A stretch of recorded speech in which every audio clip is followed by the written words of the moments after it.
Hey, what's up? It's Cute What If this side. Today we will be seeing What If Deku had Kitsune Quirk. Now before we move ahead with the fic, leave a like and subscribe to the channel for future what ifs like this. When we leave the nest that we were born from for the first time, it can feel like living in an entirely different world. So many responsibilities you have to pick up that you didn't know were being taken care of. While some of the basic ones were expected, you never truly felt the weight of them until you did them yourself. On the other side, the amount of freedom one experiences from it can feel almost transcendent. You feel as though you can structure your life however you want, and only the sky's the limit. How these advantages and disadvantages can shape one's life is up in the air. That's the chance one must take when they step into a world of unknowns by themselves. How is the newest inhabitant, Izuku Midoriya, doing in this new world? Don't do it, Rumi called out to Izuku. Her plea was in vain. Things were already in motion that can't be stopped. Izuku's senses were going haywire as his body already honed their fangs from instinct. His sharp nails unsheathed themselves, and eyes were dilated as it locked onto its target.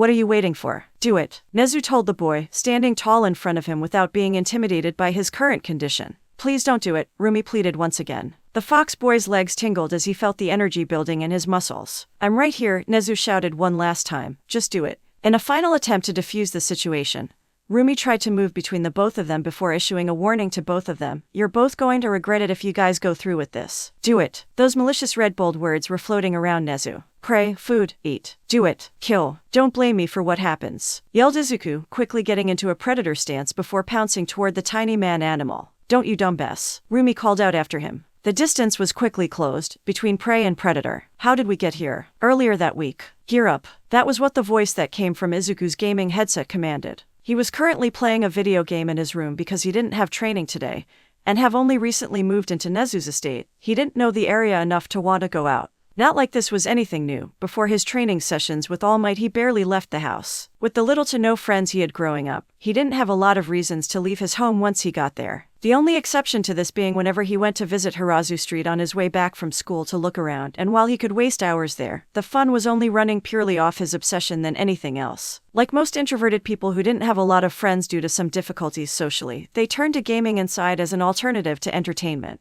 Which leads us here. Is everyone ready? The voice called out. Yes, yup, why yeah. Yes, I'm ready, Izuku stated. The game he was playing was an old favorite of his, an online multiplayer that'll put players on either the hero or villain's side of a conflict. Either the heroes are committing a raid on a villain with the goal being for the heroes to infiltrate to disable the bomb there, or the villains are staging an attack on some popular icon or political figure, and the heroes have to stop them from killing the target. Alright guys, we'll raid in 10, get to your positions, the voice demanded. He was the general in the group who always gives the orders and people go along with it since it's some sort of guidance to working together than each doing their own thing.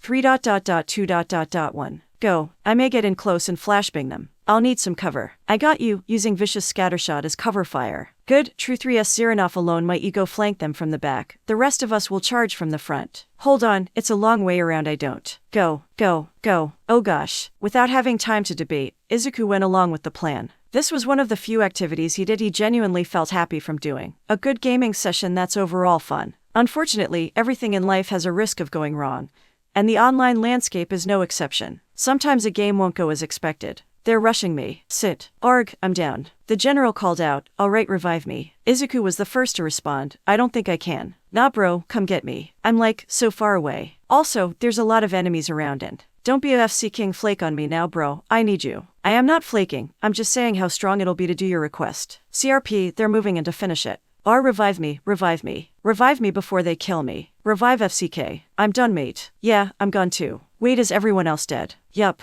Alright bro, it's all up to you. Wait, what? Yeah man, clutch the win. I'll try, Izuku responded. A drop of sweat slid down his face at his task. I hate being in this kind of pressuring situation. Nah FCK that, do it. Ooh, all of them are still alive. So what? You're always bragging about heroes all the DMN time. Now be one. Come on All Might JR. I'm low HP and all of them have maxed out abilities. Bro legit, if you lose this game, you're trash. I think that's a bit. In that brief moment, Izuku was distracted. The entire enemy team blitzed Izuku at once, killing him instantly. The dreadful message was displayed in large red print on Izuku's screen. Hero team eliminated. Villains win. Staring in dismay at the screen that showed his failure, he knew what was coming next. All he could do was put down his controller and take it with a sigh. Oh my god, UFC King SCK. Wow, you're trash. Understatement. You are human garbage. I can't believe this guy got the nerve to think he should still be alive. Trash. This man can really wake up in the morning and look himself in the FC King face as if he's not sit. Hot pile of sit. Oh my FC King God. FCK.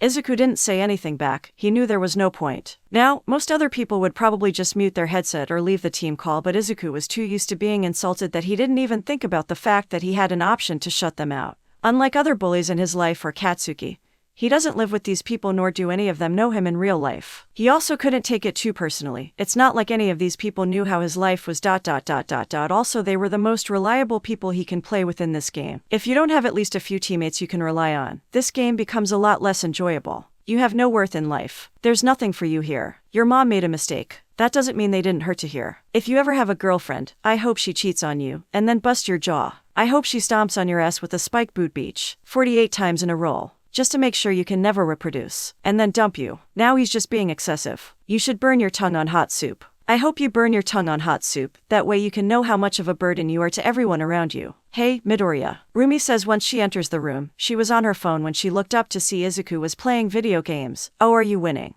No, Izuku solemnly replied, turning to her with a sorrowful face. From how his wrinkled eyes looked, he seemed like he was about to cry. What's up? Rumi asked, curious about what's upsetting him. And nothing. Izuku told her, it was just a game after all. He didn't find it was necessary to take it further than he had to just because he has thin skin, and went to an online multiplayer game. Rumi didn't fall for his lie, seeing as he looked visibly upset and the fact that he was a terrible liar. His tail wasn't wagging, it was unmoving like a sad puppy that's been told that the owner won't throw the again. Taking a few types into the room, she got a chance to look at the TV and see the giant defeat screen on it. Putting two and two together, she yoinked the headset off of Izuku's head. Let me see this for a moment, she casually told him. Izuku tried to reach to get it back, saying, hey, give them back. Stepping out of his sitting reach, she gave him a one-moment gesture as she put the headset to listen in. Why you even waste money buying this game? You're bad. You're just wasting money at this point. Donate to a homeless shelter, you selfish prick. Rumi eyed Izuku, seeing his still saddened expression, but he seemed more stunned from her hearing what they were saying than anything.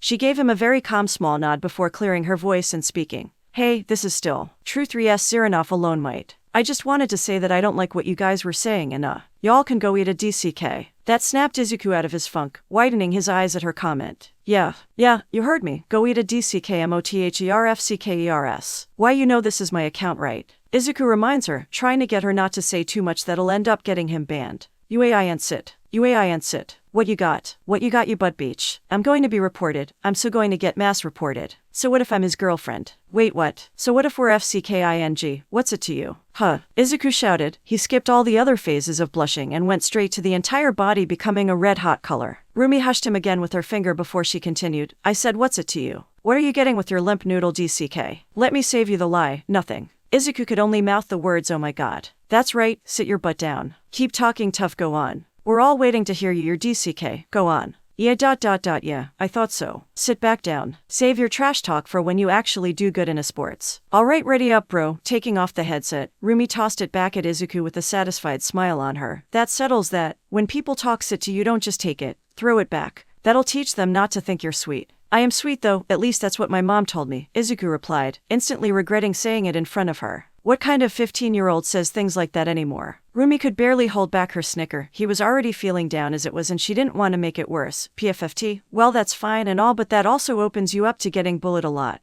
Just throw back whatever they dish at you, just enough so they know you're not their personal sandbag to take out all their stress on. Alright, sighed the boy, feeling a bit disappointed in himself. He still has a few habits from his old life that he has yet to get out of his system. Before exiting the room, Rumi called out to him, when you're done with that game, come to the kitchen so we can cook lunch. Izuku assured her that he'll be there before getting back to his game. As he played, there was something on his mind he's been thinking about for a while. Ever since he moved in with Nezu and Rumi, he discovered something about himself he never put too much thought into. He's utterly incompetent in taking care of himself. Unlike the Bakugo's household, where he only had the bare minimum of responsibilities, here it was the opposite. Nezu told him that they'll only be providing him the bare essentials and what he needs outside of what's required for training, like a good condition room, electricity, running water, and of course, there being food in the fridge. Everything else he'll have to take care of himself. That means no more requesting his favorite meal to be made. He'll just have to deal with what the others are serving. On top of that, he had to help with the cooking if he wanted to eat the cooked food Rumi or Nezu made, sort of an earn your ration kind of deal. It wasn't that controlling. Izuku always had a choice to eat what was being made, and if he wanted to, he could cook the meals he wanted himself. They don't restrict the use of the kitchen, and the fridge is usually stocked with ingredients. Except Izuku can't cook. Anything remotely complicated is an impossibility for him.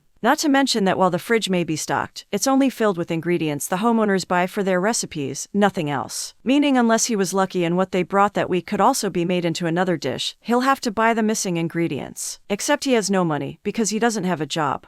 Being young SCK. What also SCK was how many times he kept cutting his fingers when chopping onions, making lunch was not going well. Arg! Izuku shrieked after slicing his finger again. In an attempt to stop the flow of his BLD, he did the classic trip of SCK his finger to make it feel bad. Though he was cutting onion just a second ago. Bah, so bitter. He was beginning to hate his more sensitive tongue now. You kidding me? Rumi says when she noticed his outburst. That's like your 8th time today. The onion is going to be soaked in your BLD soon. Cutting this devil fruit is strong. First off, that's a vegetable, not a fruit. She pauses for a second as she had a mini revelation.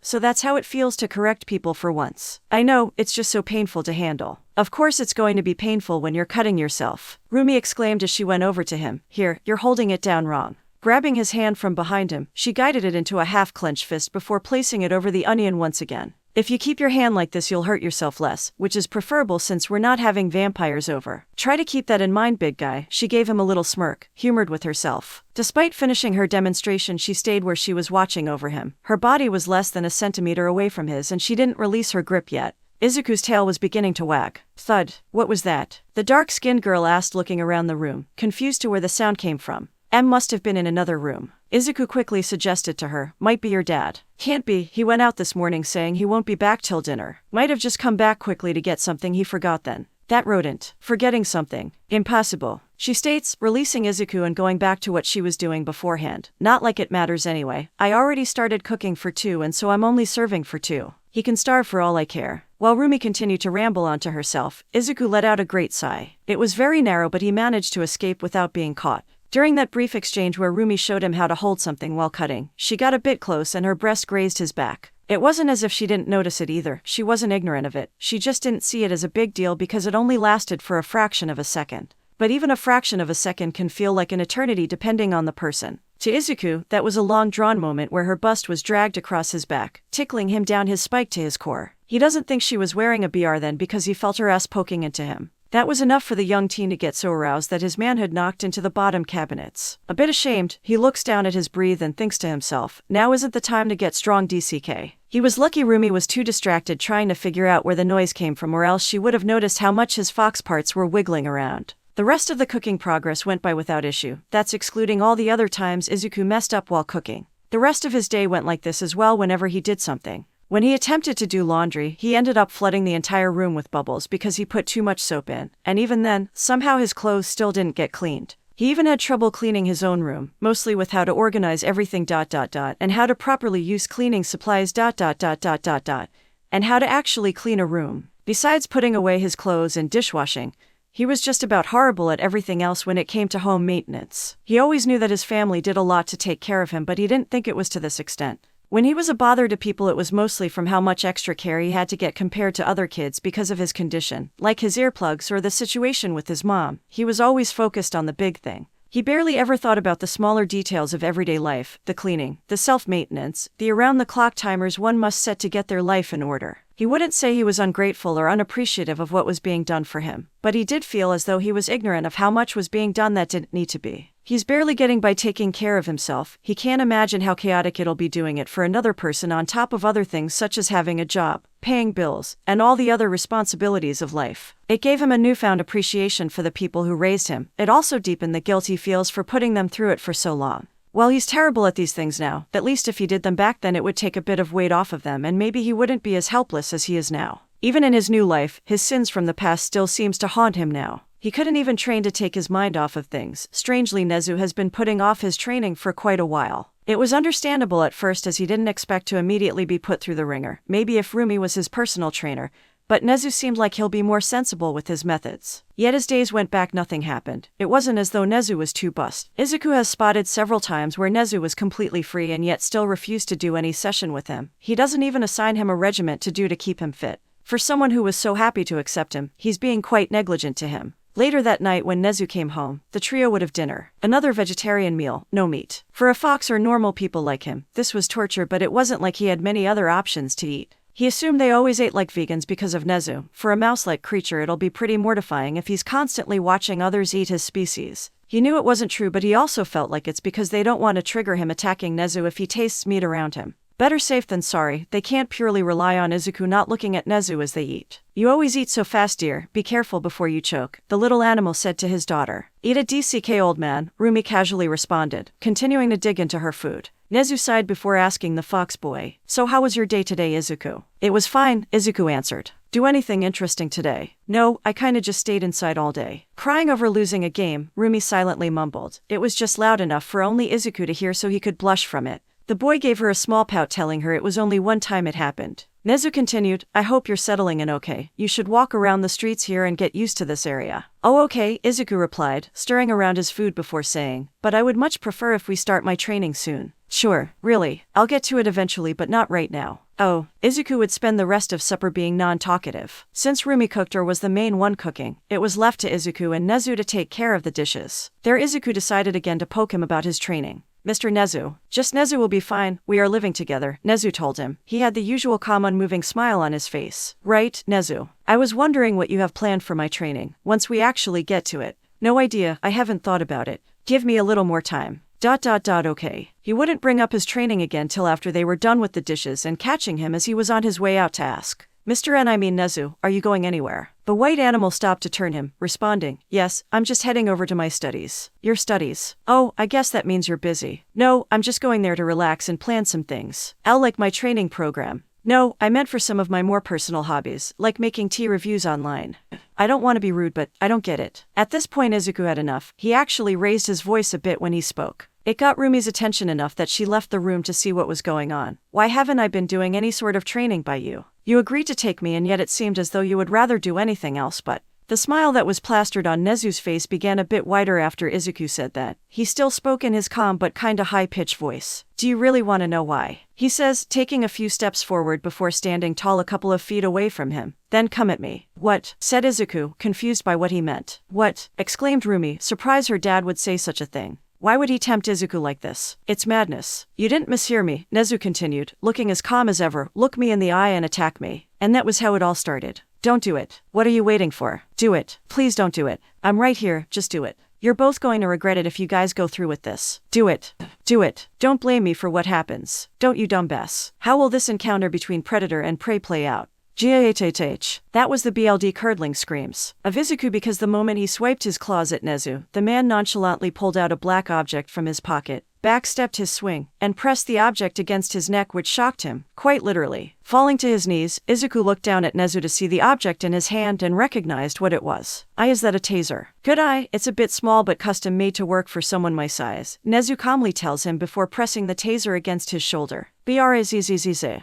Izuku's knee gave out, leaving him only being kept up by one arm. He was now eye level with the little white devil, who still had a smile that he was no longer seeing as sweet but purely sadistic. Why are you still tasering me? That's dangerous. Considering our weight difference and your dangerous attributes, I can't take the chances. I may be a hero, but I don't have that many things to naturally protect myself, he explains, placing the taser on his back but not activating it. Don't worry, this is one of the lowest settings it has. Judging by your current build, you'll need to be shocked with this in this neck at least over several times before you'll be in any kind of danger of anything. Izuku looked horrified hearing him say something like that so casually, as if he's not tasering a minor. Then he was tased one more time before dropping flat on the ground, still conscious but his body was getting sore. Rumi sighed, shaking her head. Idiot, I tried to warn him. With Nezu not being the one looking down at Izuku, he says, oh, to answer your earlier question, I'm holding off on training until you can get your life together. You have little to no self-control over yourself. You just attempted to take on a pro hero by charging directly at them and doing the most telegraphic attack possible after they tempted you to attack them first. If that's not a rookie mistake, I don't know what is. It seems to me that so far, you've never had to consistently maintain yourself, leaving you vulnerable to any longing your body may get.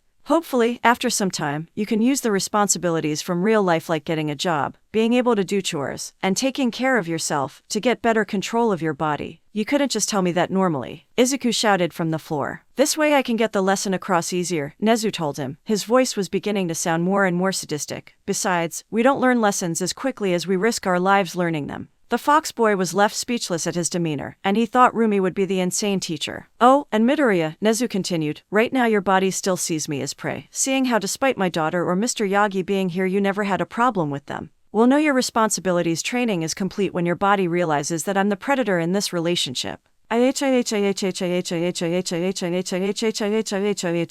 think I made a mistake, Izuku thought as he watched the white animal laugh maniacally. That was when Rumi came along, picking Izuku up and telling them, "Alright, well, this is now a bother. Dad, go to your studies and try to calm down. If not, take your meds. I got the dumbass." "Okay, sweetie." Nezu continued to bellow, walking away. Taking Izuku back to his room and settling him down on the bed, she tells him, "I tried to warn you, my dad can be a bit excessive at times. Thanks for warning me ahead of time." Izuku took a deep breath before asking, "What was that?"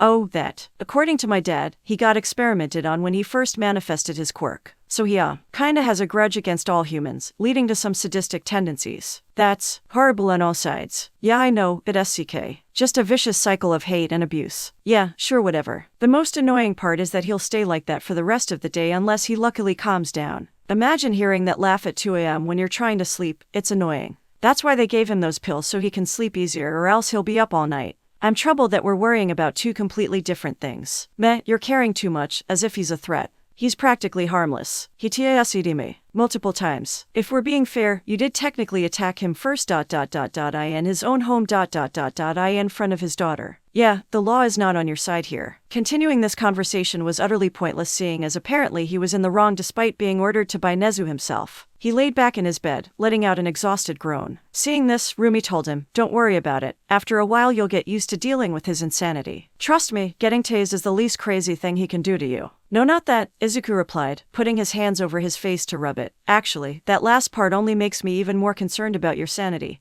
and your father's influence over it, but it's more of everything else today. You're still upset about that game." "What? No, I mean, kinda. It's one of them, more of what it means than anything else. So it's a no, then a maybe, then a yes, but not fully." "You're losing me here," she states, plopping herself down on the bed next to him. "Explain. You remembered how I rushed in against that slime villain." "Yeah, I don't think I mentioned that I was attacked by that same villain earlier that day and survived only because All Might came in to save me. It's kinda my fault that the second attack happened that day. I don't know the context, but I can say, it's FC King stupid to put the blame of a villain being, well, a villain on yourself because of some slight mistake you made. When he wanted to leave and I wanted to ask him something, I accidentally ripped All Might's pocket open, clinging to his breath, which let the villain escape." "Okay, that's actually pretty bad," Rumi says with a chuckle. "That guy who lives with you almost died, haha." Izuku would snap his head up to look at her with judging eyes that told her that wasn't what she was supposed to say, at least not right now while he's moping. It took her a moment of him staring for her to get it, making her quickly add in, "But it's not entirely your fault. At best I say only 45% at worst. You're horrible at cheering someone up.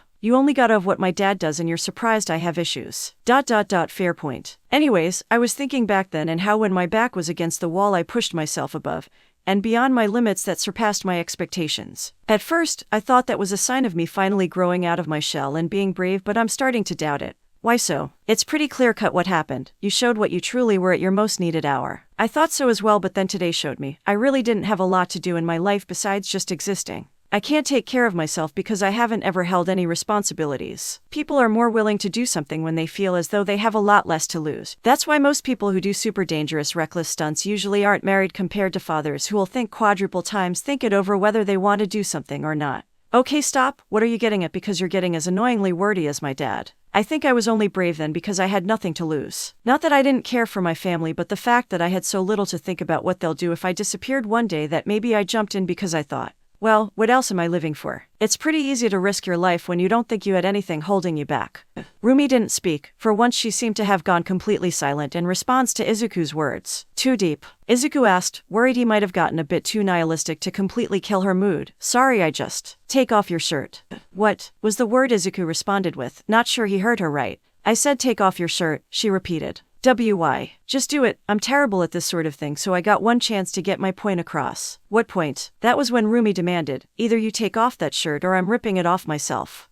Izuku went quiet for a while. His tail began to wag a bit. "I wouldn't mind. But first I'll kick your butt 30 times over." I'm doing it," Izuku says. With his red face he pulls his shirt off of his body, holding it in his hands. In his embarrassment, he still tried to cover himself a bit in front of her. Fortunately for him, Rumi wasn't having it. She laid out her hand like a demanding princess, gesturing as she said, "Give it here." "Give what?" "You know what I mean, the shirt. And stop covering yourself up. Take some pride in your body." Do I have to?" "Dude, I've seen you topless before and that was before you started working out. Thanks for reminding me, but 30 times over." Okay.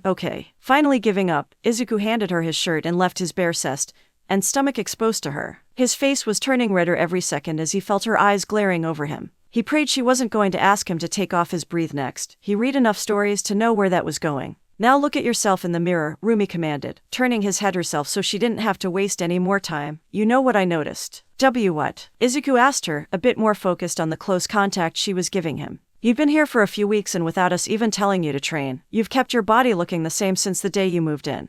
And that's it. There's my answer to your problem. Now you're confusing me. How did you keep your body in shape? I pulled some exercises from the regiment I was doing beforehand and did a few of them just so my body won't get scaled. Exactly. Have I mentioned how bad you are at this? Shut up. The point is, without being told to, you kept your body in shape. Because you had a goal to work toward, you maintained yourself without being told to. You can't do laundry but you wanted clean clothes so you still attempted to do it without us reminding you every day to do it. Etc. etc. I'm not naming everything. Point is, the difference between someone who only does something brave because they have nothing to lose against someone who does is what they do outside of those dire moments. Some bachelor guy might fight a robber to help a lady one day and get praised for being an upstanding hero who'll stand for everyone, but then will watch a woman get ed the next day at a bus station and won't say anything. He still might just be living off his high from the other day. You on the other hand, you still kept that special something in you throughout that showed that you truly do care about something. If you weren't, you probably would have let yourself go a bit when you weren't training just because there wasn't some grand epic tale to be told about it.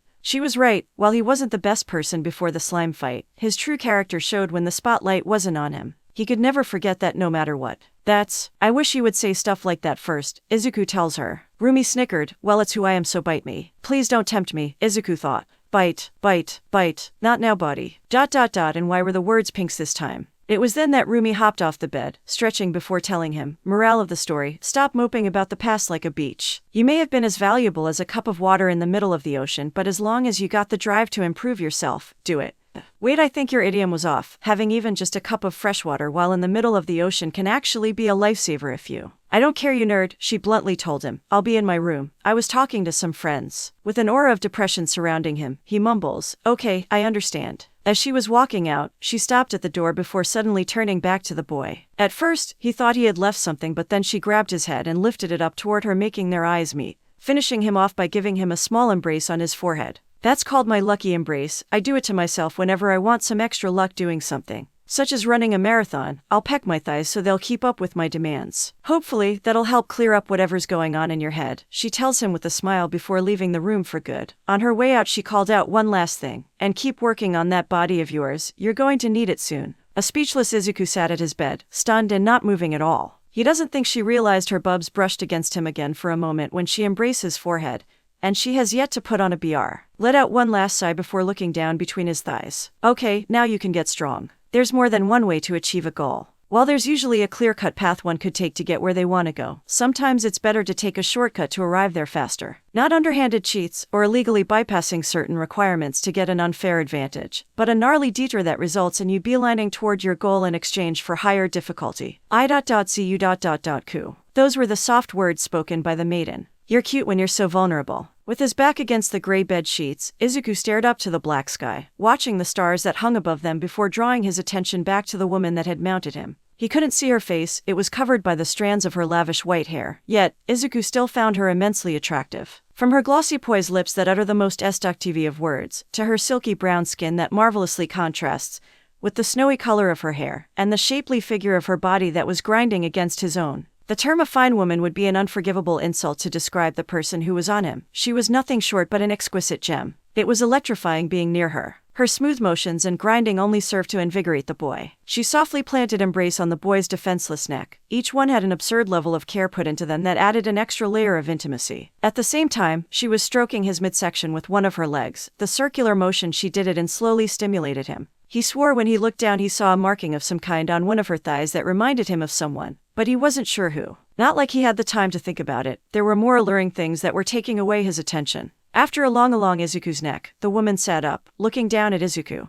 The only thing he could see now looking up was the enticed smile she formed with her appealing lips. Come on, Izuku. I want to play with you some more. Her voice continued to be angelic to hear. Don't you feel lucky? Boy, shouted a familiar muffled voice. With the energy of someone who thought his house got broken into, Izuku jumped to his feet, eyes constricted and fear-stricken. He scanned his surroundings, expecting to see the usual yellow-painted walls of his room at Nezu's estate. Instead, he faced the wild thickness of a huge forest. Each tree had its unique shape, through many twists, weird turns, strangely aligned branches, over-exaggerated curves, and grotesque conjunctions that somehow held it together. There was a thick mist embedded in the depths of the forest, colorful with its wide variety of shades such as purple and blue, but white was the majority. From the trees he could see, all of them had decorated shimnawa wrapped around their base. Where am I? Izuku mumbled to himself, taken back from the scale of it. He stumbled back as an unexplainable feeling of dread and regret filled him. That was when the voice that had awakened him called out to him again. You're outside, of course. Izuku looked to his side and saw Lai sitting there looking at him.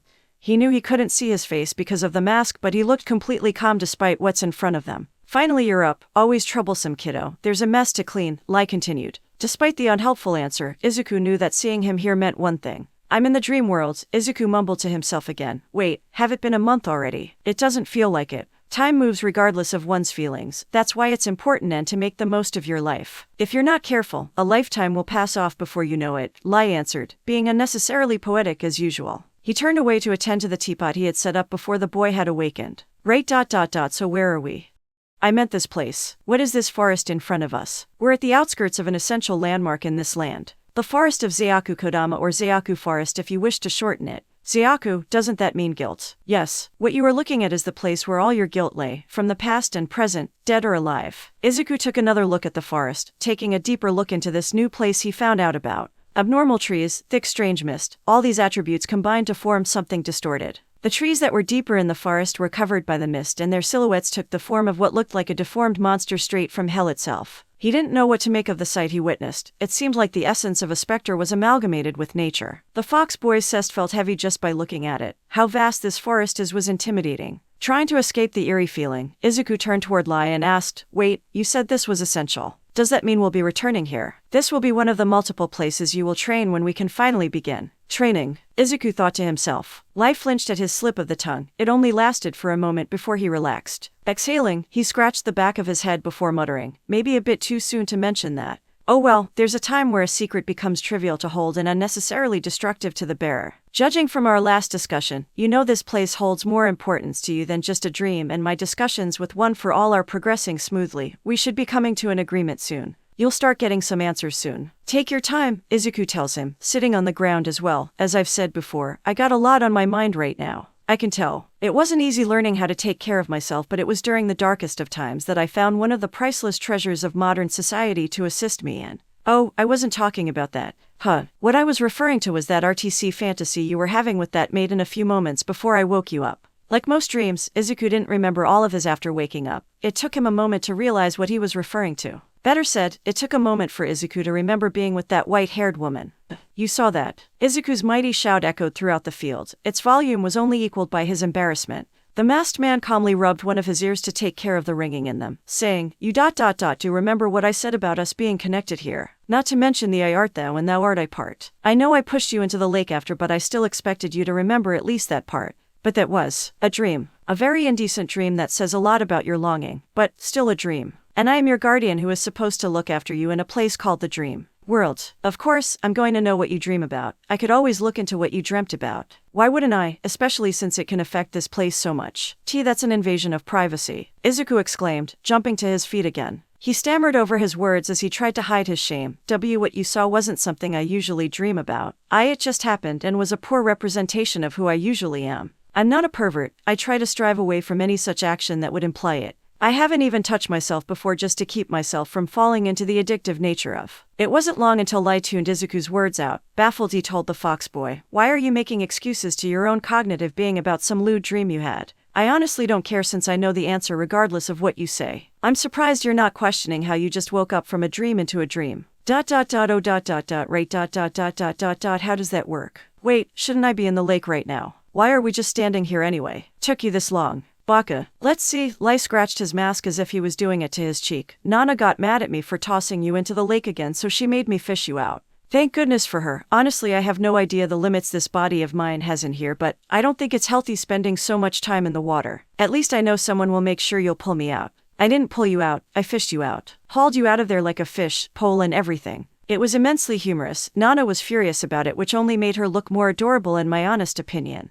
Why do you love tormenting me so much? Consider it my payment for keeping me waiting for so long. Lai abruptly shouted. Steam eroded from the side of his mask and a single comedic teardrop leaked from one of the eye holes as he continued. You know how horrible it is being created to be a guardian but then having no one to guide because they decided not to show up here for nearly a decade. While I was trapped in the moon. What else could I do? Heh, that's what everyone says. How is that even a thing? There's only one moon ... and I broke out of it. My belief in that story is slimmer than a strand of hay. How do you not believe that? You live right under. Izuku calmed himself, even with context. The discussion being had was too ridiculous for him. The kettle began blowing out steam, signaling that it's ready. So then, why are we here? Izuku asked, looking around the area, but he couldn't seem to find the familiar Sankei house. We're pretty far away from the house. Your perverted dream unleashed a yakai on these lands. I managed to chase it off and it ran into this forest, Lai explained, calmly bringing out a cup and pouring himself some tea. Seeing a perfect opportunity, I dragged you here to face it so you can become accustomed to fighting in this place.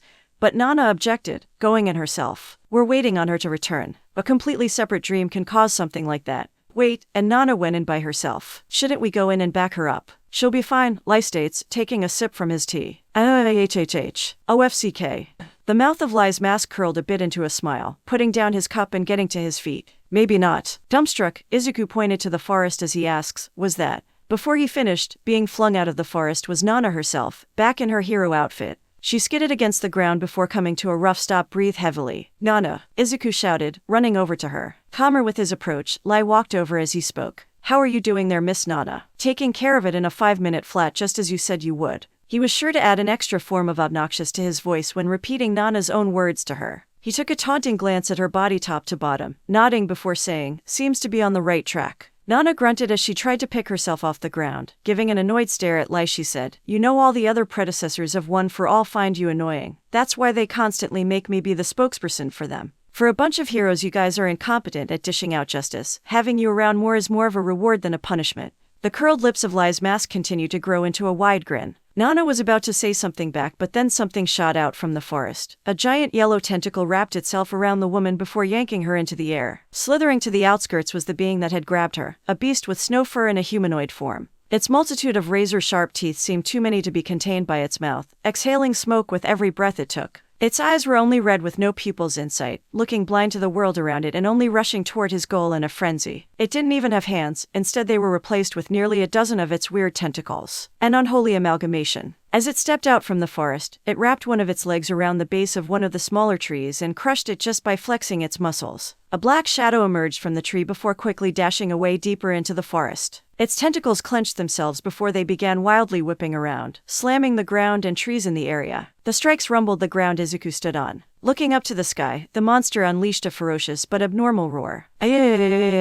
Seeing the monster that towered over him, Izuku's eyes widened as he stumbled back onto the ground. He turned to Lai for answers. How did a wet dream create a rampaging monster? I feel like you're not getting the concept of this being a cognitive dream world, Lai tells him, gesturing about the lack of connection Izuku is having. What goes on in your mind affects here. To this extent, is considered a deadly sin for a reason, Lai says, holding his chin. The mind is a powerful weapon that is often underestimated due to our shallow ideals. Every thought can be used to create something grand. Whether it's good or bad is up to the beholder. That includes our more indecent thoughts as well. What kind of monster is that thing? A Chentai Yakai. A what? A Chentai Yakai, a demon made out of pure full longing. Are you sure? I'm not questioning your knowledge, I just don't think that's a thing. No, trust me, they exist. Don't you see the tentacles? The fact that this has anything to do with a wet dream makes it obvious that it's a Chentai Yakai. Wow, that even eyes. Nana shouted, being swung around in the air, elongated her word. Lai called out to her, I told you before, it was the boy's dirty dream.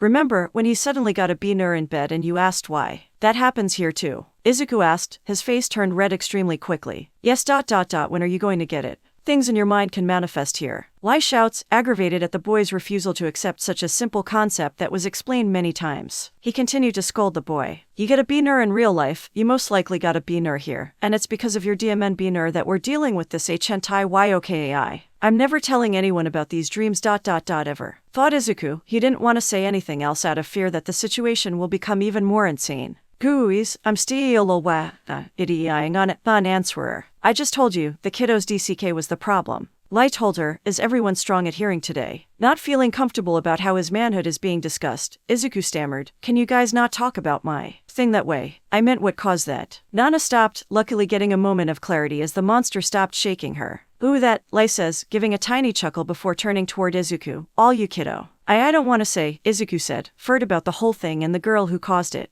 Lai shook his head, stating, the ugliness you want to hide is already out in the open. We know what it is, and it's affecting us. Why still hide it? Ignoring it doesn't make it go away. Might as well come clean and be honest. Okay. Izuku cried. He took a breath before blurting out, a girl. Embrace my forehead.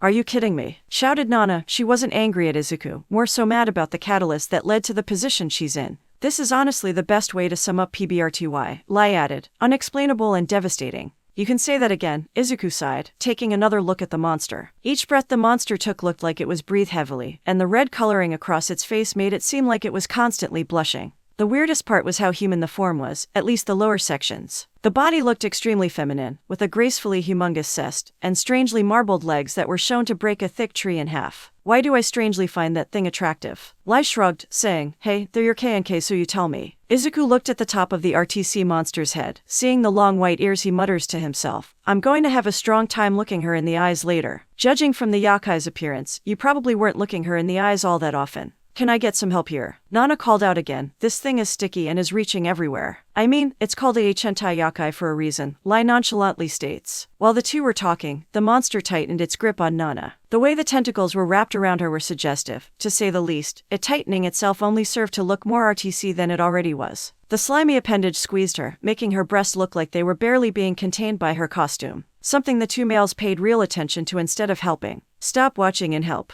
Nana shouted. A tint of red was appearing on her face. Right. Lai states, snapping out of his perverted distraction and turning toward Izuku. Go get them, kiddo. Me. Izuku exclaimed, shocked at the vague command of his so-called guardian. Yes, that was the reason I brought you here in the first place. What's the matter?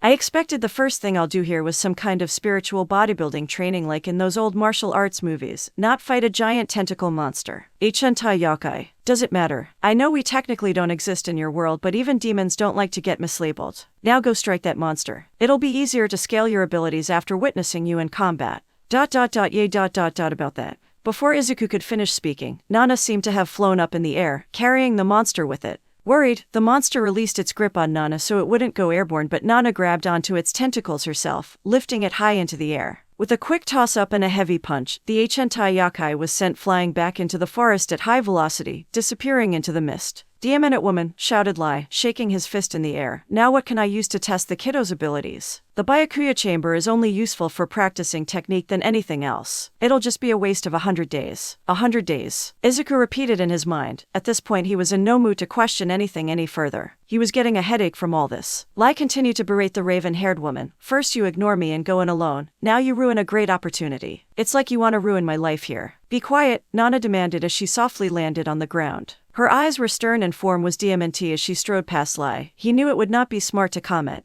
She went over to Izuku, picking him up with a word before flying away. Oh, and you're taking away the kiddo as well. Lai exclaimed, your obnoxious attitude is getting on my nerves. Ignoring him, Nana continued to fly away from the masked person. Once Lai was sure she was out of earshot, another smile appeared across his mask as he spoke his mind. Such a fetching woman. Back with Nana and Izuku, they were silent for a while. Izuku didn't even bother asking why Nana can fly. He felt terrible since it was his fault this happened. Nana was the one who broke the silence in the end. You know, I'm not mad at you. You're a growing boy after all, and your body is changing in ways you don't understand. Sorry about all that, Izuku says looking down. He wasn't sure why he waited so long to apologize. He was always a quick apologizer even if it was completely unneeded. Yet this time, true guilt made him think it wasn't. No need, no one was prepared for today. Except for Lai, of course. Soon after, Izuku started to see the Sankei house off in the distance. Can you do me one favor, Izuku? Nana would ask looking down at him. What? Izuku answered, wondering what she wanted him to do. Some advice or wise words of wisdom to his endeavors. Save us all the trouble next time, just MSDRBTE. With those words, Nana dropped Izuku. Having a feeling where this was going, Izuku looked down. There it was, that dastardly lake. At this point, Izuku should start greeting this lake like an old friend. Splash. Walking out of the convenience store, Izuku was carrying a little under half a dozen store bags, each filled with the raw materials used to create meals he'll be enjoying that night. Yes, enjoying is the word being used here. This was not going to be the usual vegetarian meals he reluctantly ate for the last couple of weeks. With what's in these bags, tonight, he's going to be eating meat. Meat. Izuku cheered in his mind. A giant smile grew on his face. Oh, how long I've craved for the savory flavors of this stocky treat. It's been far too long. The fox could barely contain his excitement, skipping in broad daylight like a little schoolboy as he hummed a tune. O neku suki suki, o neku suki suki, suki suki, o neku suki sui. His emerald tail swayed side to side in a fluent motion, going along with the tune of the song. Each syllable was followed with his ears twitching, hitting each beat perfectly. Soon his entire body was pulled into the motion, twisting and swaying like his tail to perform a sort of dance as he bounced. Every cell of him was ecstatic with joy. Suki suki, o neku suki suki, suki suki, tabatai nikuu. What the hell are you doing? Asked an intrigued Rumi. The gates of hell might as well have busted open when Izuku heard her voice. That would describe the state his mind was in. When he turned around, he saw his totally don't have a crush on friend Rumi. Rumi was not far away from him. She was standing behind him with a hand filled with grocery bags against her hip, seeking an eyebrow at him with an amused expression. Stammering, Izuku replied, singing, when did you get here? What do you mean? She states, letting out a few chuckles at his strange question. I came with you when you left. Actually, scratch that. That would imply I asked you to let me come along. I specifically remember you begging me to take you along whenever I go out grocery shopping ...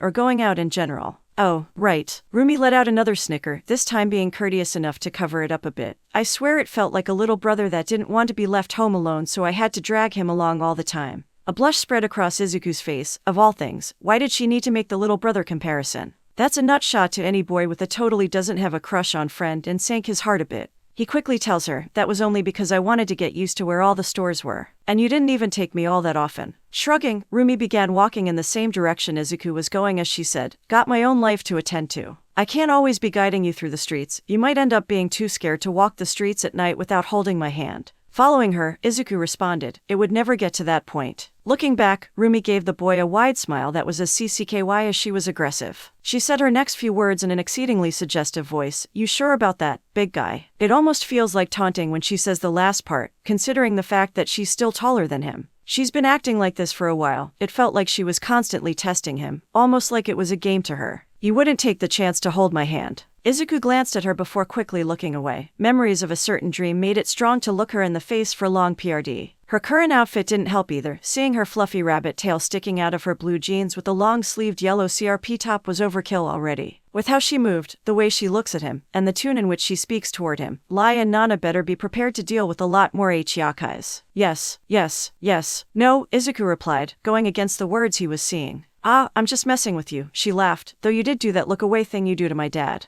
Did those red words pop up again? They weren't red, the boy muttered.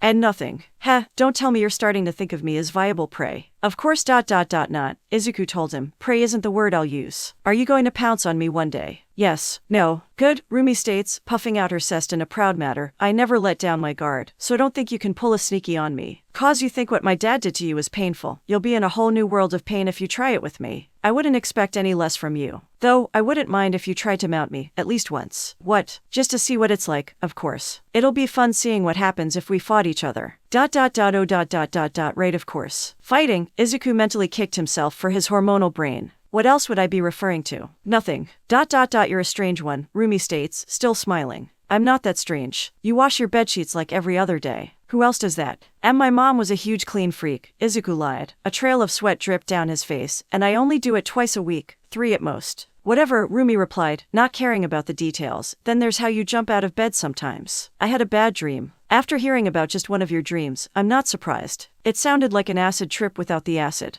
You have no idea. Now you're jumping around singing over buying some meat. What was that anyway? It's a meat song I heard a bunch of times whenever I went grocery shopping with my mom when I was younger before we moved in with Kakin. The store played it endlessly around the meat section and it got stuck in my head ever since. That is adorable to hear. I would honestly kill to see that. Izuku began to feel his blush coming back. It's never going. I'm almost embarrassed to think about it. I only did a shorter version this time because I was so happy. I managed to scrape together enough cash to buy something for myself and the store just so happened to have a great deal on meat today. Now that I learned how to cook. Sorta, Rumi interrupted. It'll do. Regardless, I can finally eat meat again. I'm still surprised it took you so long to realize you can just YouTube everything nowadays. You guys didn't tell me. I'm ashamed of myself as well, but you and Nezu watched as I starved. Izuku yelled, a tear dropped from the painful memories. You didn't starve, Rumi states, rolling her eyes as if he's being overdramatic. I lost nearly 15 PND. Losing weight over meat deprivation is completely different from starving. It felt like the same. Drama queen. I honestly could have died or gotten worse from that. Don't you know how dangerous? Drama queen. To be honest, we thought you would get it after like a week or two. Boy, was we wrong. When you didn't, we wanted to tell you, but then we didn't know what to make of us having to tell you how to look up something. I mean, the internet was so vast, if you needed to be told to use that to look for something as simple as cooking, I don't know what to tell you. Fair point, Izuku said. Either way, I learned my mistake and now I'm getting rewarded for it. Nothing can ruin today. FCKING stupid machine. Die. The rainbow died instantly, being savagely shot down, stabbed to death on the ground, and buried with cement. He was in heaven for quite a while but was cruelly dragged back down to the earth, all from a single voice. Oh hey, I recognize that screaming. Rumi cheered, searching to see where it came from. It's your blonde brother friend guy. Man, it's been a while since I last saw him. I was wondering how he's been doing. You stopped mentioning him a while ago. Then again, I guess when you don't live in the same house anymore you boys tend to stray apart because you're too tough to keep in touch, right? While the bunny girl continued to look around for where Bakugo's voice came from, chuckling over her own joke, as usual, Izuku was sweating bullets. Of all the things Izuku had told Rumi about, from his crazy dreams to some embarrassing stories of his school life, and a few snippets of his early life, he has yet to tell her about the short but colossal confrontation he had with Bakugo before he moved in. Izuku quickly went to draw her attention away, saying, anyways, about my meat. If you want, I can show you how to do it. There he is, Rumi exclaimed, pointing across the street. Shouting at a vending machine that had dared malfunction and not giving out its delightful snacks after being fed money was the blonde of anger, Katsuki Bakugo. Izuku rushed over to grab Rumi's hand to stop her from calling out to him, telling her let's not. Hey, Blondie, FCK. Only then did Rumi acknowledge that Izuku had grabbed her hand, giving him a smug look as she held it up and said, I thought you wouldn't jump at a chance to hold my hand. FCK. It was right at that moment when Rumi was holding up their hands, did Bakugo turn around and saw them. FCK. The blonde recognized him instantly, for the first time in over 2 months. The two made eye contact with each other. That was it, they just kinda stood there and stared at one another. As the world around them continued to move, they remained frozen in a single moment. People who were once like brothers now stood far across from one another, distant as if they were common strangers, yet still, a ghost chain tied them together. Human beings do have the strange ability to unknowingly attract one another, even if we both mentally and physically don't want to. Our spirits will to as it pleases. Sometimes to our benefits, other times to our detriments. The results of either are up for one to decide. Izuku's been avoiding the topic between him and Bakugo for quite a while. It was a touchy subject to get into that he didn't have the time or mental fortitude to deal with. He doesn't regret his actions or the fact that he told Katsuki off for his attitude. From all the uncertainties he had in his life, this was one of the few hills he'll die on. Yet, culpability still filled his stomach, a slimy ooze that sits there and makes him feel sluggish. Was it because he felt bad about how he went about calling out Katsuki? He immediately left after greatly criticizing him, not even giving him a chance to react or so if they could even work things out. Then again, knowing Katsuki, there was a great chance he would have just yelled back or had left himself, and then nothing would have gotten solved. Not to mention that Izuku only snapped at that moment because Katsuki was trying to convince him not to go with Nezu and stay home to train with him. Maybe it was because he felt like he didn't do enough to Katsuki that day. Telling him off was one thing, but that couldn't cover years of frustration from him. Yet, Izuku was never one whose malice can grow to spill BLD. It could be their kinship. Regardless of their current feelings for one another, they can't easily sever their connection with people they were once close with. They've lived together for nearly 6 years and have known each other for longer. Izuku wasn't going to lie to himself and say that the entire timeline was horrible. A rotten apple had to have been ripe first before it became rotten. The sweet taste of that ripe apple can leave a long-lasting impression as a bite from a rotten one. The self-determined sensation of doing anything that harms that special red thread that connects the two might be what's overwhelming the boy. Such is life, it is all mysterious. Sometimes something bad feels good and other times something good feels bad. A clear action on which to take can never be given. Not when there's never a certainty of what path you walk until after you walked it. Which brings us back to the two boys. Does Izuku hate him? Does Katsuki hate him? Should they hate each other? What is their current status? Could it be made better or should it be put to rest? It was something that Izuku didn't want to touch on because he didn't know what to do about it. Judging from the expression Katsuki had, he didn't either. In a typical fashion, Katsuki just scoffs at Izuku before snapping his head straight as if he was looking at someone who wasn't worth his time, and walked away. The hell is his problem? Rumi states after seeing Bakugo's reaction. She propped her fist against her hips and tilted her head as she said, was a high too much. Hey, always was someone who did whatever he wanted, the fox told her, diverting his eyes away from the direction the blonde went off to. If I didn't know any better, I would assume that you two had a fight or something and aren't talking to each other like a bunch of stupid petty schoolgirls, she casually says, putting her hands behind her head. About that. Are you kidding me? I was half joking. I wouldn't call us schoolgirls though. What happened between you two? After seeing the way you two fought that slime thing together, I thought you two would bond closer. It's a lot more complicated than just that. Some hatchets can't be buried after a single occasion. Gross complications, give me a TLDR. A T, what? Too long, didn't read. It means an extremely shortened explanation of something. Give me one in like 10 words or less. I don't think I can condense the entirety of it in 10 words. There are so many history and events to span over nearly a decade. That's why I'm asking for a TLDR. Don't get all day to listen to your backstory. Hurry up and figure out a way to convert it into a TLDR before I get bored. 2. And my interest is quickly dropping, Rumi told him with a yawn. Okay.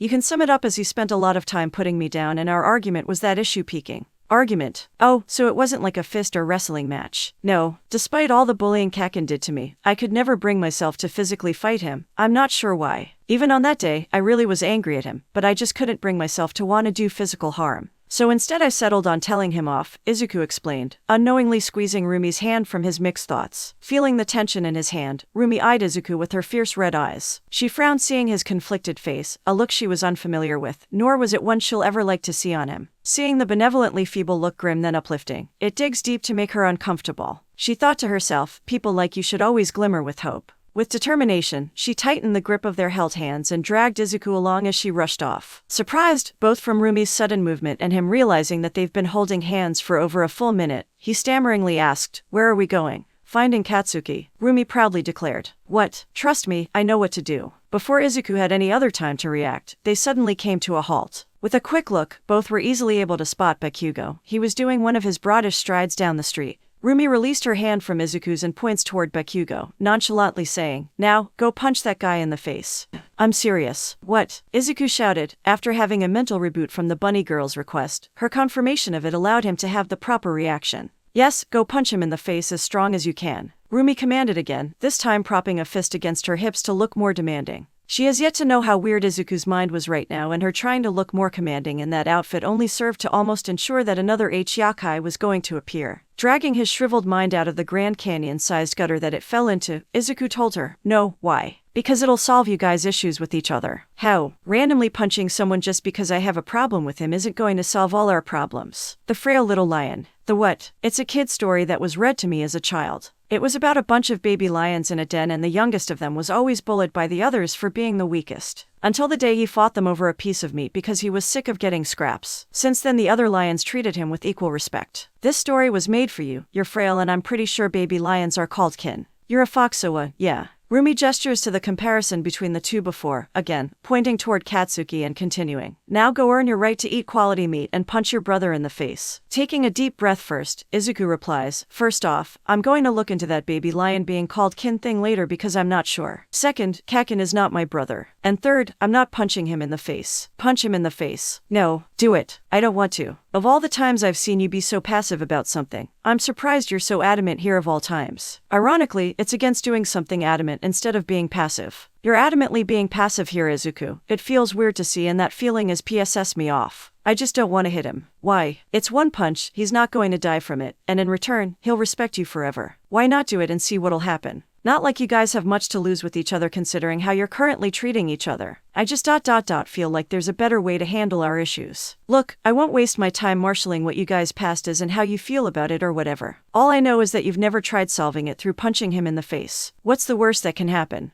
I mean does it have to be now? Why not now? We're shopping and I'm carrying all this stuff." Rumi quickly moved to take Izuku's precious bags of meat away from him, grinning as she says, "Your hands are free now." Izuku sighed, "I'm surprised you're getting so involved between us. Always took you as someone who wouldn't bother herself with that kind of stuff." "Good, keep that mindset because it's true. I'm just making an exception this time." "What luck. Go get him, tiger." With a final deep breath, Izuku let out a battle cry and set off, dashing down the street and crossing the road at the appropriate crossing. Just because the boy was going to punch someone in the face doesn't mean he needed to jaywalk over it. His mind was racing. He had yet to ever throw a punch at someone in his entire life, but now he was going to do it toward one of the most violent people he knew. He thought back to what All Might told him when he first got One for All. "How do I use it?" "What do you mean, young Midoriya? Is there a special technique or kind of punch I have to do? Because I don't feel any different." "It's going to take a while before you can use it, but when the time comes and you're determined, you'll know." Izuku shook his head. "No, it was something after that." "You're still curious about how?" "A good stepping stone is how you throw a punch." "A punch, huh? Right. Show me how you punch Midoriya."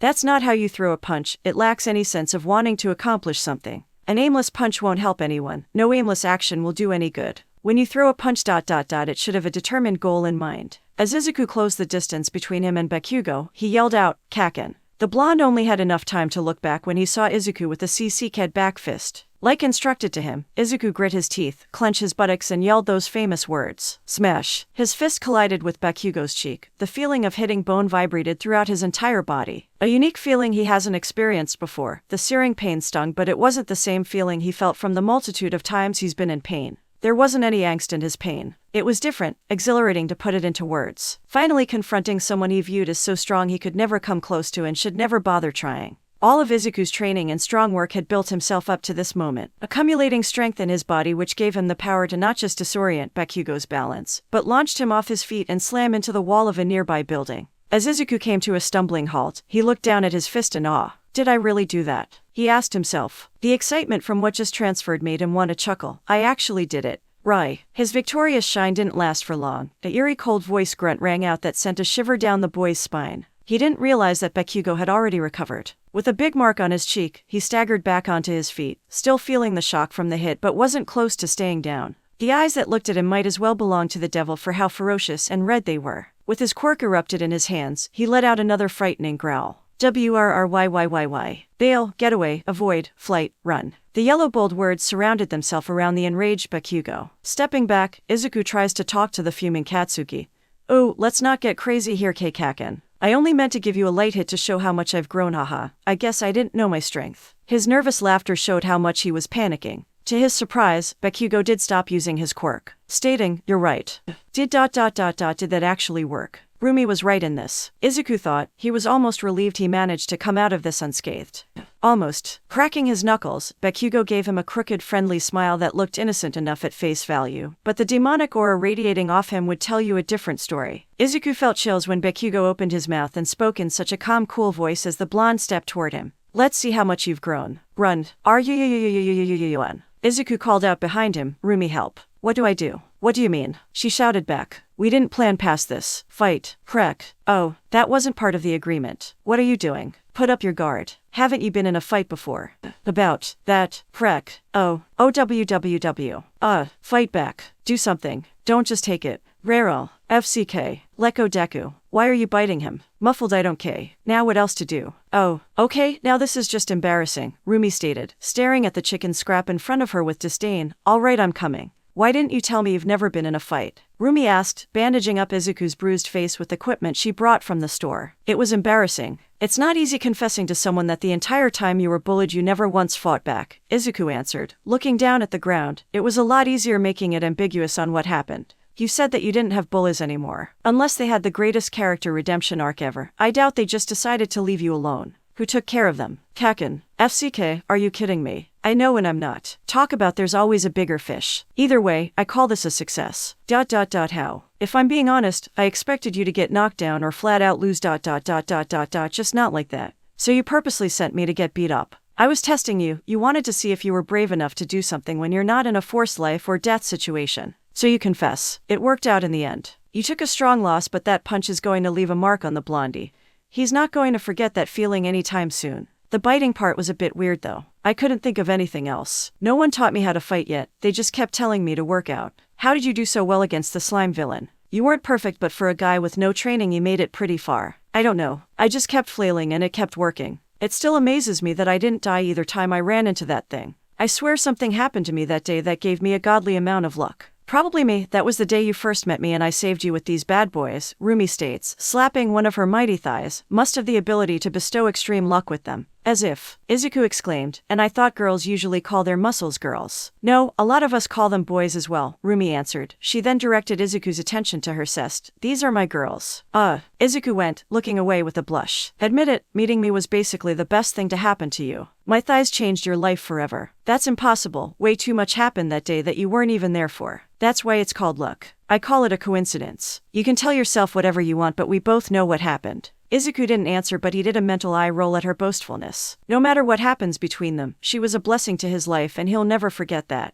But he couldn't believe her assumption. Can a girl's thighs really change someone's life? In the silence between them, Rumi took the chance to hum a tune. Suki Suki, Onaku Suki Suki. Izuku's face immediately turned red, covering his face as he stammered, oh my god. It's catchy, okay? Rumi laughed, trying her best to remove his hands so she could continue treating him. Sighing, Izuku said, I feel like life loves putting me up with hope only to slam me back down and crush my pride. They do say struggle builds character. Seeing you, I can believe it. As Rumi said this, she took the hand Izuku used to hit Bakugo and bent down to plant an embrace on his welt knuckles. Looking up at him from his hand to say to him, with my lucky embrace, next time you punch someone, they should stay down. With a goofy smile on his face, he rubbed the back of his head, chuckling, I'll try my best. That was when something hit the boy. Wait, where's our bags? Izuku asked, noticing how the only bag Rumi had on her was the one for first aid. Rumi looked confused as she answered him. Of course I had to drop them when I broke up the fight, she says, turning around to where she placed them. They're right over. They were gone. The bags were gone.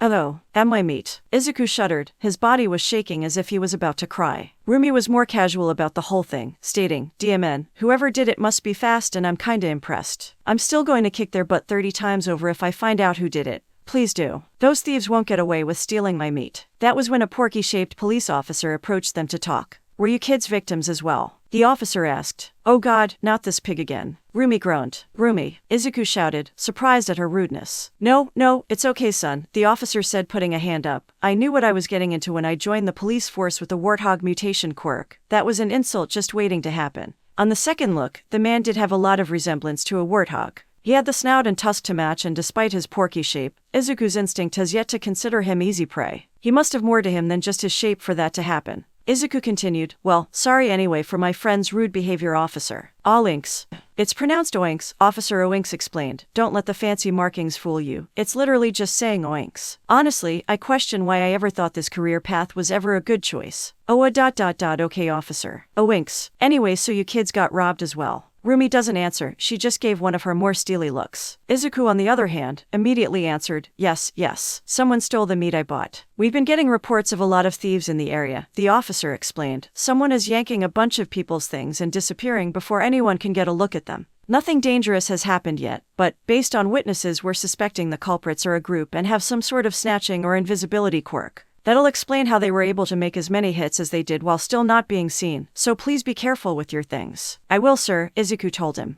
The officer then turned toward Rumi, giving a friendly bow as he said, Bye Rumi, give your father my regards. It's RUMI, MI. The rabbit girl shouts. For the first time in his life, Izuku witnesses a blush come across the girl's face. I told you to stop calling me by that name. You were the one who called yourself that first. The fox boy looked between the two before asking, Wait, do you two know each other? He's some FCK my dad knows, Rumi begrudgingly answered. Oinks answered the question properly. I was an associate with her father and babysitted her a bunch of times when she was younger. Worst time of my life, Rumi rudely added. I remember a little bunny crying whenever I couldn't babysit.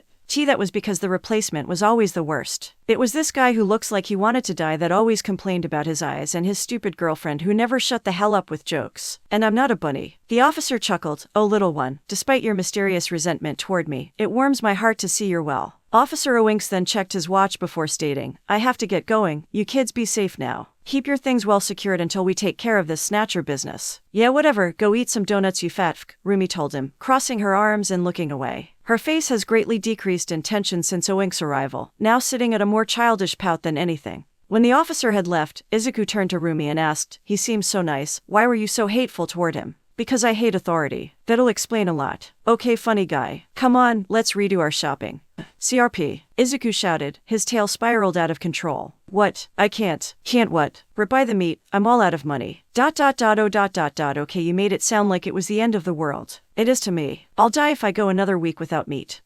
Rumi thought to herself for a bit before asking, can you survive another few hours? Izuku looked at her confused. Why yeah. Good, then let's go out tonight. Rumi tells him, giving him a coy smile. 7:49 p.m. Rumi, are you sure we should be here? Izuku asked, looking around the area the bunny girl had brought him. Why does she know of a place like this? It wasn't some nice house or fancy street. Every building on this street looked abandoned. The street lights were cracked and crooked as if something busted them, but no one bothered to repair them. Windows were broken, brick buildings that looked like they were falling apart, and the streets themselves were littered with the most random of things like a busted washing machine. You have two problems right now, Rumi told him as she continued casually walking forward. You can't fight and you don't have any meat to eat. I took you to a place that'll provide both. I don't think I want anything this place is offering. Oh, you'll be fine, this place is awesome. Almost when we're here, never call me Rumi, only Miruko. How? 1 second, Rumi interrupted, stretching out her legs as she turned toward a building. Confused Izuku asked, "Why are you?" Crash. Without warning, a brown cow with flowing blonde hair burst out the window from one of the buildings. A cow, Izuku shouted, more shocked than anything of a rampaging cow here of all places. Yup, Rumi calmly says, bending down into her bunny sighting stance and facing the approaching monster. Sit back, she's mine. Preparing herself for the stampeding cow, she walked until it was less than a few feet away before acting. Using her foot as a pivot, she spun her body around and delivered a strong kick to the side of the cow's head. While it didn't stop the beast, it did knock the cow off course, sending it away from Rumi and ramming into one of the light poles. The impact with the pole seemed to have been enough to finally make the cow stop and it dropped to the ground. Miruko, let's go, Izuku states, grabbing onto her arm. This place isn't safe. Of course it's not safe, that's the fun of it. Rumi replied, resisting him. Don't worry, Cassidy's rashness is her best trait. You named a cow. I ain't just a cow, a voice called out from where the cow was. Slowly the body of the brown beast began shrinking as it morphed into another form. I'm the best darn stampeding beast out there. If you need something destroyed, hun, just give me a call. A red-faced Izuku covered his face when he saw her form. Sitting there on the ground was a blonde girl with blue eyes in her birthday suit, causing the fox boy's reaction. She spoke informally but upbeat in a weird accent, sometimes saying words in English instead of Japanese. Despite her indecent appearance, she nonchalantly greeted them, raising a friendly hand as she said, "Howdy, I'm Cassidy Gazu. You can just call me Cassidy, Cassidy the cowgirl at your services." "Sup Cassidy," Rumi says, walking up to her. "Hey, Miruko, who's the greenhorn?" "Just a friend of mine." "A friend? Are you getting soft on me now? I didn't take you to be friends with someone who seems like a yellow belly." "Me, soft? Ha, UFC King Wish. Do I need to give you another kick to prove it?" "Maybe you should, you've yet to challenge my charge head-on before. You've always been avoiding it by hook or crook," Cassidy states, confronting Rumi by getting up in her face. "You got dog guts for it."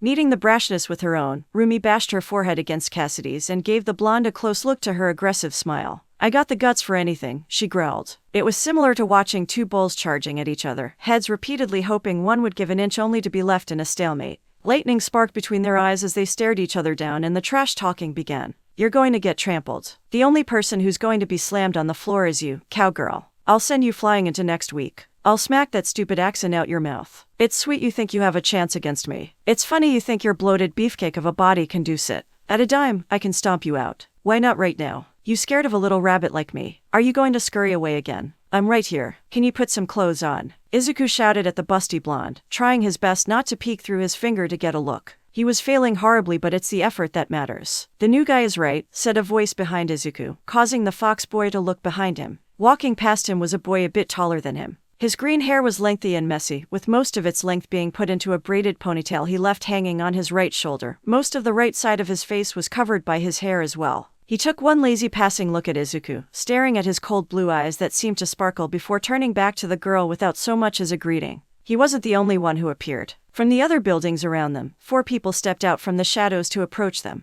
Unlike the guy before, each one seemed to have some animal-based mutation quirk or dressed similar to an animal. A normal-sized girl who was dressed like a lizard, a much bigger guy with the ears and look of a bear, a girl with a frog-like face, a dark-skinned girl dressed like a sheep, and a guy with a lion's mane. "Oh great, the whole gang's here," Rumi states, pulling away from her and Cassidy's little contest. Turning toward Izuku, she gestures to present everything to him and says, "Welcome to the Yasei Alley. You know, young Midoriya, I've been wondering something. What is it, All Might? Since inheriting One for All, how are you doing? I'm sure they should have experienced some change from all this." "They did, I can. Them now. Really? That's great. Have you told your caretakers about it? I'm sure they'll be mighty happy about it." "No, I'm going to hold off on that for now. I've been quite lucky no one has brought it up yet." "Why, this is amazing news for you. Are you shy?" "No, you see the issue is, Mr. Yagi," Nezu called out, snapping the skeletal man out of his trip down memory lane, "is something on your mind?" The two had agreed to meet in Nezu's office on UAS ground, a place where they can speak more freely about certain topics without fear of someone overhearing them because of how late it was. Yet, they were still able to enjoy the pleasures of a cup of tea. Shaking his head, the hero known as All Might said, I was just, oh my god."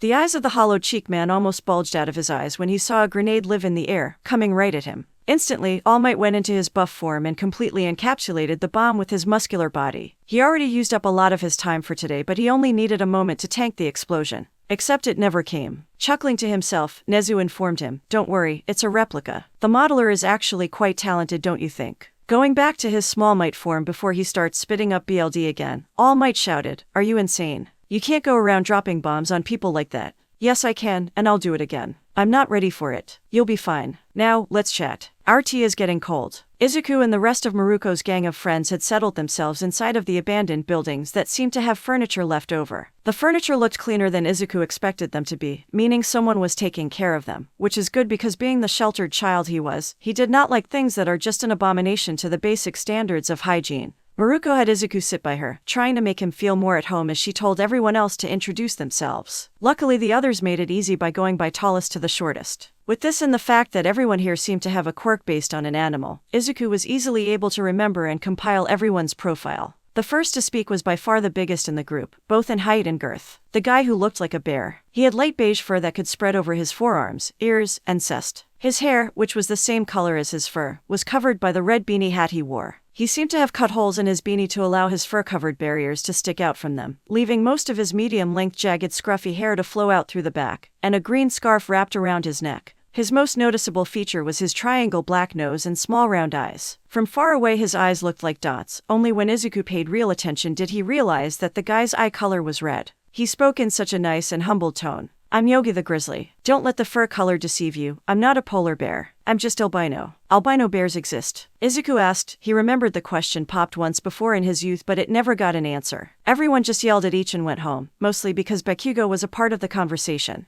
"I assume so. Either I'm that or I'm a Kermode bear." Never really got an answer to it. "Doesn't matter anyway," the girl with the reptile mask says. "Yogi is a bear, why good guy." The two then exchanged comedic finger guns. Miruko let out an exhausted groan at the pun, an expression shared by a few other people in the room without the vocals, and said to Izuku, "Be careful with your food around this one. He goes into eating crazes easily." "She's right, I can be a bit of an eater," Yogi says, pridefully slapping against his large stomach as if it was a bongo drum. "On the plus side, it means I know a lot about food. If you want to know the best things to eat around here, just let me know." Name: Yogi. Epitaph: the grizzly. Age: 18. Species: albino grizzly, Kermode bear. Quirk: mutation type. Interest: food and food application. Reputation: being a bear, why good boy. The next person who introduced themselves was the lion guy. Compared to Yogi, he wasn't that big, but to everyone else, he stood tall, having the most visibly well-built body. He dressed the most stylish out of the group, with a tribal but fluent style that spread from his black hair to his clothes, and finally his accessories. It was lucky the guy had a lion's face tattooed onto his arm.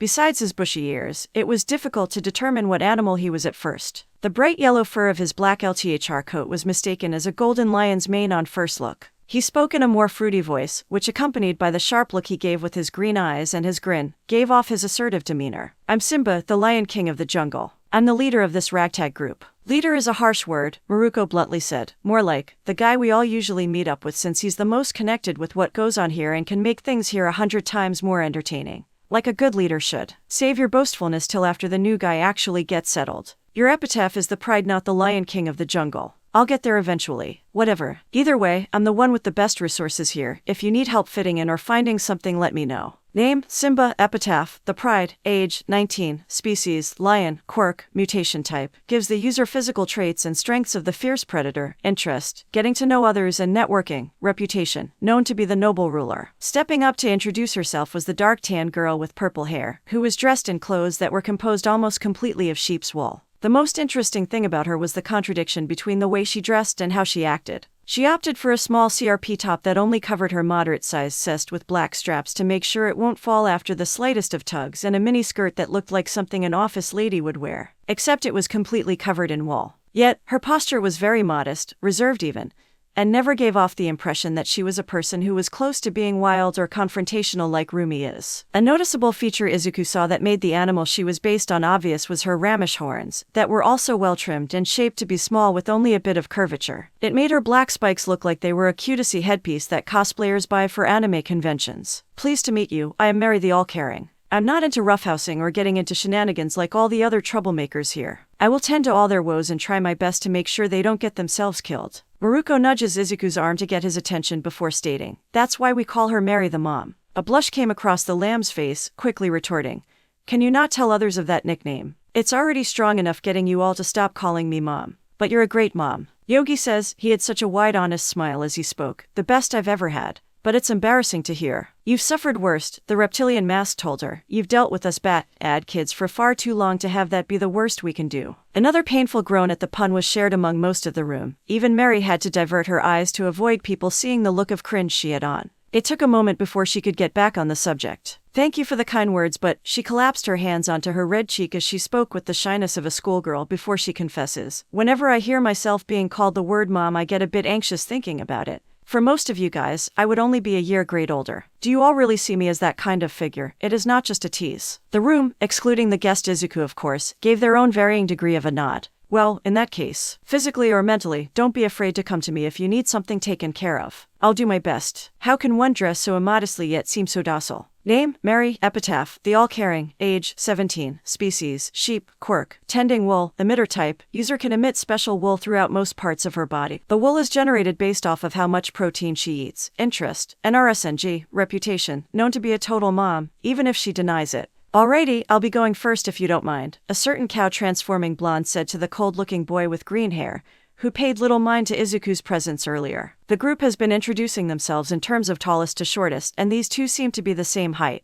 It was a bit difficult to tell because while Cassidy is standing tall, being about the same height as Rumi, the boy stood with a bit of slouch making his exact height blurred. He might have been a centimeter or two taller, but he didn't seem to mind being forced back a place for the more rambunctious individual. Stepping up and reacquainting herself was Cassidy, who had yet to put on any clothes. She made it worse by being extra vibrant with her introduction, constantly moving with sharp and powerful motions. Y'all already know what I'm about. I'm Cassidy, but I don't mind being called Cassie for short. Can you put on some clothes? Izuku exclaimed, covering his eyes again. The blonde looked down at herself, expressing surprise at her. Oh shoot, thought I covered up my knockers. No, the room shouted at her. The stoic-looking greenet stuck out his arm, holding her clothes in his hand saying, please, put on some. I would like to not a female become numb to me. The frog-like face girl rolled her eyes at the boy's comment. It ain't my fault, Cassidy tells them, taking the clothes and dressing herself. My darn Quirk tears up my clothes every time I transform. Can't afford that to happen. My folks back home sent me these. Folks back home. Izuku repeated, curious by what she meant. Her tendencies for a while have been disturbing him as something in his mind makes him think that he encountered this before. Does your family live in the rural area? Can't you tell? Rumi asked. She's a foreigner. That's why she speaks broken Japanese with those annoying English slang thrown in between. You're from America, Izuku exclaims. It was all coming back to him. His idol All Might always used English words, though he was mostly a Japanese person speaking English version, and he only heard him use it to say some certain places' names or small phrases. Cassidy spoke in a more America person speaking English version that uses phrases he never heard before. Darn tootin', the cowgirl declared, finally getting most of her clothes on. She preferred wearing more Western style of clothing, which almost made her stand out among the group if she kept her clothes on. Born and raised in Arlen, Texas. Nice to meet ya. Izuku can barely get the core concept of what she's saying. We're trying to help her speak more fluent Japanese, Rumi informs him, sensing the confusion within him from listening to the Western girl. And by we, I mean Mary and Yogi, because no one else has the tolerance to deal with that accent for extended PRD of time on purpose. You better watch your mouth about my accent, Cassidy retorted. It's a part of the pride of my hometown, and I ain't afraid of stomping out a bunny over it. I'm not a bunny, Miruko snapped. Her face quickly changed into a ferocious one that stared daggers. Could have fooled me, Cassidy replied, meeting her aggression with a smile that tormented the bunny in the right way. You little rascals all look alike to me. All it takes is one good hit to deal with you. You're implying I'm weak. I mean if the boot fits.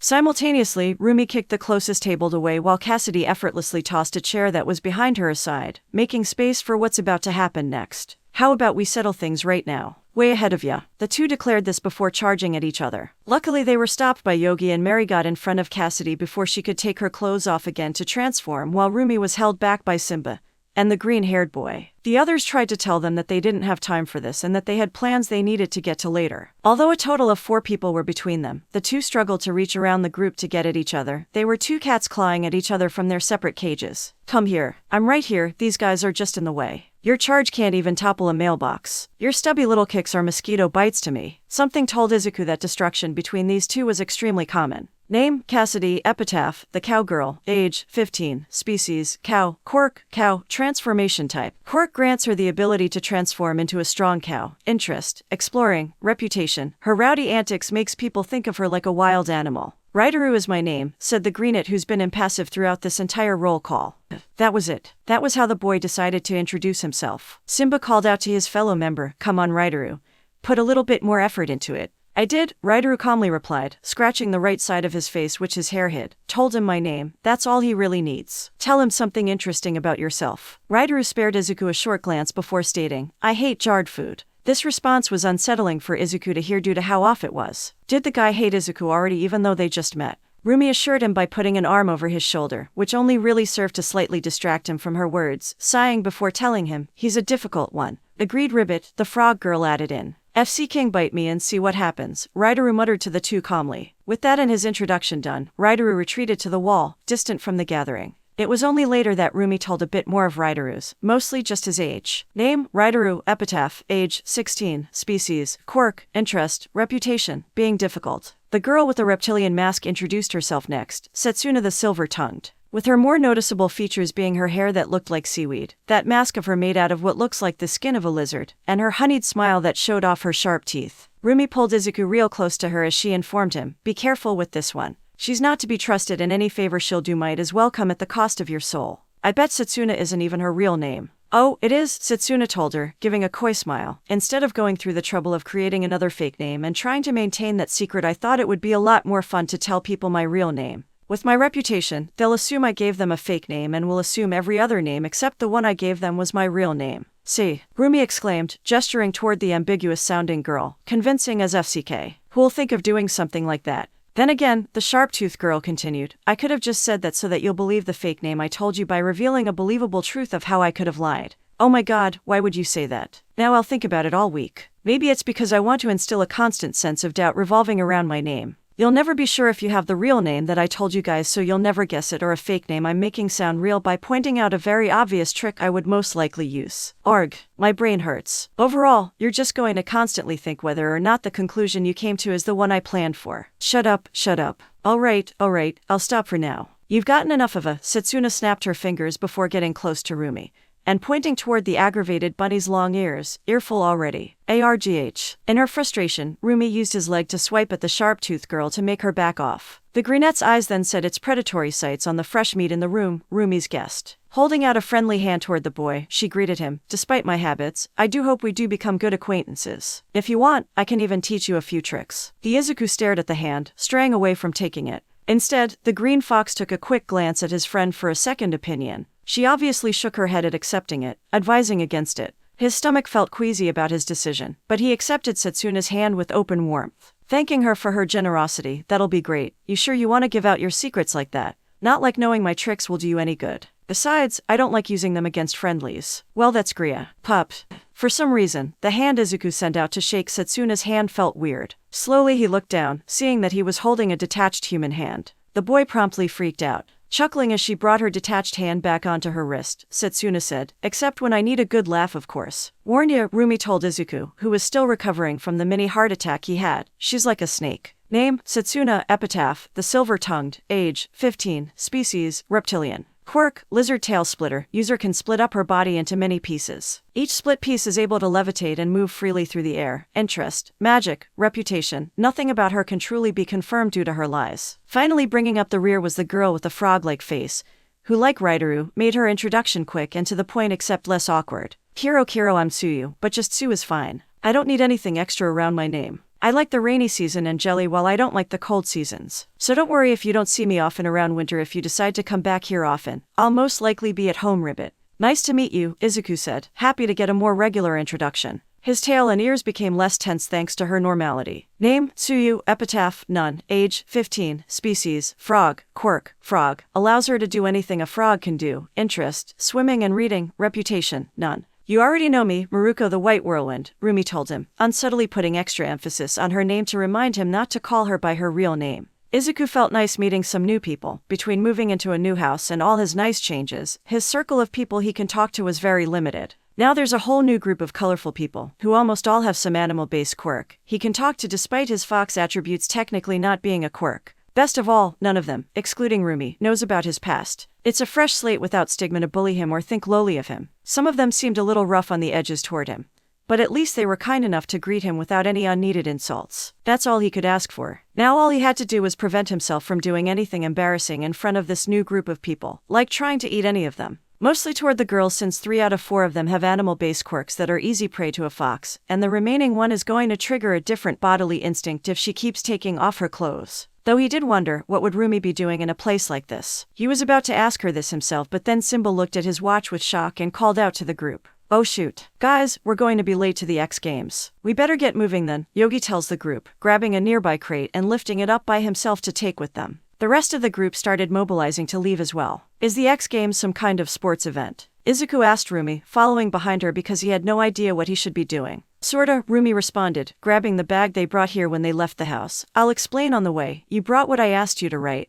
An extra pair of shorts I can move around in. Yeah, I'm wearing them underneath as you told me to. Great, then let's go. Rumi cheered, leading him out with the rest of the group. As the group began exiting the building, Izuku noticed Tsuyu split off from the group and went the opposite way they were going. Are you leaving already? Raideru called out to her. Yeah, Ribbit, Tsuyu told him, stopping to turn to him. You sure you don't want to come along this time? We're breaking the new guy in and a few good matchups are happening. You know I have no interest in any of that stuff here. Besides, it's getting late. I should get home in case my siblings need anything. Thanks for the offer though. Raideru shrugged, it's not much to me. We were going to celebrate after with some grilling and you know how Yogi likes it when everyone is there to eat together. I'll make it up to him another time, Tsuyu told him. She yawned before turning away. I am actually tired, see you guys later. Yup, Raideru replied, shoving his hands into his pocket and returning to the group. Seeing only a part of the interaction, Izuku softly asked Rumi, does she always diverge from the group? Only when we do things she doesn't like, Rumi answered. She finds some things we do a bit too iniquitous for her. She's cool about it though, never condemning us by belittling our activity. She'll just state what she thinks about something we do and we'll either stay out of it or just leave in general. That's considerate of her. But, what do you guys do that'll be considered heinous? Rumi didn't answer, instead she let the chilling silence get to the boy before striking him with a wicked warlike smile. She gritted her teeth, barely able to contain her excitement, and ruined the surprise. Enjoying their tea and talk, Nezu and All Might discussed many casual topics at first, such as the rise of a few golden rookie heroes Hawks, Blue Note, and Uebami. How UAS new teacher Eraserhead is holding up in his first year and All Might's process on earning his certification to teach came up as well. Even the Ryukyu and Endeavor drama even made its way into the conversation, though they both found it weird why heroes from two separate generations have so many issues with each other. Then finally, All Might eased into more essential topics. I'm grateful you took my young apprentice under your wing, for the time being. It's a bit embarrassing to admit my lack of knowledge on mutation quirks. I can advise on how to combat them, but personal care might as well be me taking care of a newborn baby. It's nothing at all. If anything, I call all our paths meeting a miracle to behold. Maybe even fate depending on how you view it, Nezu says, stirring his tea as he smiled to himself. Strange how the stars align at times. Yeah, was All Might awkward reply, rubbing the back at his neck at the mini bear's uncanny use of words. I just hope helping him isn't too much for you or is causing any problems in your household. He's a great kid. Rumi has already taken a liking to the boy and they seem to have become close. A positive influence would do wonders for my daughter. Really, Rumi? That's a pleasant surprise. From what I last heard, she's been giving you trouble for quite a while. It's not her fault, Nezu calmly tells him, taking a moment's break to sip his tea. She was basically a baby when the situation with her parents happened and I had to adopt her. It was only natural that she had difficulties adjusting to such a different environment. I've been trying for years to help her integrate into a more proper society to decent success, but her rebellious nature always seems to draw her toward the more juvenile personalities in any society she's in. How far away is the entrance exam again? In about 2 years and 10 months. All Might momentarily pause. His face, while frail, was still able to display a perturbed expression. He says, that's a little under 3 years. I hope she grows out of that phase soon before she gets into UA. It would spell trouble if she partakes in delinquent activities. As a student there, even as the principal, there's only so much you can do to protect her. Which is why I'm relieved that she finally made a friend with someone who's more, how you say, outwardly emotionally compassionate. Compared to her usual rowdy friends, whose presence only makes her boast her more quarrelsome traits, the few tender-hearted people she associates with seem to be able to bring out a different energy from her. Nezu's mind wandered to people like Officer Owinks, 13, Mandalay, Midnight, Aizawa's girlfriend, and surprising even Aizawa himself. Hopefully, if that side of her keeps popping out, maybe she'll change her more chaotic habits. Spoken like a true hypocrite. All Might thought, eyeing the bear creature that made a joke out of throwing a grenade at an unexpecting person. Besides, he knows to watch his hands with my daughter. Unless he wants something worse than tasering. What? Finishing his cup and denying the offer for another, he told his colleague, anyways, I don't want to take up too much of your time. How goes young Midoriya's training? Must have learned or at least be working on something new by now. Taking a long pause, followed by a sip, Nezu answered him, about that. I honestly didn't expect any less. That was the thought that ran through Izuku's mind when they arrived at their destination. He should have known that Miruko would be this excited over going to a makeshift coliseum in the middle of a junkyard. There were multiple fights going on at once, each had a large group of crowds surrounding them. Despite no real construction being done, the residents were extremely creative with their resources. Some arenas were your standard flat arena in a circle. Others were cage matches, and some had two fighters fight on top of a huge stack of cars. They were insane, had to be for them to agree on punching the CRP out of another human being while keeping their balance on such uneven ground. One bad fall is all it'll take for a long-term injury or worst. You think we're going to see a wipeout today? I hope so, that'll be wicked cool to see. Overhearing some of the conversation being had here, that kind of mentality might be the norm here. If there was one strange thing he noticed from all the rowdy going on was the people. All of them had mutation quirks, whether partial and full. The abnormality was the division among the crowd. The side he and the rest of Miruko's group were on only had people with the type of animal mutation, while on the other side, the crowd had mutation types that made them appear more alien-like. Every match he saw was like this, an animal type user against an alien type user. The crowd supported the fighter who shared the same quirk type appearance while wishing for the downfall of the other fighter, throwing out curses and slurs to the opposing audience. The amount of passion in their voices and actions was extreme to say the least. His tail began to quiver. This wasn't your average sports fan quarreling. It felt as deep as BLD. Come on, Rumi exclaimed, repeatedly shoving Izuku to move him along. You can go sightseeing after we do something first. Wait, why are we separating from the group? Where are we going? What is this place? I have so many questions. I'll answer them in a moment, we don't have much time to lose. With her aggressive manner, she shoved Izuku toward the back of a small shack that was positioned around the perimeter of the area. It was within decent range from one of the fighting stages but far enough to where the crowd gathering wouldn't obstruct a path to the front door. Miruko took out a key and unlocked the door before quickly pulling Izuku inside. As Miruko locked the door behind them, she acquainted Izuku with the interior of this private space of hers. A large portion of the room's space was devoted to a boxing ring located in the middle, with the wall usually occupied with equipment such as lockers and sandbags or even more residential equipment like chairs. He noticed a few of the training gear that littered around the room were ones personalized for Rumi's use, seeing as things like headgear had pieces cut out to accommodate her floofy ears or shorts with holes from the back. With her workout scent being found all over the place, it became obvious that this must have been a personal locker room for her. Did you build this place or buy the premium ticket here? Izuku asked her, admiring one of the posters hanging up. He remembered it came from an extremely old anime that remained iconic for centuries, featuring a humanoid white bunny that loved carrots who had just taken one of her friend's straw hat to wear for herself. The boy thinks her name was Kakarot or Sulong. As Miruko walked over, opening the bag she brought with her, she explained to him, "No," when then suddenly she stopped mid-sentence, realizing what poster he was eyeing and swiped it off the wall with a blush coming across her face before continuing, giving him a look that said that she'll kick his butt 30 times over if he said anything. Smiling, he turned his head away to look elsewhere so she could keep her. When you win enough matches here and get a good reputation, you get some pretty cool stuff. So, you come here often. Only when I'm bored or haven't gotten a good fight in a while. So at least once a week. For how long?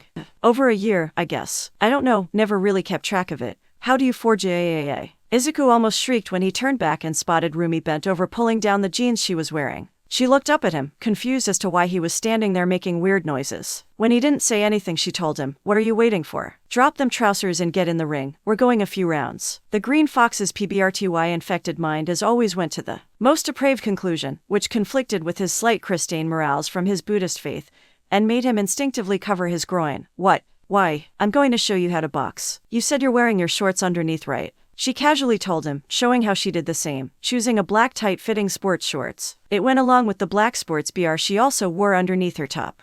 Right. She makes it so strong sometimes not to think dirty thoughts, other times it's just him being a horny BSDRD over everything. Either way, if his last dream foreshadowed anything, it's that he's the one who's going to be fighting the Hentai Yakai in the end. So he better get his energy in control soon or else Lai and Nana are going to be swarmed by a bunch of tentacles-wielding bunny monsters. He questions his life at times, mostly at the fact how that's a legit worry he needs to think about and how that's probably not going to be the most ridiculous thing he's going to need to think about in the coming times. Rumi's eye lit up for a moment as if a thought crossed her mind and she went into her bag, pulling out 2 pairs of different colored boxing gloves. She tossed the red-colored ones over to him while keeping the blue one for herself. "That reminds me, you're going to need these." Taking the gloves, he went around behind one of the hanging sandbags to use as cover before he began taking off the first layer of his breathe. Cover Rumi wasn't going to stand for as she pulled it out the way to ask him what he's doing. "The hell are you doing back here?" "HSHSHSHSJDJF changing," Izuku replied, almost having a heart attack. "Then what's with the hiding? You're not getting naked or anything. We lived together for 2 months and I often walk around the house naked. What you gotta be shy about? You're just dropping your breathe for the shorter version of breathe you have under. I know it just feels weird too." Fox, Izuku has been rebooted successfully. After a deep breath, Izuku said with an extremely calm but exasperated tone, "Hold up, repeat that last part." Nonchalantly Rumi answered, "You're going from breathe to." No.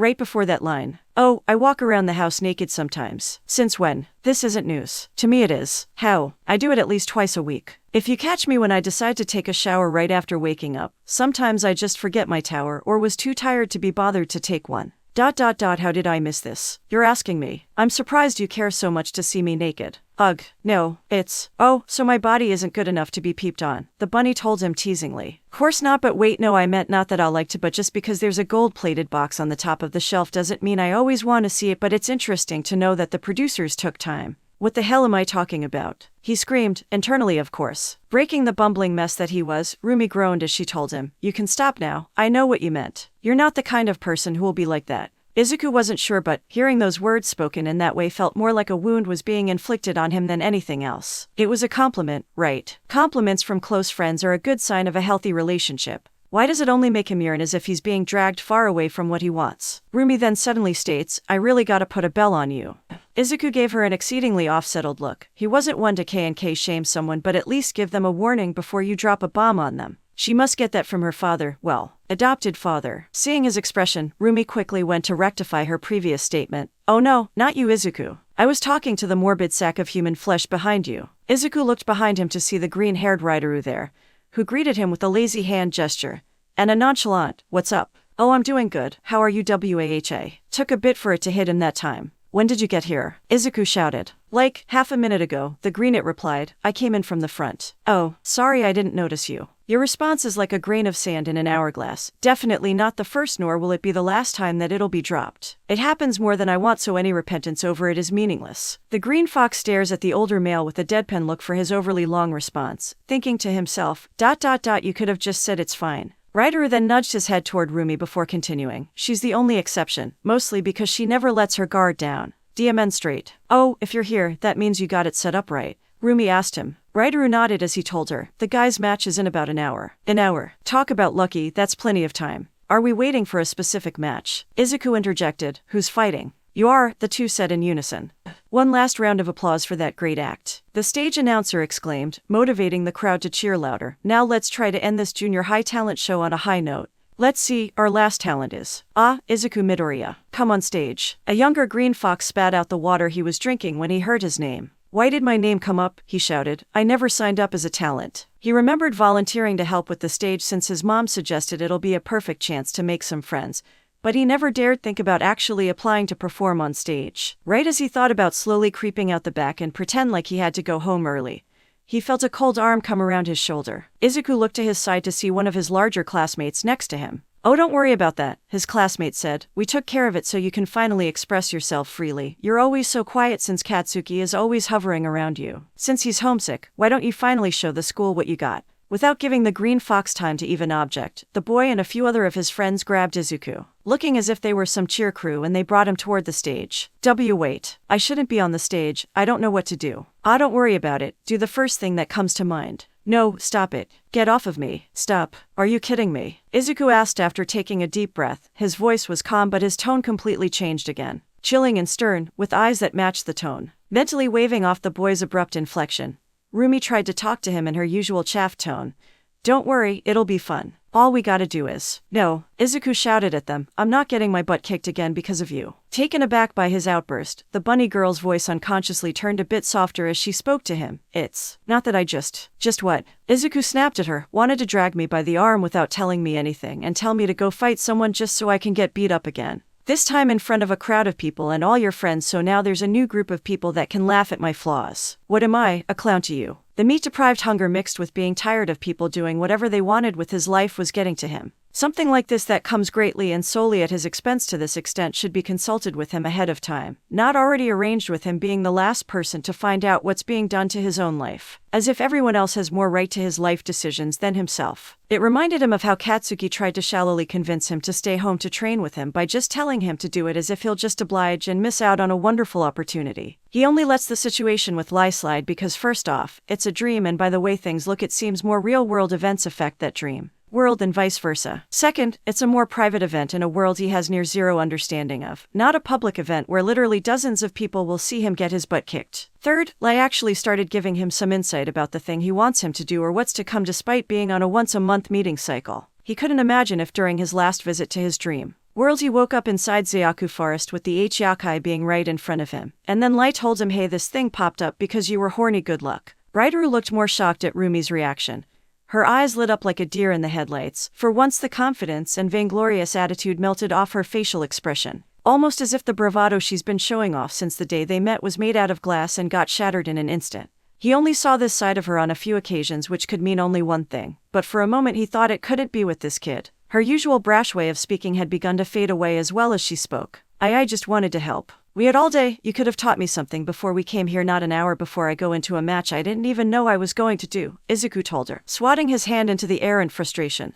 Your dad is already stagnating me with my training, now you want to do similar by waiting till the last minute. The hell? Of all people, Rideru was the one who stepped in between the two of them and raised a hand to cut him off before he could say any more. Calmly, he states, Suo, by my guess, there seems to have been a lack of communication here which led to a disagreement. So instead of a melodramatic argument, how about I just skip over all of that and suggest a fair proposition? He looks to both of them, seeing if they agree. Rumi slowly nodded, looking away from them as she timidly held her arm. The short break Izuku got gave himself enough time to take a breather and calm down. He really needs to eat. Right then did he see a chocolate bar being tossed at him, which he stumbled to catch the suddenly thrown treat. It was something called a Snickers bar. He looked up to see the stoic Greenet offering the same kind of snack to Rumi, in a kinder manner, who accepted it with a low thank you. At first, Izuku just took this as him being naturally more considerate toward the friend he knew for longer, nothing to think longingly about. Then Rideru whispered something into her ear, which made the distressed bunny smile before playfully hitting his arm. She seemed to have been cheered up near instantly. Why did Izuku's eye twitch seeing that? As the two enjoyed their candy, Rideru suggested to the two, I think it's fair that at the end of the day Izuku chooses whether he'll fight or not tonight. Though before he makes that decision, let's give him a few minutes to warm up and tell him who his opponent is. Then he can decide. Everyone seemed to agree to that. The Greenet then continued. You should be grateful to know that I managed to get an open slot for the no individuality boxing ring, which means you won't have to deal with any of the other crazy setups they have here. It'll be a plain boxing match, even the use or activation of quirks are forbidden, perfect for beginners like you. I got some information about the guy you're fighting, if you choose to, from Setsuna. He goes by the name Mizo, a Spatian of course, and must have some confidence in his capabilities to agree to a fight on short notice. Wait, Izuku interrupted, confused by the terminology that was used. Spatian. What's that? You know those guys across the stage that looked like aliens? Rumi reminded him, around here they're usually called Spatian since they usually look like they might have come from space. On the opposite side, we whose appearances usually resemble those of animals are called Lagas.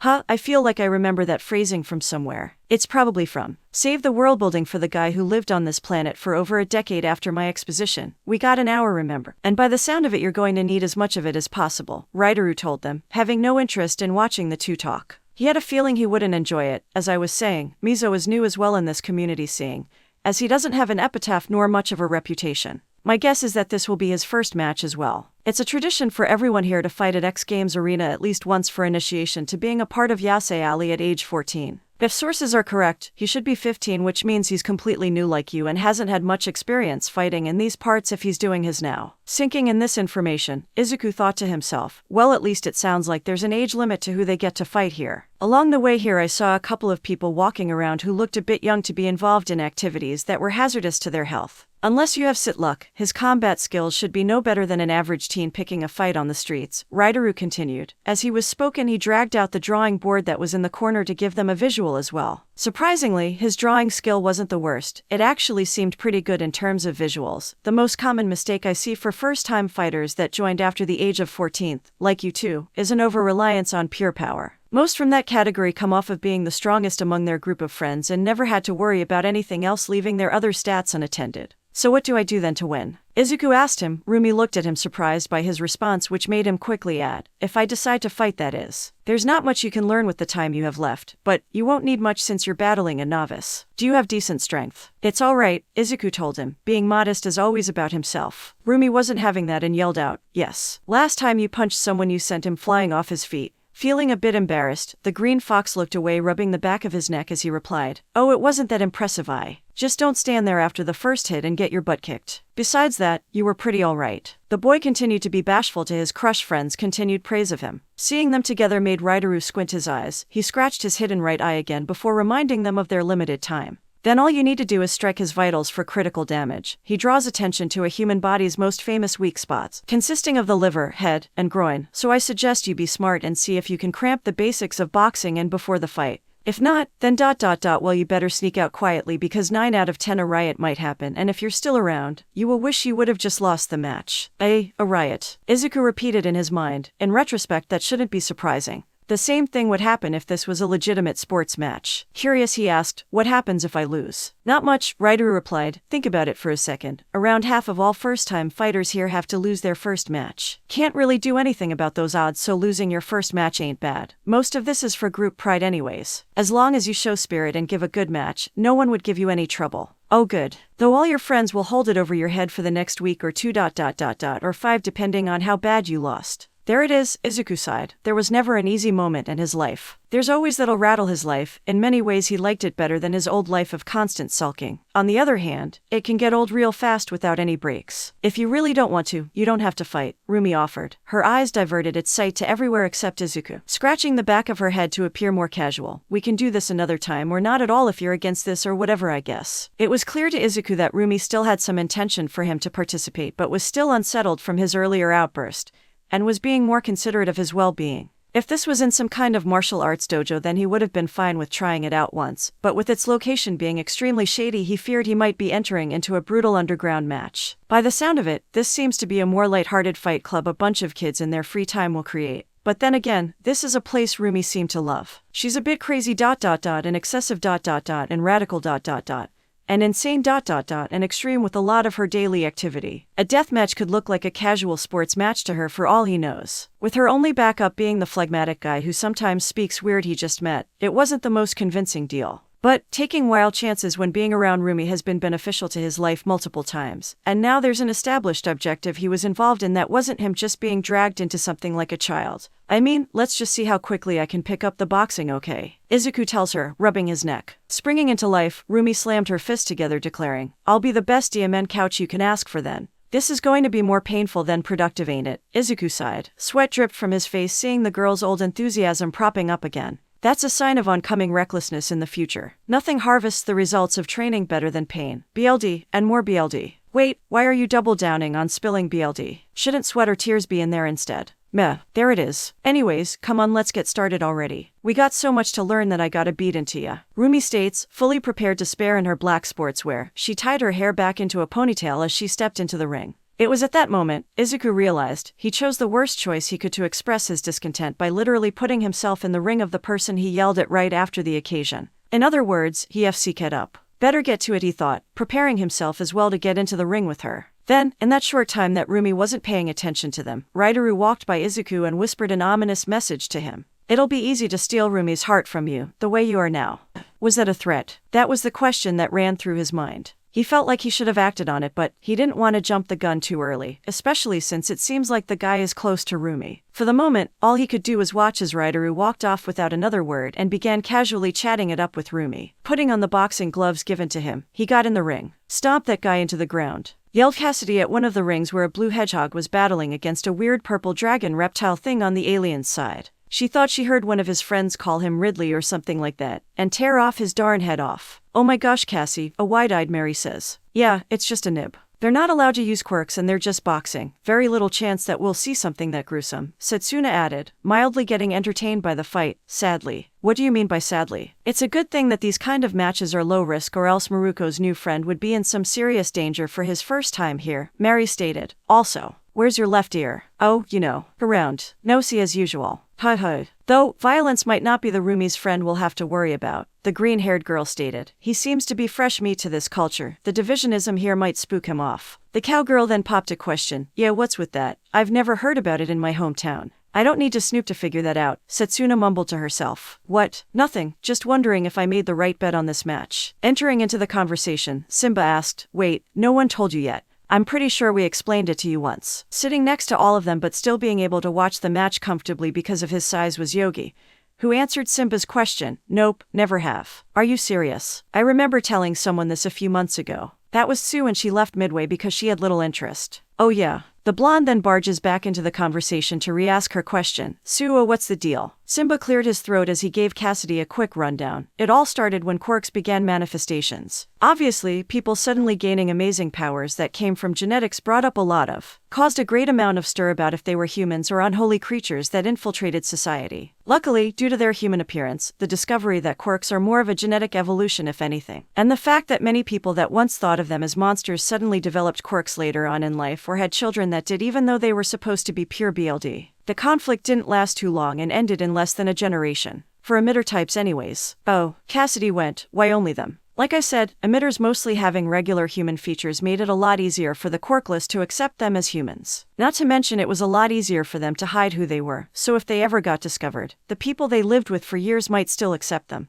Years of trust won't go away just because a kid can now shoot lightning or can make his fingers glow. Transformations had a similar path, but it took a lot longer since when people discover their quirks, it's them turning into something people will consider a beast, but they were saved since they were born normal looking and their abilities were transforming into those things. It made a great case to prove their humanity. They used the claim of their abilities just being a more physical version of the emitter type that were already getting some acceptance. Mary added, the term emitter and transformer didn't become separate types till way later. That's nice and all, Cassidy says, but what does all that junk have to do with the Lagas and Spatians business? It's called storytelling. Simba exclaimed, taking a moment to call himself before continuing. Anyways, as you can tell, the other types naturally had something that helped them be accepted into society. Mutations types didn't have that privilege. By nature, our quirks make us look less like what people considered normal, leading to us getting the worst of the ridicule. Not to mention that some people being born with their mutation attribute didn't help the case that we were just regular humans that gained a genetic evolution. Our conflict lasted for nearly a century. I ain't asked for a history lesson, I asked what's with the, I'm getting there. Simba exclaimed, annoyed at her impatience. Long story short, when it came to mutation types getting accepted into society when we first appeared, those with animalistic traits got accepted first since people can understand where their mutations came from, and some even found our animalistic appearances to be physically appealing. Unironically, said Setsuna, the love for catgirls helped end racism. I wouldn't go that far, Mary interjected, nervously laughing at the bluntness of the statement. I would say they just helped mend the prejudice that was going on in multiple areas, making some spaces like certain parts of Japan safe havens for people that fell under the Lagas category. Then what about the Spatians? Asked Cassidy, leaning on the railing as she continued to listen. Shouldn't they have been accepted around the same time? Those with traits unidentifiable to any animal on Earth weren't so easily accepted as they had nothing to use that can connect them to even living on Earth. Prompt the name Spatians, aliens if you want to be offensive about it. What? Cassidy questioned, confused about what he said. Nothing connecting them to life on Earth. The hell does that mean? Simba sighed as he said, alright, look at Mary. What's the first thing you think of when looking at her? A motherly figure. I'm not a mom. Mary exclaimed, quickly blushing when she realized how loud she shouted in a public place. True but no, Simba told her, much to the tan girl's annoyance. Something else. A young woman with a lot of modesty. Cassidy guessed. And no, Simba says, face-bombing himself. Physically, what does she make you think of? Think of the physical attributes she has. Cassidy stayed silent for a while before saying, snapping her fingers at the realization, oh, I see. She's a tan busty girl. I heard men really like that combination. I didn't see it at first, but now that you point it out, and with that outfit, I can see why her popularity among the guys here skyrocketed like they're witnessing a girl back home tame a raging bull. Wait, what's wrong with my outfit? Mary squeaked, instinctually covering her endowed top heaviness in a mini panic. Feeling like 100 were all glaring at her, even though they weren't because they were all watching the two guys who were beating the hell out of each other, she slowly sank toward the ground to decrease her visibility. Her reaction makes people wonder why she constantly goes out like she was a regular at a nightclub. Rubbing his temple, Simba told her, Dear Lord, I don't believe in. What animal do you think of when you see her? As if a light bulb finally lit up in her head, she exclaimed, oh, a ram. Yes, Simba cheered. Mary seemed a bit rattled from the misnaming, prompting Simba to quickly correct her. Well, actually no. She's a sheep but close enough. You've seen a sheep in your life, right? Yeah, I've seen those and a few rams before. And when you look at Mary you get reminded of a sheep at times, right? Yeah. A sigh of relief came over the lion man as he was finally getting through. Now look at that Spatian girl over there, directed Simba, poking over to the other side of the ring. Watching the fight was a pink-sized girl with black sclere, pink hair, and horns sticking out of the top of her head. She seemed to be enjoying her time here, having a similar reaction to the crowd at the spectacle in front of them. Cassidy responded. Is there anything recognizable about her? I mean, she's obviously got a good set of girls on her. Why no? Is there an animal or living thing on this planet that she's recognizable from? Oh, then I guess not. There you go, with Lagas, despite how often our appearance may devoid from being humanoid, we're still recognizable to get accepted easier rather than support their fellow mutation quirk people. So from what I got, one side hates the other for getting accepted faster because of catgirls over some rumor hundreds of years ago that has very little information to go, and no one could confirm if it was true or not. Yeah, basically. I'm not the smartest chicken in the farm, but that's the dumbest thing I ever heard. If you think that's dumb, just wait till you hear about how the Salem witch trials got started or the Foot War. Why does my face hurt? Izuku internally asked himself this, feeling the stinging pain on his red cheek. He stared at the rusted ceiling of this shack in a daze, flat on his back and not knowing why he's here. Is that a sign of a concussion? He wasn't sure, it was a bit strong to think. Only the sweet echoes of what sounded like a caring angel called him back to his sense. You got knocked the FCK out, exclaimed Rumi, resting against the boxing ring railings with a triumphant grin on her face. You need to start avoiding my punches better before I bruise up that cute face of yours too much. I told you, duck and weave. You're only ducking, we need more weaves. Raiduru then added, from what that silver-tongued lizard heard, Mizo only has great strength to his name but he doesn't display like a bozo. To have that much restraint in a place like this means he won't be SWNGNG wildly and has enough sense to be more coordinated with how he uses his strength. All that means is getting better at dodging becomes all the more important.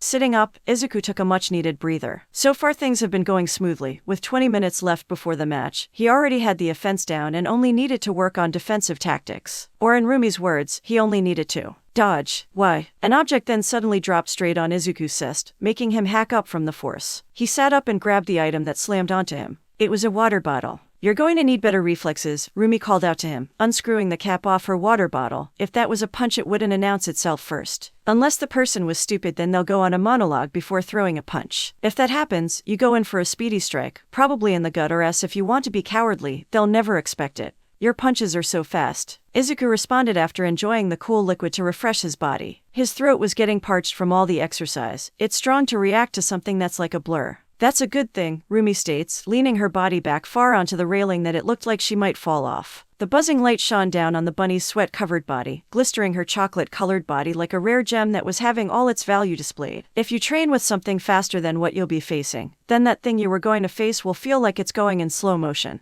Aha, was all Izuku responded with. His mind was slowly being drawn away to other distractions. The attention to his blissful view was quickly disturbed by the presence of the other green-haired boy in the room. He dropped a towel in Rumi's hand, allowing her to wipe herself stainless once again and destroying the slimmer the young fox was enjoying. The half-sighted greenet made eye contact with Izuku again, noticing his reaction to Rumi's fading radiance. He didn't react, coldly staring at him before turning back to Rumi. He bent down and whispered something in Rumi's ear again, gaining a similar reaction as before, gaining an extremely rare modest chuckle from the snowy-haired girl. What did he just tell her? Izuku thought. He found himself peering at him again. A strange corrupted feeling began bubbling in his chest. It felt aggravating and spread fast. His breathing suddenly became unstable, speeding up without explanation. Yet, despite his whole body seeming like it's working itself up, he felt more down than energized. The feeling only worsened with what followed. Playfully, Rumi pushed Raiduru back, almost knocking him off the platform. Trying to collect herself from a laughing fit, she manages to say, "Shut up already, UFC King Captious Marauder." "Oh, you getting wordy now?" Raiduru replied. His tone still kept its firm, but the vibe to it sounded different. Weird flex, but okay. I'll let it go since it's an infrequent occasion where you show that your mind isn't as thick as a bowl of oatmeal. A stark contrast to the rest of you. "Oh my gosh, I'm so done with you," she says, walking away from her friend and heading back to the center of the stage. She looked back to jokingly tell the half-sighted greenet, "By the way, I want the key I gave you back. You gave it to me, the spare, in case your dumb butt loses the original. Which I'll remind you, number 2 is still in my possession. You probably burnt your way up to number 13.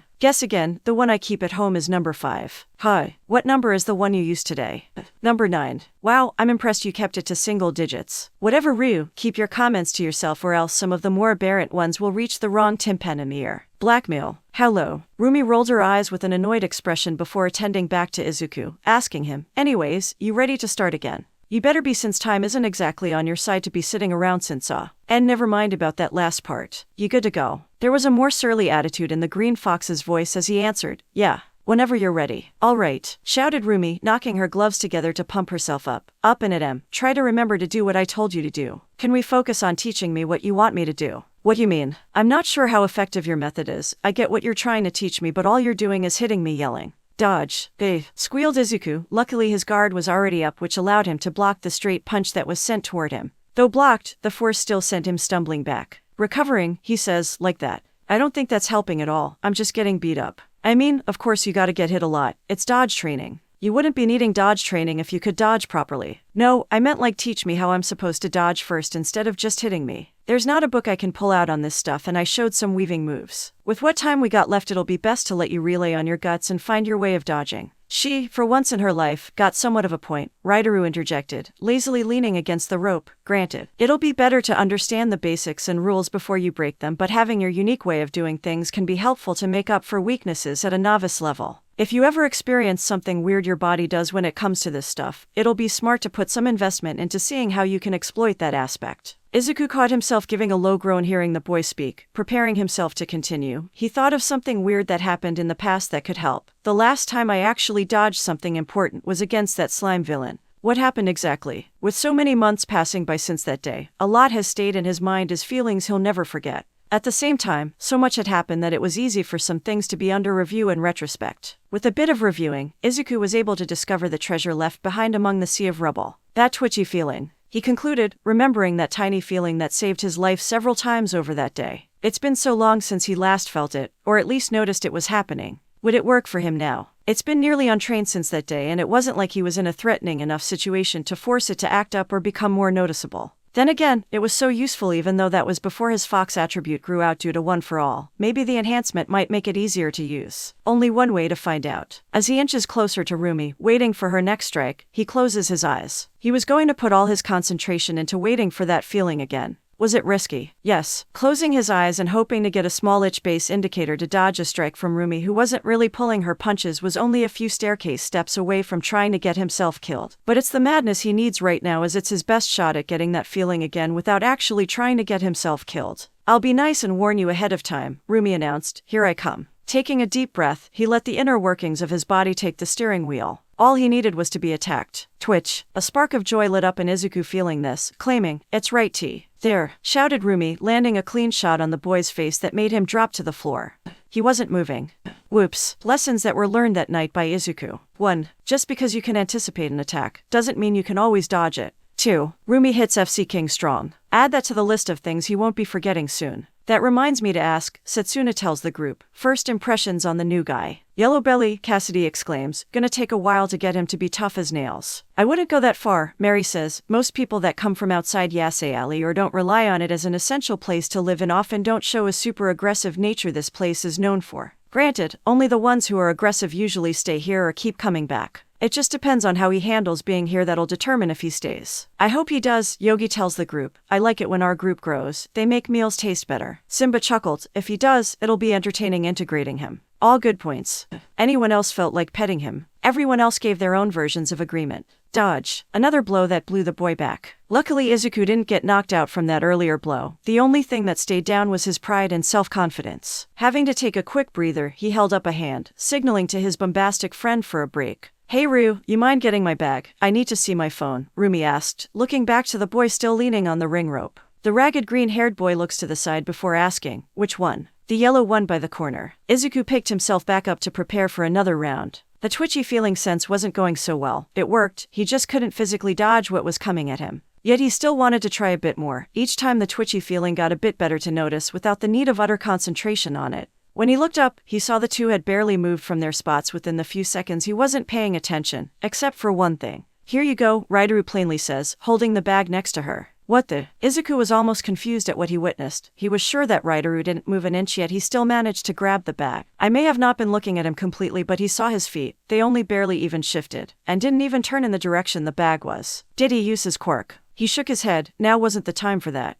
Regardless if he was going to fight tonight or not, this was good training in honing a forgotten skill he had. With the short break over, they both prepared for another round. This time, Izuku noticed the twitch sense with his eyes open, and for a moment he thought he could. Nope, the same result happened. If the rope wasn't there to suspend his inertia, Izuku might have been blown out the door. His head was spinning as he recovered from the hit. He was surprised himself how many of these hits he was taking and getting back up from. These were strikes that were flying at a speed that he couldn't react to even with this strange advanced sense, and Izuku knew Rumi wasn't one who was a lightweight in strength. He remembered an occasion when she was so mad that a sports team she liked lost. It was surprising to see the least what she did to the things she punched. While he was thinking this over, he heard a voice by his ear. You probably now feels like that guy who blew up Hirazu Street. Izuku almost jumped out of his shorts when he saw Raidaru next to him. The green braided hair boy was nonchalantly leaning against the rope again, peering at him with the one glistening ivy eye that wasn't covered by his scruffy hair. Unmoved by his jolted body, he mutters, "What was his name again?" "Oh yeah, Istok Imperium. What happened to that guy again? He kinda just dropped off the map after a while." The entire time the stoic boy was speaking, Izuku was constantly looking between the place Raidaru was and the spot he was at less than a few seconds ago. "Ignore that," went on a mental tangent, Raidaru told him, before whispering a strange statement. "Do yourself a favor and pay attention around her rack. Tell me what you see." Rightfully confused and a bit furred with his wording, he didn't have time to question those words as Raidaru pointed toward Arumi, who was very eager to continue their session, deciding to attend to her over dealing with whatever Raidaru suggested, though his mind still pondered over it regardless. Pay attention around her rack. Those words haunted him, terribly influencing him to direct, not just his sight, but his entire head toward the directions of Rumi's bountiful set of breasts. That black tank top revealed just enough treasure to be hanged in a museum while also leaving room for a little imagination to spice things up. A blissful sight that was quickly ended by a blue boxing glove colliding with his face. With him being flung back to the rope, Raidaru calmly asks him, "Suo, what you see?" "Heaven covered in sweat," Izuku almost robotically answered with a tiny drizzle of BLD leaking out of one of his nostrils. He quickly wiped it away before hiding his mistake. Just distractions." "I said around her rack, you little pervert," quietly scolded Raidaru, pushing the fox boy back to the center. "Now try it again and don't get distracted by her holy treasure. I know it's strong, but you can worship them later, most likely in the sanctity of your room or later depending on how well you follow orders." No time to reply, a wildly attractive bunny girl who can kick his butt was fastly approaching him. Twitch. There was the twitch, meaning he was about to get attacked. As dumb as it was, Izuku still followed Raidaru's advice. Not like anything else he was doing was working. "Around her rack." Izuku repeated in his mind, making sure to focus his sight around it and nodded it to avoid his mistake from last time. It was strong, but he did see something of note before he was blown back again. "You'll make for a great pin with how well you're getting your butt beat," Raidaru said at the rope, lazily looking at him. "Oh, I knew what you see this time." Coughing a bit, Izuku tells him, "I noticed her shoulder moved." Finally, invest more attention to her shoulders and elbows. They're an critical part of the human body for a reason, like a DCK for sec or breast for breastfeeding. In most scenarios, they give away where they're attacking and what type of move they're performing. "Oh, that's going to be helpful too." "Wait, what was that part in the middle?" "Use that to increase your avoidance. Go." Once again the green fox was ushered in the direction where he can get his butt kicked. Twitch. There it was, and he could see her right shoulder beginning to move, which meant that she was going to come at his right side. This was amazing. He had some inkling of where she was going to strike at, not just an indicator that he was going to get hit. It didn't matter if that sense was dulled from lack of honing. He had more of a chance. Now all he had to do was dodge. "It's still too fast," Izuku exclaimed at the person who was apparently giving him advice. There was now a red mark on the side of his cheek. Raidaru scratched over his covered eye.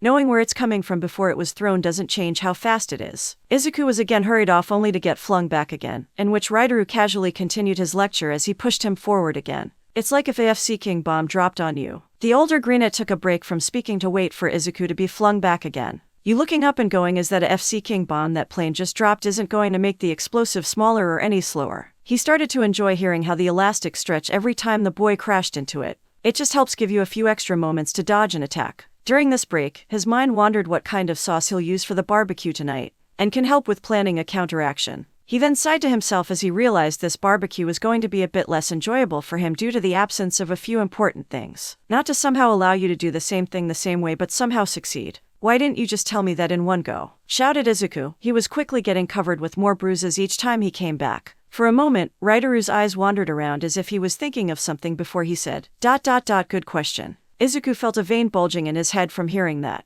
He was about to say something before Raidaru cut him off with a statement of his own. "The real question is, why are you being passive about it?" "What?" Izuku responded. "You know what she's about to do and she isn't trying to be discreet about it. If you can't dodge her attack, then why wait for it?" Pretty sure she already sorta advised on this. "She did. When?" "Something about monologuing." "This is where paying attention to around her rack is going to be useful. Go." Here we go again. The entire time as the tense wait for the Rumi strike to come, Izuku thought about what Rumi might have said that applied to this situation. Raidaru mentioned it was about monologuing, but where did monologuing even fit into this sparring? Then Izuku quickly thought, knowing her, if someone was monologuing during this she would've. That's it. Twitch. There was the cue. There was no time to second-guess the results. He had to act as soon as he saw the opportunity, or else he wouldn't be able to react to it. When the slightest movement of Rumi's right shoulder happened when she went to wind her punch, Izuku's body sparked into action. The sound of splitting wind echoed through the room.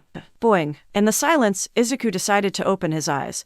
He had closed them when he made his move as a here-goes-nothing reaction. The first thing he saw was Rumi's face. Her once energetic expression was now staggered with surprise as her eyes seemed to be drawn downward. Slowly, Izuku widened his view to follow where she was looking, spotting where his red gloves were pressing against the black fabric of her top. Right on the bullseye. Rumi gave a few blank blinks at the fact that a hit landed on her that she didn't completely allow the boy to get. There wasn't much power in it seeing as she wasn't blown back by it but still, and she wasn't even using her strongest or faster moves, but it was shocking that it happened nonetheless. I guess I shouldn't be surprised, she thought. Ryu was whispering advice in his ear. I probably should have just handed over the training to him. Among our group's great trainers like Simba or Yogi, if there was anyone who would have a trick that can close the gap of skill they need for this, it would be him. Izuku's eyes widened out because his brain couldn't process that something which should only really be possible in anime just happened in his life. Raiduru looked unmoved as always, commenting a simple phrase, I think he took my advice too literal. I meant to notice when she breaks half her guard to throw a punch and strike her chin. I guess his hands couldn't resist reaching for Paradise's holy relic. What do you mean you haven't trained him yet? All Might yelled, slamming his cup on the table. Nezu calmly stirs his tea before responding. That's very expensive china you just slammed. I shared the usage of it as a symbol of our friendship, but so help me if I find a crack in it later. The boy has been here for about 2 months and you haven't taught him anything. All Might continued to shout. He was getting infuriated at this revelation. After Izuku came to him with fear of what he might do, I was almost relieved when I remembered I was in your good graces, Nezu. I thought I knew someone who could help him with his unique situation. Oh, I am, Nezu calmly. It's just extremely slow-paced and involves a lot of doing nothing. That doesn't sound any better. What have you done for him so far? Drinking tea, suggested some stretches he can do. Made him go without meat for extended period of time ... and by that I mean none at all in this house. And he was already doing light exercise to keep himself fit, so you should be very proud of him for his. What are you doing? This isn't a game. Exploded the number 1 hero. For a moment, his outburst had caused him to go into his big might form. Volume please, it's nighttime, Nezu tells him, rubbing his ear to help with the ringing. Calm yourself, you shouldn't get riled up over this. You were the one who entrusted the boy to me as you lacked the knowledge for the task. Now you want to scoldingly criticize my methods in something you so quickly passed on due it being too complicated for you. All Might winced hearing this. A burning coal of regret and inadequacy had dropped in his stomach. It burned deep, charring the very core of his being. Yet, like many other occasions when a troubling situation occurred and someone's good livelihood was put in danger, he pushed through it. I'll admit it was my own incapabilities that lead to me asking you for help. That fault falls on me. Regardless, I had hoped that the place I send him off to, you, would provide him with what I cannot. I let you know that as soon as I requested it. If you had little intentions to help either but still took him and only to use him as a tool to assist Rumi, then it's completely unforgivable. The dead silence of the night expanded between them as the last words of All Might echoed out to a tiny shimmer. Despite it, Nezu still seemed unmoved by those words. He sighed, setting his cup down on the table next to him, saying, I wish there was something that easy to deal with that girl. Unfortunately, it'll most likely end in failure, and if she ever found out I was behind it, she'll never forgive me. As much of a handful she can be, I can appreciate the fact that she still tries once in a while.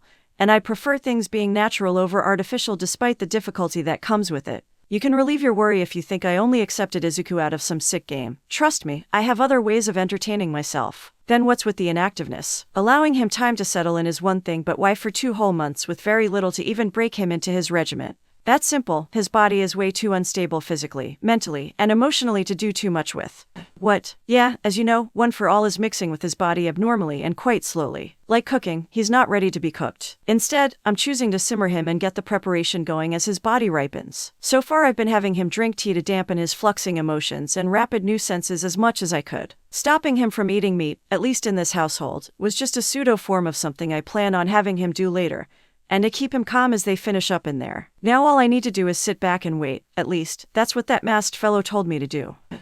Masked fellow. All Might repeated. Nezu went as if he wasn't aware of what he said. Oh, Izuku must have not informed you on the full extent of his special condition. The full extent. There's more to this he didn't tell me. Not that I can blame him, that lie might not have even fully told the boy himself. Why? What are you talking about? You know of Izuku's special situation. Of course I know, or at least, I know the origin of his mysterious features. They're not as unknown or random as you may think. I say they're more of a fabled trait, belonging to certain kinds of people. How do you know that? Nezu smiled, picking up his cup and giving a toasting gesture to him before stating, simple, I am a part of that group. Why does my face hurt? Again, Izuku questioned himself. He looked down at the muddy ground beneath. A small broken object was on the ground in front of him. It had a metallic outer shell and was beyond saving. Why did I have this again? He had his answer when the piercing sound of nearly 100 people's scream echoing in his ear. It felt like his eardrum was going to burst, and his ear would bleed at any moment. That's right. My earplug. How we get here again? Izuku made the cardinal mistake of getting confident enough that he agreed to do the match. With Izuku having a life outside of this place, Rumi thought it'll be best to hide his appearance like she does so no one would recognize him on the streets afterwards. What disguise they decided to go with. Forgetting to get clothes for a disguise, they had to go with what was lying around the shack, resulting in Izuku now having a giant black afro with a comb pick, a devilishly evil mustache, black eyeliner for a sharp look, and a red, blue, and yellow trunks. Thankfully, they had enough sense to have him wrap his tail with the cloth and then around his waist to make it seem like an accessory, as well. Did he look absolutely stupid? Yes. Did he care? Yes, extremely. He almost felt like crying when everyone gave him a weird look when he stepped out. Does he have regrets? Enough to make even the Buddha get tired of hearing them. But will no one be able to guess who he truly was? Outside of Rumi's friend, no. He sees this as an absolute win. Only because that was the only win he can take from this. His fight with Mizo has gone not as terribly as he expected. For the most part, they've been in a stalemate between Izuku dodging most of Mizo's attacks,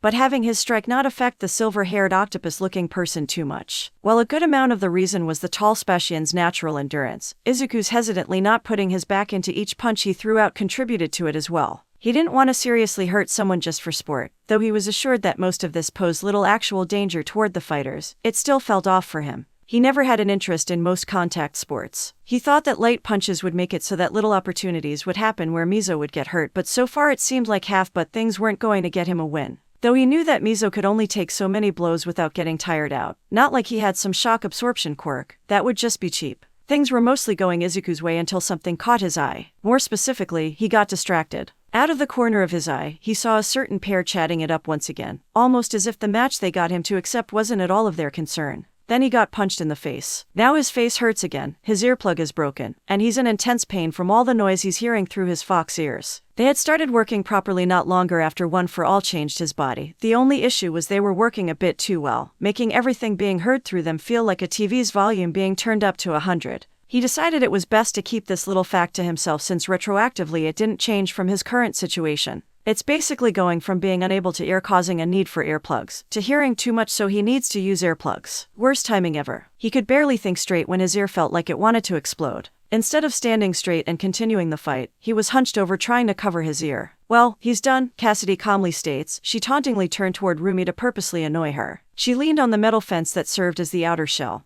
Guess that means I win this round betting on the other side. Shut up, it's not over yet, Rumi told her, turning back toward the stage to cheer Izuku on. Sure looks like it, he got hit pretty strong, and he's not getting back up. The yellow belly is done, she says with a smug smirk. Rumi turned a ferocious eye toward her before declaring, call him a yellow belly one more time and, yellow belly. Suddenly Izuku witnessed both Rumi and Cassidy tossing the other into the ring, tussling over each other in the dirt. He didn't know how to react to what he was seeing, all he could do was blink blankly as he watched them fight. The crowd, on the other hand, did know how to react, by cheering on the girls as they continued to beat the shit out of each other. Thankful, their friends quickly came to drag them off before they completely stole away the attention of the actual match, and before Cassidy took off her clothes again. As abrupt and nonsensical that quick intermission was, it was exactly what Izuku needed. It gave him enough time for him to find some comfortable way to cover up his ear with one of his ears. It didn't completely block out the sound, but it was enough where he could concentrate on the fight he was currently in. He needed this fight to end soon, and by soon he meant right now. Not only because he could only go so long covering his ear, but also because his annoyance meter had spiked suddenly. Too many humiliating things at once, he was getting quite sick of it. This was supposed to be the time where he left most of that behind him, not having it increase tenfold. It was going to end now. A small growl escaped under his breath. Standing straight, he cautiously approached Mizo, waiting for the tall octopus man to do another wide swing, which came thankfully sooner than later. As the silver-haired boy's shoulder shifted as he winded up for a punch, Izuku's eyes sharpened. You're one of them. All Might repeated, you're not explaining yourself. Nezu casually tells him, I kinda have to. Got to be careful with what information you tell others on this stuff. You're already involved in one secret that puts a target on your back. You sure you want another? All Might gave a grave face hearing this. What did he just stumble onto? He was able to respond, but Nezu stopped him by warning him. I must warn you, if you get involved, you're going to be entering a whole new world that exists alongside this one. The rules there can be extremely different than how it is now. Here, when you know a secret, you're typically safe as long as no one knows you might know a secret. Over there, the fact that you know a secret can have you hunted even though you made sure no one knew you knew the secret. Just knowing will always put that target on you depending on who you pass by on the streets. Like BLD on a blade, you can wash it off to where the entire sword is spotless, but that won't remove the smell of BLD. Knowledge can be an extremely dangerous asset to have. It's the same reason I'm guessing why Izuku's masked friend has kept him in the dark. How come you know it then? You're saying how dangerous it is to know anything, yet here you are. And most of the time you look like you don't have a care in the world. I'm in a special position in all of this. With a role as a passive spectator, as long as I don't step on too many toes, I often fall under that world's radar, and most know it's best to leave me be. You, on the other hand, don't have that privilege. Can information like this truly be that deadly to have? What kind of secret can this be? That depends on your definition. What would you think will happen over a secret involving the truth of the world? Life is strange as the mysteriously unpredictable will always happen that'll be out of our control. But that doesn't mean there never is an explanation for some of them. People like Harold Holt don't just disappear without reason after all. What? Oh my, there I go again. Suddenly the darkness in the room seemed to be menacingly enveloping itself around him like a good old friend. He happily took another sip of tea before continuing. I might be saying a bit too much again. You better make your decision quickly before you know enough to be hunted for one reason or another. So I ask again, you sure you want to know what we are? We can be quite the dangerous bunch without proper caution. The crowd was silent for a moment as they all took in what happened. The limp body of Mizo lay against the metal fence that was supposed to be the edges of the ring. The entire fence was bent out of shape and disfigured that one would think that someone ran a car into it instead of a human body. The blue mask that he used to conceal his mouth had been torn right at the spot he was hit. White steam still rose off his face. The silence only lasted for a moment before the crowd erupted. The Lagas cheered their kind's victory, while the Spatians groaned at their defeat. Izuku was lifted up and hauled off by his friends in a victorious cheer. While he enjoyed the sentiment, he had to look back to see how Mizo was doing. He did not mean to hit him that strong, it just sorta happened. Thankfully, he seemed to be alive, but the silver-haired boy had to be dragged off by a pink-skinned girl, probably a friend of his. Later, on the rooftop of the building where Izuku was introduced to everyone, the group as promised held their barbecue with a small campfire in the middle to enjoy the Green Fox's victory. Food will be done in about a minute, announced Raidaru to the group as he manned the cooking, getting a cheering reception from the rest of his group. There we go, exclaimed Mary, drawing away from Izuku after tending to the marks on his face and plugging his ear with her wool. I tied my wool up nicely so you can reuse it until you can get another earplug. Thank you very much, thanked Izuku. Sorry for the trouble. It's nothing, trust me, I've treated worst with those two ruffians, Mary told him, nudging her head toward Rumi and Casey who were chatting quite friendly with each other. Doing some kind of joint dance. You'll see two drunkards performing at a bar when their team wins. You wouldn't think that these two had no issue punching the other in the face a minute ago. I can believe it. More of my injuries surprisingly were from Rumi with boxing gloves on than the guy who actually wanted to knock me out. Then again, what was the difference? Mary covered her mouth as she giggled. That girl doesn't know how to hold back sometimes. Guess that's why she gets along with Cassidy so well. They're like children. It's going to be up to you to make sure she shows some restraint toward you. Everyone has a limit. A scolding or two can keep them at bay. For a while. I'll keep that in mind. I might need it later. I'm just happy it all worked out and I won. Izuku sighed. I heard of last-minute cramping for a test but not for a fight. Never doing that again. Especially in that stupid costume. Speaking of which, Simba says walking over. Not bad for your first fight here. Didn't expect you to win the way you did. You may not be that big but you're certainly packing a punch. You fight often. And no. Izuku stuttered, I don't get into fights like ever, unless by a string of unfortunate events, and usually Rumi is there. Chuckling, Simba told him, sounds like you often find yourself in trouble then. It'll be smart to become better at handling them. You're a fox, right? Why yeah. Then I have a few moves you can try out. For Lagas like you who are based on a predator type of animal, there's a few interesting ways you can fight. That'll be helpful, responded Izuku. I've been having way too little to do and I've been looking for something to improve my combat abilities. I'm sure me and the others will be happy to teach you some techniques we know, ain't that right, big guy? The lion called out to his bear wife friend, who responded only with a nod as he continued to eye the cooking meat and vegetables. See, so come back anytime and we'll see what we can do for you. It's done. Raidaru mumbles to the group, get your sit. I'm not going to stand here forever to serve you. Izuku never felt more joy eating than on that day when he finally tasted meat again. If he wasn't in public, he might have started singing again. That didn't stop a few tears from leaking out his eyes. Taste good? Rumi asked, sitting down next to the green fox. They say victory is the ultimate spice. You could have seasoned this with sand and it still would have tasted amazing, was what Izuku meant to say, but it was between a lot of crying, chewing, and Izuku being himself. Rumi couldn't help snickering as she got a basic concept of what he said. Glad you're enjoying it and I hope you're finding everyone, or at least most of my friends here to be pretty cool. They seem nice. They offered me something interesting. You mean like drugs? Well, no. They offer to teach me a few moves or something to fight better. Ah, right. That's kinda why I brought you here in the first place. You've probably noticed, but this place is quite rough by nature and most of these guys are not so bad fighters because of it. Though compared to me they may as well be doing WWE wrestling.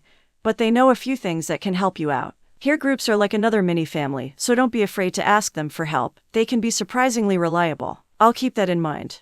It's been quite a while since an awkward silence happened between the two of them, except this time it's not just Izuku who is being fiddly. The usually aggressive bunny girl seemed to be hesitant to speak, rubbing her neck in an attempt to rid herself of the discomfort she was feeling. FCK it, she mumbled. Izuku tilted his head at her, wondering what she meant. I'm SSSSSSSS sour. You're sour. And no, I'm SSSSSS sure. You're a sure. FCK, why am I like this? The girl mumbled to herself before stating, about before, with the whole dragging you around and making you do things that end up humiliating you. I'm SSSS short. Are you trying to say sorry? Yeah, that. Right next to Kakin, you're probably the only other person I know where it's somehow physically impossible to apologize. Shut up, I'm trying. I barely ever make a mistake like this, so this is new. Well, you were patient with me for a lot of things, so I guess I can let it go this time. Next time though, please at least try convincing me first before volunteering me for some extreme act. No promises. Slowly Izuku panned his head toward her, giving her a slightly annoyed look as he did before. Her eyes comedically lit up like a deer before Rumi quickly continued, but I'll try my hardest to keep to it. Probably the best results I can get from this, Izuku teased, chuckling as he went back to his meat. That comment struck Rumi different. The tiniest tint of pink appeared across her dark-skinned face. Hey, you should be happy, my lucky embrace worked. You TKO the next person you fought. Wasn't that technically you? A smart person will make sure their own attacks won't work on them, because you truly can't trust anyone, not even yourself. That's why I never let my guard down, not even when I'm alone. Except when you wake up in the morning apparently, Izuku slyly mutters. Rumi's ears turned red at this, defending herself. My guard is still up. I just don't pay attention to other things because they're not important. Which reminds me, if you start waking up earlier just so that you can see me naked, I'm going to kick your butt 30 times over. I wouldn't dream. I wouldn't think. I wouldn't consider. It's not something at the top of my priority list. The chance of me doing it will not be happening soon. Ah, come on, it's not fun if you don't try a little bit. Yeah, but, wait, what? Ooh, nothing, just trying to keep things interesting.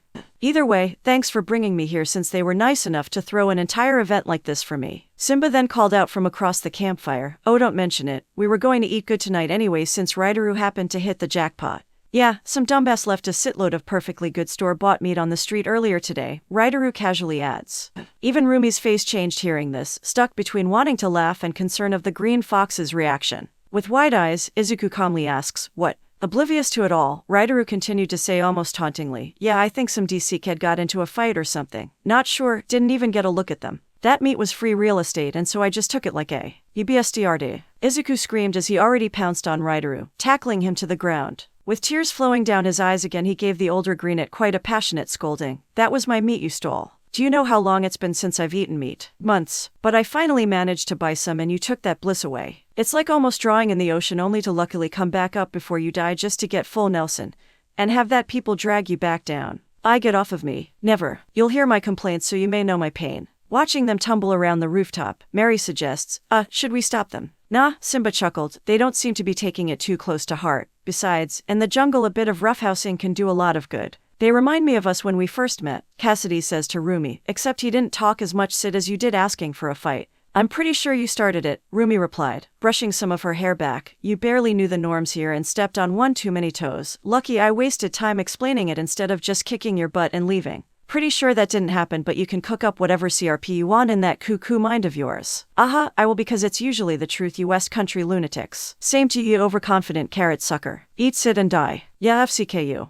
The two stared at each other before bursting out in friendly laughter, followed by tackling each other, getting into another fight, this time with hair pulling. The energetic youth, Simba mumbles to himself, looking down at all of them with a smile on his face, so full of potential. Hey Mary, you wanna fight? Setsuna asked, looking excited. No, inside the dream world, Lai was staring out the window looking up at the stars. Despite the mask he still looked disturbed. What's wrong? Nana asked him. Lai scratched the side of his face as he said, seems something had occurred that'll cause us to make a slight arrangement to our deal. The raven-haired girl groaned as she said, are you kidding me? We were done. Don't worry, we're keeping nearly everything the same. The only thing we're changing is the order we're doing things. Good. Nana exclaimed laying back on the floor. I swear you guys are purposely difficult to work with. What even happened anyways to cause the change? Something big. It's nothing too important, Lai replied, shaking his head. Seems that our little kiddo just encountered another of his kind. At least, one whose abilities are partially awakened. Already, I thought not telling him everything was to avoid this. No worries, this should be one of those freaky coincidences that happen, the masked man assured her. Despite us being scarce compared to the rest of the world, us mythical creatures still have a decent population and can get around. Now if he ends up running into his specific kind of mythical creature, then we might have trouble. Lai then faced away from Nana, turning his attention completely to the stars above. As the voice that came from behind the mask changed again, a long black foxtail appeared behind him. For now, let's decide what Izuku will learn first. Something fitting for a kitsune. An average day in the dream world. Some weird FC upset is going on that is going to be nearly impossible to explain in the real world without sounding like you need a hole to let all the crazy escape. Today it's a half-naked Izuku, who looked like he had just been through the ringer from how scuffed up his hair was and was hanging onto the leg of the infamous Ichentai Yakai that was rampaging the field for his dear life. Perfectly normal. With a moaning shriek, the Yakai once again charged toward another tree. A screaming Izuku screamed as he embraced himself for impact. Right before the collision, time froze for the green fox. Yep, that's me. You're probably wondering how I got here. Well, it's a long story. It was only a couple of hours ago that this mess started. Great, you're awake, Lai announced to the boy as soon as he woke up in the world. The first thing Izuku noticed was their surroundings. No longer were they at the standard house they usually talked in. Now they were in front of the multiple layered red and gold palace Izuku saw when he was falling from the moon. He always wanted to find out what was the purpose of such a place and was going to ask Lai about it, but since he never saw it again, no matter how high up in the sky he was, he never felt it was right to ask. He looks up in awe of the giant red torii gates, getting closer to observe the golden inscription design on it. His attention was only brought back to his guide when Nana tapped his shoulder and pointed toward the impatient masked fellow, who sighed before he continued to talk. Alright kiddo, here's the deal. The odd mutation you had since you were a child is because someone in your family lineage had relations with a kitsune, which is a mythical fox by the way. No, I don't know when this happened, but yes, it obviously came from your dad's side of the family. If you're going to have a crisis about if you're human or not, I suggest you skip it because it's pretty obvious that you're human, you're all mortals. Being a mythical being just means you're more connected to the more spiritual things in the world. It's like being rich in your world. It can give you a whole bunch of unfair advantages and you can get away with a lot more than you should compared to the average life. Granted, a lot of these advantages aren't too amazing and some are straight up pointless, kinda like quirks. It's the diamonds among the crowd that causes the overhype of it. Lai scratched his mask as he continued. Let's see. Oh, this is basically some cognitive, partially astral place that, to my knowledge, all kitsune have some version of. Here you can explore and sort out all your inner turmoil, as well as work on unlocking your latent potential. Of course, I'm your guide for that. I'm nothing special. I was just made as a companion to guide you through all of it. I think I explained that as well. The masked man then gestured toward Nana before saying, of course, you know this is Nana, the representative for One for All in your system. Since they're here they'll be assisting sometimes in your training. That wraps up most of it. Best keep this as much as a secret as possible, or else anyone you tell could possibly to most probably end up dying a brutal death. Any questions? Emma, what now? Izuku asked. His head was spinning from the sheer amount of information he was hit with right after waking up. Okay, so it wasn't that long of a story. Like clockwork, time moved forward and the Yakai crashed into the tree, launching Izuku into the air before rolling along the ground. He just lay there recovering from the impact as the Yakai simply got up and ran around as if nothing had happened. Look on the bright side, you didn't die, Izuku heard the voice of Lai say. He only had to look to the side of his head to see Lai's mask rattling. This was going to need a bit more explanation. The place they were in when he woke up was the first floor of his soul palace, which Lai explained is where most of his latent abilities lie, and he needs to conquer each stage in order to gain different abilities. Right after Lai explained this, he said that someone else was going to hand him his trial for the first floor. That was when he took off his mask and placed it on the side of his head because he'll need his assistant for this trial. For a moment Izuku thought he would finally see what was behind that mask, only to look up and see a square-jawed bulky male staring down at him with his small eyes. Izuku almost screamed, backing and getting a full view of the guy. This could not be Lai's true body. The body type is all wrong, facial structure, and even the height was off. Lai has a more slender bulk build. This man had a wide build. Not to mention that Lai is usually dressed in traditional Japanese kimonos. The kimono Lai was wearing dropped to the ground, leaving the man in his dark LTHR clothes that he leaves open to show he wasn't wearing a shirt, stylish goggles, and a bandolier. It was right then that Izuku remembered that Lai said someone else was going to give him his trial. He guessed this was him.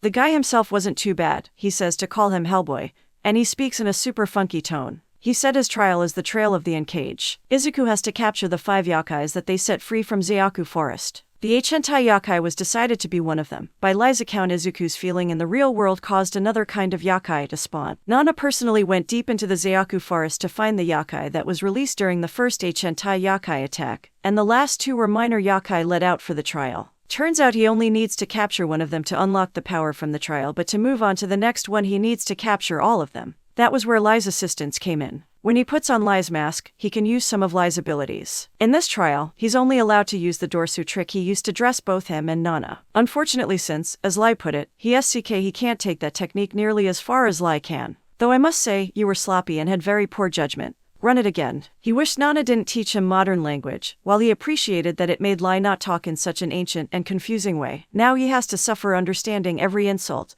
or harsh criticism Lai had. As Izuku dusted himself off, he caught out of the corner of his eye, a being with green hair was staring in his direction. By the time Izuku turned toward him, the creature ran off. It was probably one of the others' yakai, Izuku thought, and I already hate that thing. Wow, where did that come from, kiddo? Lai asked, surprised at the sudden aggression towards something that hasn't done anything to him yet. I don't know, Izuku answered. It was strange, but just seeing the creature aggravated him for some inexplicable reason. Well, don't dwell over nothing for too long. You got something to do here. There's no trick to this task, you just gotta keep at it until you get better at it. Try going after one of the weaker yakais first, Lai advised. Why yeah, Izuku says half-heartedly. Despite knowing it wasn't healthy, he couldn't stop thinking about that green-haired creature that lived in his mind rent-free. Oh hey Mr. Yagi. Young Midoriya, how are you doing? I've been doing well for myself here, thanks to Rumi. I've recently made a whole new batch of friends in the area. That's wonderful to hear. I was worried you might have not taken the move well. Homesickness is a common occurrence when a change of familiarity happens to adolescents. Don't worry, out of everything I'm dealing with, thankfully that isn't one of them. What wasn't expected was seeing you here. What brings you around these parts? I was just running a few errands for Nezu. Really? Was it for anything important? Rumi always mentions how her father doesn't like delegating his tasks to others unless it's overly minor. Even then, he'll usually give it to her to do than anyone else. Well, sometimes there are things that adults can only ask other adults to do. I remember Aunt Bakugo will say similar things during times where she looked distressed,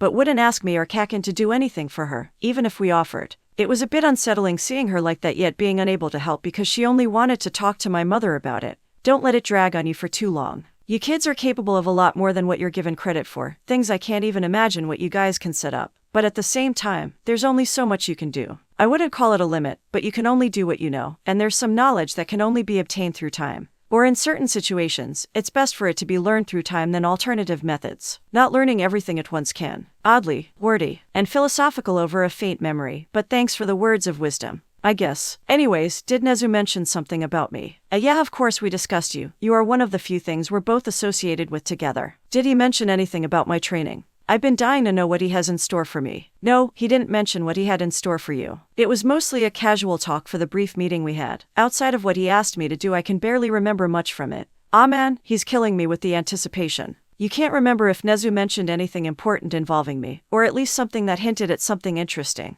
And no, sorry, I'm racking my brain as strong as I can, but nothing sticks out. Darn. Sorry once again, Midoriya, I have to rush off to get some things done. Some of the places Nezu wants to visit closes at weird times. I'll speak to you another time. Okay, see you around, mister. And he's gone. I thought he was only fast in his buff form. 2 years and 9 months left before UA entrance exam.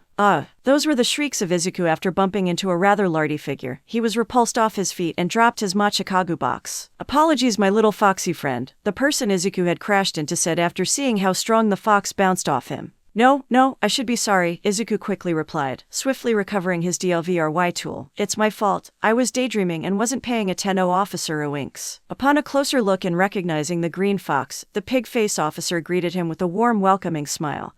As he exclaimed, if it isn't Rumi's little friend. How have you been doing lately? I've been doing fine, Izuku replied, picking himself off the ground. Wait a minute, I recognize that uniform from somewhere, Officer Owink states, taking notice to the peculiar white attire Izuku was currently wearing. Did you get a job at that one restaurant? What was it called again? They have a legendary ramen menu. Ikaraku's. That's it. Love that place, the owner and his children are such wonderful people. I know, they were quite accepting of me when I came in with a recommendation from a friend that knew them. I'm impressed. They don't hire often as they like to keep their staff close like family to improve their overall team efficiency. Well, that and it lowers the chances of someone coming in only to steal their recipes. Don't think I'm too important there, I only do the local deliveries. Though he did offer to show me a few things once in a while. Either way, it's not bad to get some work experience at your age. Could learn a few skills you're going to need when you're older, like patience and steps when dealing with a less favorable person. You must have a good friend if they manage to get you a job that can give you that, but is also a place that treats their employees well. Oh, yeah, he's quite a friend.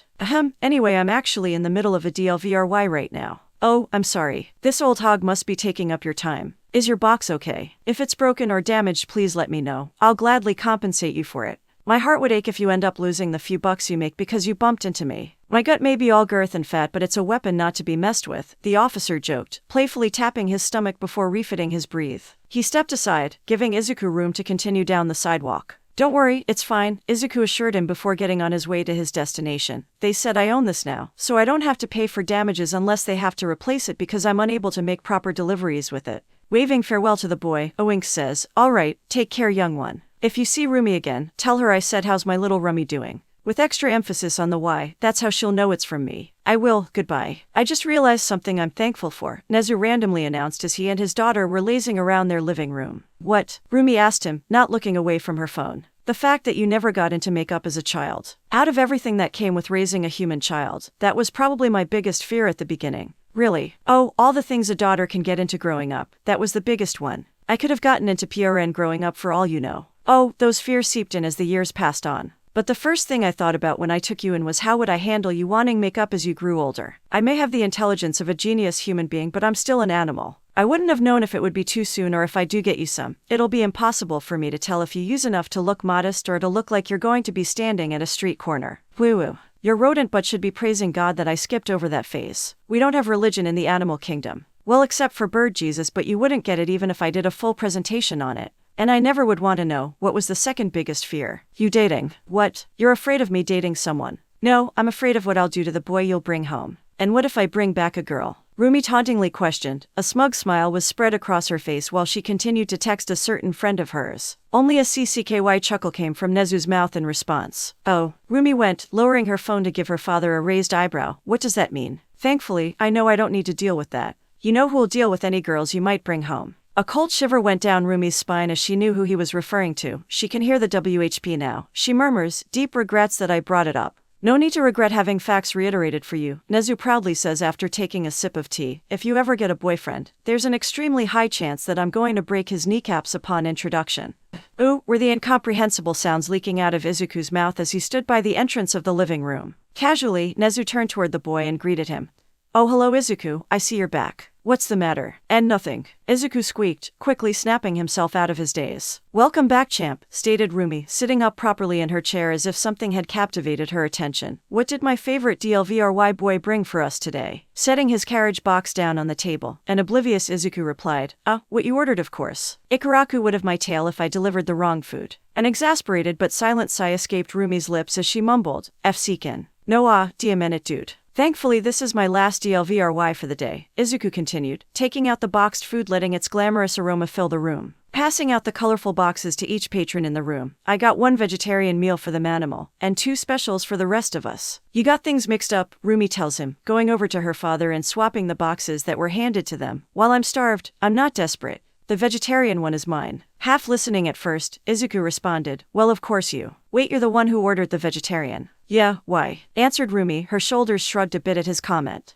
Then, what will your dad eat? The same special you're going to eat. How do you not know this? You got us the food. Izuku's dilated eyes frantically glare back and forth between the food and the mouse, finally directing itself rightfully toward Rumi. But he's you know, and the special had at least 4 different kinds of meat in it. Don't you have any empathy for your fallen comrades? Eagerly taking the one Rumi set down for him, Nezu nonchalantly spoke to Izuku before digging into his meal. Hey, that's just the rules of nature, not my fault they lost. A petrified look of horror stained the young fox's face upon hearing such dark pragmatic words from him, only deepening the mental image of a pit that showed how far Nezu's insanity went. The expression continued to stay as Izuku watched the manimal devour his dish with such severe pleasure. Even though he was doing similar not too long ago, an unsettled chill came from watching specifically Nezu doing it. Does that make me a hypocrite? Izuku thought to himself. Before he could dig any further into the topic, his mind was occupied in a flash by another question he found more pressing. Wait, what was with the whole never eating meat thing then? You guys never cooked a scrap of meat here the entire time I was here. That's because my daughter is going through one of those vegan phases. Nezu sighed as he accompanied his meal with a sip of tea. You're vegan? Izuku exclaimed, shooting Rumi an astounded look. When was this a thing?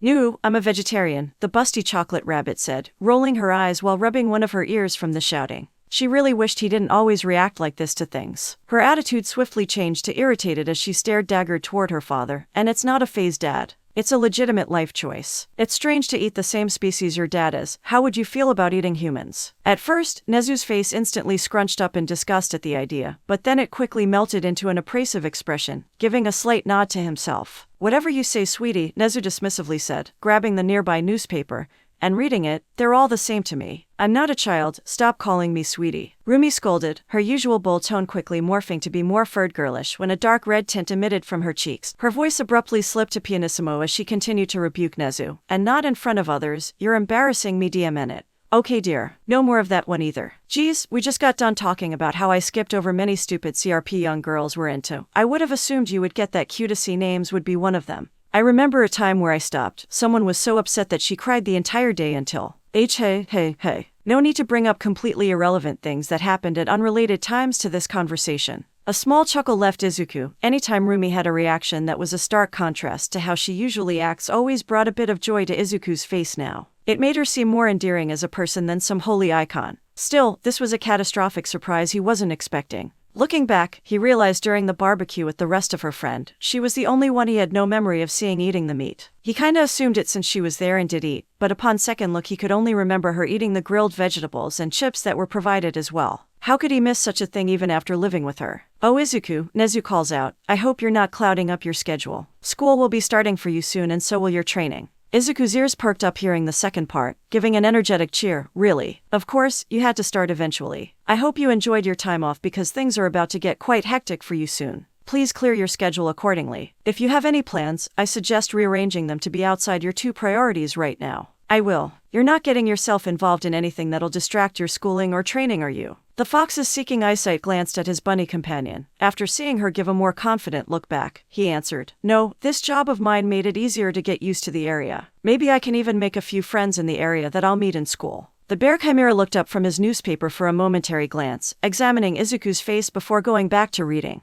That's good, just keep out of trouble, he finally said. After turning away from him, Izuku sighed relief before looking toward Rumi, who responded with a nod. After nudging her head toward the door, she squinted one of her eyes to give a questioning expression. With wandering eyes, Izuku pondered something before raising 3 stagnant fingers toward her. Understanding, Rumi smiled before returning to her phone. Settling down in a chair himself, Izuku finally enjoyed the food he had to deliver himself, but he couldn't take all the time in the world to eat this in one sitting. They need to be somewhere in 30 minutes. 2 years and 8 months left before UA entrance exam. Just as Rumi said, her friends at Yasei Alley were more than welcoming and training him as well. While expectations on what they'll do for him weren't high at first, Izuku was quickly surprised by how diverse and in-depth they were in tutoring. When he thought of learning how to fight from these people, he expected it to be more let me teach you how many PND it takes to break a human nose kid. But what he got was a little bit beyond that. For now, he was alone with the biggest of them, Yogi the Grizzly, at his residential area. After helping him find his way here, Rumi went off to see Raideru after Yogi informed her that the stoic Greenet was hanging out with Tsuyu. Taste, Yogi the unidentified bear told him,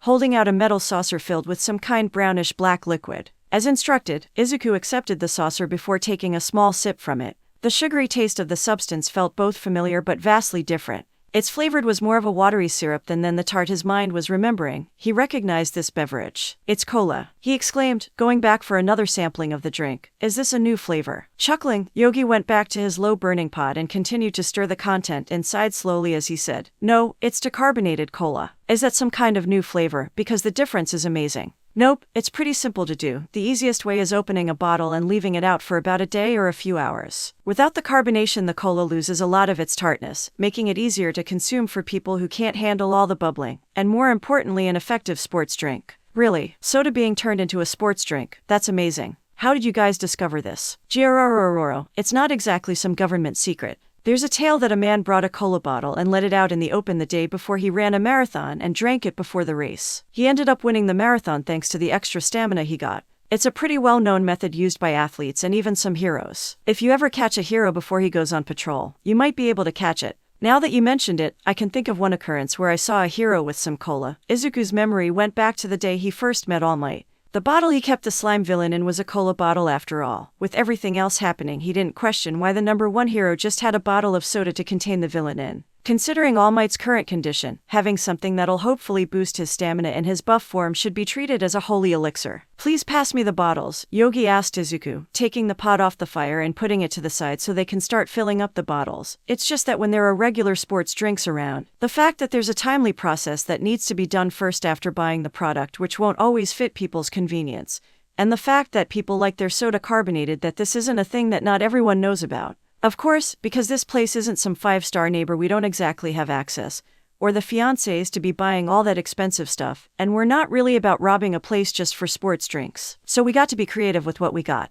Yeah, I can only imagine what you guys do to live normally here. Quite a lot of interesting stuff actually. They're fun so I don't mind it. This is my home and my family lives here, so whatever I need to do to help them out just a bit I'll do with joy. Izuku looked confused as he asked, "You have actual family here?" "Yes," Yogi answered, pouring the cola into the bottles with the ladle. "All my friends here of course, including you." "So that's what you meant," Izuku said to himself, nodding to himself as he was able to question how that would be possible. From Rumi's description of this place earlier, most fully grown adults aren't exactly welcomed there. "You thought I meant BLD relative." "Yeah," I was about to. His eyes quickly widened when the last part of Yoga's former sentence hit him. "Wait, you consider me as family as well?" "Why wouldn't I?" Yogi casually asked. "Wait, just met though. I haven't been with you guys nearly as long as someone like our Miruko has." "You're friends with her, right? Must be close enough for her to bring you here of all places considering how secretive she wants this side of her life to be." "I used to live in a not-so-good orphanage that didn't take care of the kids there until I ran away when I was 9 and wandered a bit until I met Simba. Simba said that your true family are the people you trust, are comfortable with, and are there for you. That bond is thicker than BLD."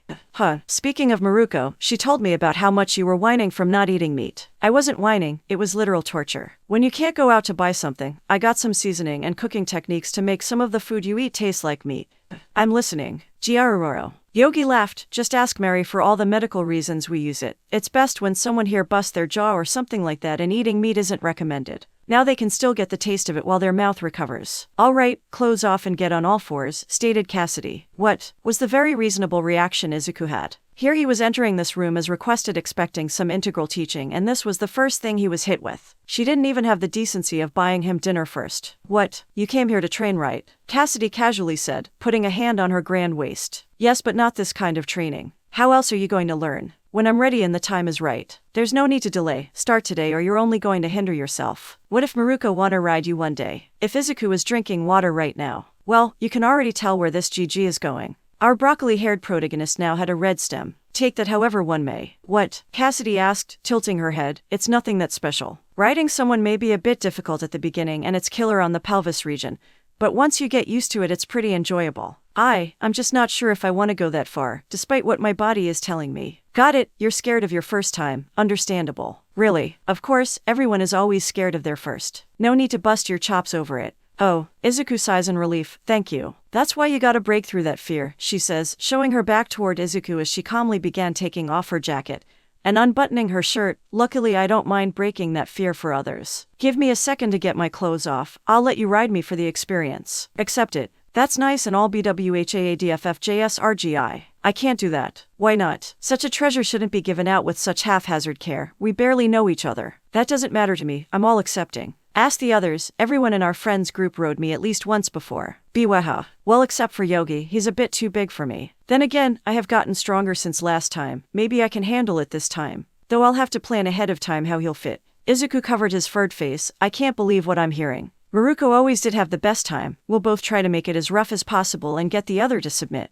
A drizzle of BLD emerged from Izuku's nose. "Go on. Why explain when you can do it?" "Now get on, I'll give you at least one round trip," she states. She only had her white BR on and was already working on removing her shorts. "I'll go easy on you but your groin is going to be aching later. I can't control how rowdy I can be." "Pounce. Stop it, brain," Izuku thought, trying to dispel the pink words. The smiling wink Cassidy did at the end of her statement didn't help either of them. Stammering, Izuku told her, wait. Don't take off anymore, I still haven't decided yet." "Can't," Cassidy claims. In one broad movement she bent over, pulling down her breath and leaving only a thin but fluffy-looking piece of fabric on that kept her from being considered. "If I keep these on then they'll rip when I transform." "I don't care, you can't just force on a ... wait transform." "Yeah, I'm about to transform into my cow form so you can ride me. I'm not sure why you wanted my BR on for that but hey I'm not one to judge." Wait, why? I thought Simba already explained this when he sent you to me. "You guys have yet to explain anything that's going on here," Izuku shouted, wiping off the last remnants of BLD from his nose. There was a soft chuckle he heard through the room but he wasn't sure where. It was only him and Cassidy in the room. "Oh ... Well, he was saying that you're greatly underusing your fox attribute by always fighting straight up like a human. You should take advantage of the predator animal your quirk is based off and learn how to pounce and walk like an animal." Is something like that really necessary? Well, for me it helped me get better control of my cow form to fight more effectively. For Miruko it was what inspired her signature running start. Rideru is wicked agile because of it, but then again that guy already had insane reflexes. That Tsuyu girl greatly benefited from learning how to hop around like a frog. And Simba said he might have the perfect technique to teach you once you get used to running like the fox you are. Even Miruko learned from it. Izuku mumbled, put a hand on his face as he thought of the possibilities Simba might have in store for him. Then it won't be such a bad idea to invest. That's the spirit, Cassidy cheered. Now take those clothes and get on. Why do I need to take my clothes off? You're fighting straight up because you're still thinking like a complete human with a human mindset. You gotta shred those things and bring yourself back to your primal instinct like true animals are, naked but fierce. Losing your clothes is only a step in getting in the right movement. See, can't we see if I can get it with my clothes on first? You're going to fail anyway. Why watch you fail a bunch of times first then come to me for a hint when I can just give you that hint from the beginning and not waste the time? Good point, but no further complaints. Now quit your yelps, Cassidy demanded as she rushed over to him. Wait, what are you? Hey, don't grab there. A few minutes later, accompanied by Rideru, Rumi began entering the building wanting to check up on Izuku's progress. So what restaurant are we going to after you pick up the boy? Rideru tauntingly asked Rumi. Shut up, Ryu, Rumi responded, rolling her eyes. I'm just seeing how he's doing. You already came in with him and it barely has been over an hour since you two arrived. How am I not surprised you kept track? Because this kind of awareness is my specialty. How ironic. Yet you can miss so many hints. Don't you have someone to mom over? I'm not momming over him. That's gross and I'm not planning to have kids in a long time. By that I mean never. If that is so, then you better stop acting like it before someone starts getting the wrong impression. Might be better to clear the air now than later before things get complicated for you too. There's nothing to clear, Rumi snapped, giving him an annoyed pout. She hates how he tries to advise her, especially when he's right about something. His inglorious attitude about things makes her want to purposely do the opposite of what he says at times. Rideru shrugged, whatever, don't blame me for what happens. Then again, knowing my luck with you, it's most likely going to come back to bite me instead of you. I honestly don't know what you're rambling about now. What's going to bite you? The brunette sighed, scratching the eye that's covered by his hair before saying, I wish some of the muscles that went to your body went to your brain as well. It's a wonder how a maniac like you haven't gotten me killed yet. Oi, it's your choice to continue being with this maniac. I don't force your furry-eared butt to hang around me. Unfortunately for me that's true, Rideru mumbled, giving a self-pitying shrug and shaking his head. Don't know how you did it, but your chaotic ways managed to break down enough of my casement for me to mind your well-being, even if it was unintentional. Now I can't help but care about you, no matter what trouble you bring. Oh wow, Rumi chucked, I didn't expect that display of compassion from you. Ha, if only you can show that when it counts the most. FCK off. Rideru mumbled, a tint of pink sparked across his cheeks. I swear in my past life I must have done something awful to end up like this. Nudging his elbow, Rumi says, no worries, I got what you mean. Guess us shattered people have to stick together, right? You're FC King horrible at puns. You started it. Whatever, how is the little FC Kerr doing? That's what I'm trying to figure out. Rumi rubbed her eyes to make sure she wasn't seeing things. Cassidy, as usual, was randomly naked. Nothing new there. The abnormality was seeing Izuku in his boxers on her back as she ran around the room on all fours. Or in shorter terms, Izuku was riding Cassidy. For a moment, if her emotions could be charted with a clock, the hands could have worked as helicopter blades from how fast it was spinning around. An accurate description of her cycle of emotional confusion. And then, she felt nothing. As if the utter madness she saw was so ridiculous that it overloaded her raging emotions and cancelled itself flat like a badly designed RPG. She wasn't the only one who suffered a severe case of whiplash. Izuku's eyes were whited out when he turned and saw Rumi staring at them. Of course, Cassidy saw nothing was wrong and greeted the two. Hey, what's up guys? Was just showing the kid how to ride someone. It's his first time but he's not bad at it. That comment immediately made Rideru scoff, holding back his laughter by covering his mouth. What are you two doing here? Cassidy continued to ask. Silent at first, Rumi opened her mouth as if she was going to speak. 1 minute later, I'll give you a ride of a lifetime. You ain't sit. Watching from the sidelines, Izuku, who was supposed to be getting trained right now, was now witnessing a fierce wrestling match between a naked busty blonde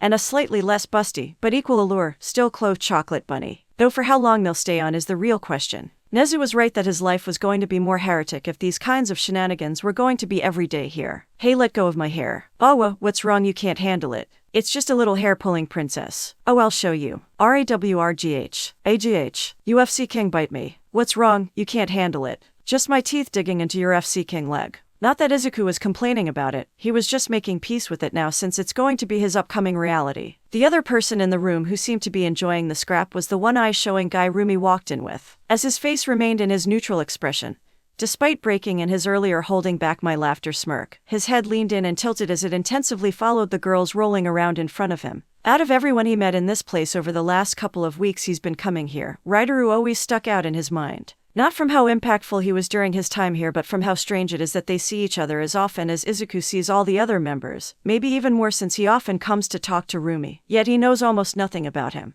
All the time he spent here, he's been slowly associating himself with all of Rumi's friends and gradually learning more about them through the more information the others told him. For example, Yoga's dad was a villain who was a part of a villain group called the Wild Villains. Mary told him how she's of the few people here, along with Tsuyu, that has the goal of becoming a hero. She especially is currently studying strong as apparently a school is considering accepting her as a recommended student due to her quirk's wide usage and medical utility. According to Setsuna, Simba once revealed when he was drunk that he had a younger sister he's jealous of. Cassidy had one of the more unique ones among the residents. She is here as an exchange student because her family is planning some business moves in Japan and needed someone here to get some of the groundwork settled. Since her parents were busy running the farm and tending to the family's business, she volunteered since she was the oldest among her siblings, and by her own words, why not, it seemed fun. Personally, Izuku wasn't sure if that was a smart move considering her tendencies, but he's going to assume she was their best, most likely only, candidate for this task. Even Setsuna, who supposedly is the most tight-lipped about herself, tells him some things about herself. Granted, it's mostly shallow information like favorite color, or what clothes she likes, or what she prefers to eat, but at least it's something. With this guy, he got nearly nothing personal. Besides being friends with Rumi, seeing how often they talk to each other, they're good friends. A bit too good of a friend, thought Izuku before slapping himself. He wasn't sure why that thought popped out. It's been happening quite frequently. His actions caught the attention of Rideru, who gave him a bewildered look before turning his sights back on the girls. The only other thing Izuku can assume about Rideru is one thing. He probably didn't like Izuku's presence too much. Wasn't sure why. Outside of that time where Rideru helped Rumi teach him how to box, the one-eye showing boy hasn't interacted or even extensively spoken to him. He didn't want to seem invasive about another person's life unnecessarily, especially if he wants to keep it private, but even his friends barely speak of him. Granted, Izuku could tell that they're being more private of his information until Rideru tells him himself, but still, pretty unsettling. The people he's supposedly close to can barely tell something about him that doesn't need to be privatized. There are only a few things he knew and they can barely be considered personal information, more so his standing among the others. 1. The group has a sort of hierarchy system of who'll watch over, lead the group in events of trouble or a situation that comes up that requires leadership. It's mostly reserved for the more senior members of the group. Rideru is the fourth seat, with Simba as first, Mary as the second, and someone everyone refers to as the Ripper as the third, though it's rumored that Mary may give up her seat soon because of her focus on school. When it comes to combat, he takes the second seat. Rumi bragged that if she got a seat she would be above him and only doesn't because she doesn't want the responsibility for it since she has a life outside of this place she doesn't want to jeopardize. 2. Rumi informed him that Rideru was 16 when they made a bet. She still sounded pretty steamed about losing $100. By the sound of it, it was her fault for guessing way too high, but he was smart to keep that comment to himself. A poor garbage can was demolished in a tiny anger fit. 3. Out of everyone here, he knew Simba the longest. 4. He refuses to eat off of anything that can break. During the barbecue, while everyone ate out of regular plates, he ate out of Tupperware he brought himself. 5. People usually rely on him as a deliverman as he's usually going around getting something for the group or delivering something they need to be sent. 6. He frequently SWCH his way of speaking from regular language to occasionally some kind of weird gamer slangs, and then his usual crude language. 7. And most importantly to Izuku, he hates the color green. Found that out when someone brought up the afro Izuku wore during his fight against Mizo, and asked if he looked better with black or green hair. He really hates green hair. Izuku couldn't even find out what animal mutation Rideru has. The only hint Izuku got is the fact Rideru got the canines of a predatory animal. He also must have some hidden quirk or something to explain how he's somehow always grabbing things from a distant range in a small amount of time. Right now when he looked back, he saw Rideru neatly folding Cassidy's carelessly discarded clothes. Izuku doesn't even know when he grabbed it. Honestly, I'm not sure if Rideru is doing this because he's a reserved person who likes to keep his life private or because he's an edgy DC kid who thinks it's cool to purposely be mysterious. Did I really just think the word DC kid? Huh, Rumi's language must be rubbing off on me. I don't think I ever used that language before. Oh well, it's not like he can hear me. I can say whatever I want about him. FCK Rideru, overly edgy BSDRD. I don't even know what Rumi sees in him. She could do way better in who she spends time with. Why would such an upbeat and talented person like herself waste her time hanging around some sulking green-haired schmuck from nowhere? Much less be friends with a guy like that, Izuku thought to himself. He found himself subconsciously grinding his teeth together before a moment of clarity hit him. Wait, did I just describe myself? And no. Just a coincidence. I'm nothing like that brooding mess, Rideru. What the FCK you saying about me? Rideru abruptly asked, snapping his head toward the green fox with his usual glare. Izuku's skeleton was only an inch away from hopping out of his skin from this reaction, causing him to exclaim, how did you know? Can you read minds? No, you were mumbling your thoughts for quite a while. For a second I thought I heard my name beforehand as well, but it was unclear and decided to give the benefit of a doubt. Until you said it again. So I'll repeat, why the FCK was my name coming out your mouth. There was a mini panic going on internally for Izuku. He didn't mean most of what he thought. He was just indulging in this new emotion that's been constantly bubbling up. There was only going to be one way out of this without an unneeded confrontation. Thankfully, Setsuna had helped him practice his lying skills. I was just trying to figure out what animal mutation you have. Rideru stared down Izuku with his glassy eyes before turning away, giving himself a small smirk as he replied, wouldn't you like to know, fox boy? Silently Izuku sighed. Thank God, as I suspected he didn't fully hear what I said. Hey, Rumi shouted at them before tossing Cassidy over her head into a pile of boxes near the corner. If you got any clues to which animal he is, let me know. I bet $200 that I can remember it by Christmas. Remember, he told you before. Yes, I did, Rideru cut in, and as usual this dumbass forgot it. I didn't forget, Rumi exclaimed. I just temporarily can't remember what it was. I'll get it, you'll see. Okay, I believe you. You're doubting me, aren't you? You barely got your foot in the door. Lies. I'm hot on your trail. Prove it. That's easy, Rumi says. In a flash, she approached Rideru and grabbed a lock of his hair. Before she could do anything else, Rideru reactively grabbed her wrist, saying, the hell you're grabbing me for? I want to show him something, Rumi told him, reaching for his hair with her other hand only to be stopped the same way. Stop stopping me. No, don't touch me. Will you show him yourself? No, then I'm going to show him. Hold still. FCK off, I'll show whatever to whoever. Don't be a baby. It's not being a baby, it's not wanting people to do annoying things to you, Rideru replied, giving her a piece of her own medicine by wrapping one of his hands in her long snowy hair, and yanked it so strong that her head jerked downward. How do you like it? Youch, Rumi shrieked, wincing from the pain. What's with everyone today and pulling my hair? You literally started it. I only wanted to lift your hair, not yank it like you're pulling off a wig. I mean, you have been furrowing those brows of yours a lot recently. That might not be a far-off future. OUDCK. Bite me, princess. Don't tempt me. Cassie got the bite marks to show. In their struggle, Rideru fell back, causing Rumi to fall on top of him, yet they continued their dispute as if nothing had happened. One of Izuku's eyes twitched again. Something about seeing her straddling Rideru even though they were just roughhousing didn't sit well with him. Unbeknownst to any of the two on the ground, they were being watched by Izuku with ominous glare, a cold demeanor shadowing over him. Like an old friend, those floating bold words appeared in his sights again.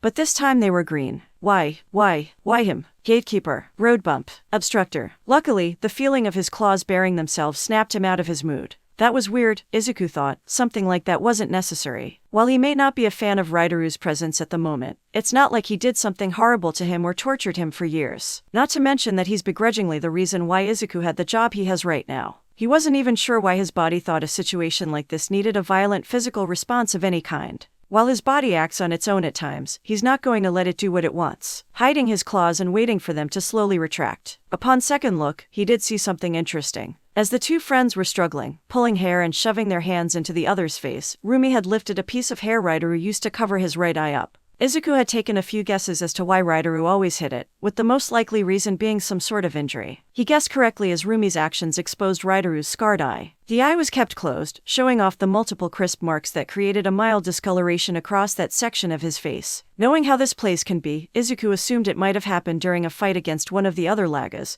but then he noticed the lack of pattern of the marks. He learned this from Mary about how to identify an animal based on the marks they leave when they use their claws. An average animal claw marks usually range from 2 to 4 jagged but parallel lines. The marks on Rideru's eyes didn't follow this pattern. They had no lines that paralleled reasonably to each other. Some spiraled a bit, others had inconsistent height and width, few went in weird directions, and they lacked distinct jaggedness claws usually left. Let go, Rumi shouted, trying to escape his grip while refusing to let out. Rideru managed to shake his head despite his head being pinned against the ground. No, you. You do it first. Will you let go after? No. Then no. Why would you even ask as if you were going to make a deal? I don't know, just let me get your hair out the way. I want to show him the black fur behind your dogpile. A voice called out above them. Hold up, Rumi said. What? Izuku says, looking up. Nani, Rideru went. Izuku experienced many new things this day he didn't expect to happen. Witnessing a cowgirl leg drop his crush and potential love rival were one of these things. From then on, life continued to move on. Most of the same happened. School started but Izuku continued to go to Yase Alley to train with everyone. Thankfully Mary, Tsuyu, and even Setsuna were surprisingly great tutors, helping both him and Rumi in academics with study groups, leaving them with more free time than if they tried alone. Ryderu would usually join them as well, but he doesn't contribute besides talking to the girls, only leaving when he has to do something. Occasionally his crude language would get so explicit that Tsuyu will throw her books at him to make him shut up. Nezu's training started as well. In an act of mercy, he said he'll start small for a while, so the first thing he made him do was run 5 Kelvin through the rougher terrains the city had, which made running difficult. Did he mention that there's a jumbo tire tied to his back which Nezu leisurely rests on? Who had methods to get Izuku to continue running in case he ever started slowing down too much or got demotivated. By using one of his devices to cause big branches to collapse extremely close to Izuku's head and using nature's resources to endlessly torment the fox to keep running. The pit only gets deeper. At one point, Izuku got to the point where he had to ask, why are we even doing this? You'll see, it'll be totally worth it. Guaranteed results, never failed me before. You sure? You doubt my methods? I'm just wondering if you do these kinds of things with Rumi, because if so that'll explain a lot.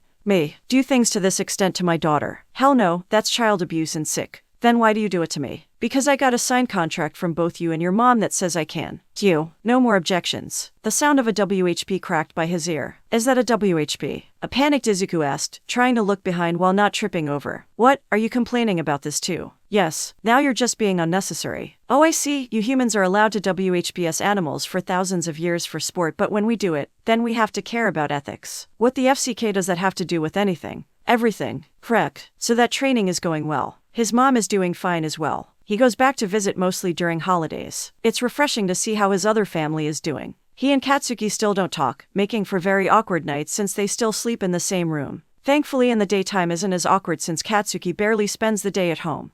Though more haunting news came when he found out that his mom now slept in the same room as Mitsuki. They explained that it was a swap because Masaru had back problems or something, but the entire time Izuku entered a contemplating state greater than the thinker himself over if Rumi's prediction was right after all.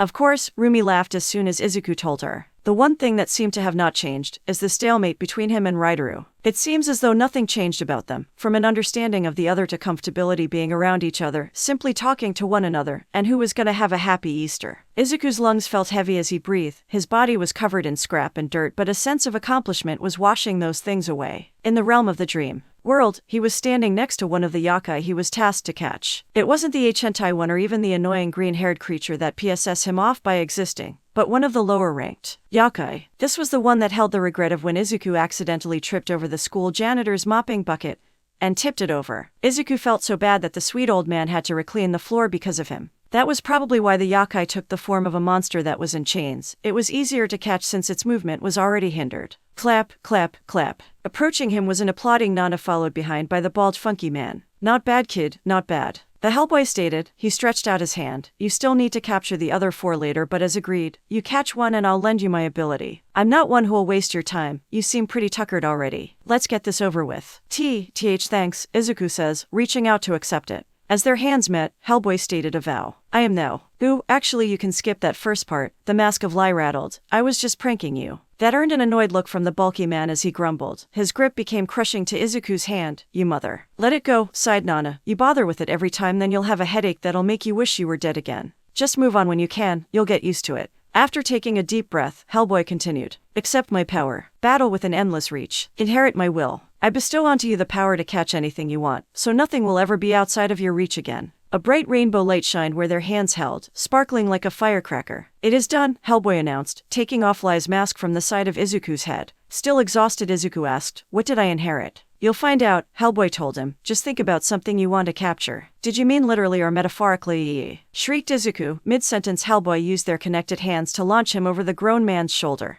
As the three watched Izuku's body fly through the sky toward the lake, Hellboy comments, you're right, this is kinda fun. I told you, Lie replied, the mask rattling a bit. Stepping over dominantly, Nana asked a peculiar question. So what can you do now, Lie, since you're just a mask and all? Why does that matter? Lie asked. Taking the mask from Hellboy, Nana held it close before saying, I'm asking how could you resist if I decided to do something devious like paint all over you, or toss you to the bottom of the lake you like to throw our little boy into often, or carve into you with a knife, or maybe even stuff you somewhere interesting. The glee in her smile from how long she waited for this moment, it could shine brighter than the sun. On the last one, depending on where, then I'm helpless. All the other ones, I would advise not trying them. Why? Nana asked, tilting her head tauntingly as she loosely held the mask with only 2 fingers. She swung it side to side as if it was a toy, seeing what he'll do as it's most likely a buff. While my form isn't the most promising at the moment, I assure you, I can still act. I must be able to if I am to serve my MSDR. Sure, whatever you say, Nana shrugged, spinning the mask around on her finger. All right, what we need to do to get you back to normal. I'm serious, I can. Hey, stop spinning me. You're making me dizzy. 2 years and 7 months left before UA entrance exam. All right, what did you want to show me so badly that you needed to drag me out here so early? Rumi asked, rubbing her sheepish eyes. She stayed up a bit way too long last night watching matches at the X Games with her friends. Now she needed a few more minutes to fully wake up. Thankfully, Izuku came to her room after she got her clothes on. I'll show you, just wait right there, Izuku says. After setting her on the sideline of his little display, Izuku ran over to get in position.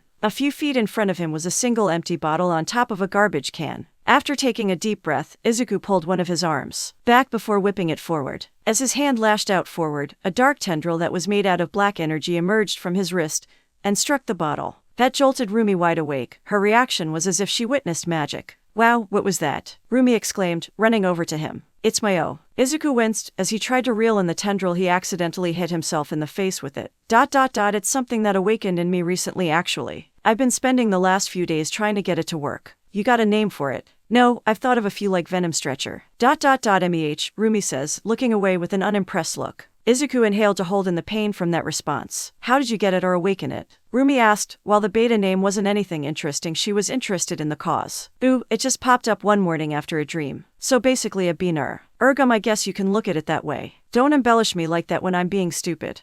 I'm a bit confused but okay. Anyways, what else can you do with it? Not a lot. I've been struggling to get it out, much less do anything with it. It's like a WHP and I'm not familiar with that kind of weapon, or any weapon at all, so it might take a while to get good at it. Rumi chuckled to himself. Guess you lucked out that of all things a WHP was what you got. People here having a secondary ability outside of their mutation quirk ain't anything new here, but at least a good amount of the time they go well with what they got. I guess, but it's not like this was something I chose. I'm just stuck with it. Now I gotta learn how to control it. What do you do to bring it out? Izuku softly smiled at this, rubbing the back of his head with a small pink tint coming across his face. Thankfully, with all the time he spent thinking to himself, among them, he came up with a mini plan of saying something special to her at just the right time. Now was his moment, he said. Well, in my dream, I got a hint that I just need to think of something to capture. So I thought of how much I wanted to capture your H. Rumi stopped him mid-sentence by putting a hand on Izuku's mouth, saying, Oh, hold that thought. I just thought of something. What? A wide-eyed Izuku muffled. I know the perfect guy who can help you out. Rumi says, this time instead of just dragging him along, she lightly tugs his sleeve wanting to lead him where she wants to go. Come, he shouldn't be too far from here. He's great at teaching people things he knows or has an interest in. Your progress should increase several folds. With the disappointment of the plan, he spent 3 hours yesterday thinking of the right things to say and practicing saying them so his voice wouldn't crack, slowly going away. He asked, Really? Who? Oh, you gotta be sitting me. Were the words Izuku thought of when they arrived where Rumi wanted to take him. Sitting across from him was the last person in the world right now he wanted Rumi to take him to. Raitoru. As usual, Raitoru just sat there with that unmoving face that Izuku is now starting to find annoying to look at. Surprise! Rumi exclaimed excitedly. Neither of the boys reacted, but they made eye contact and kept it.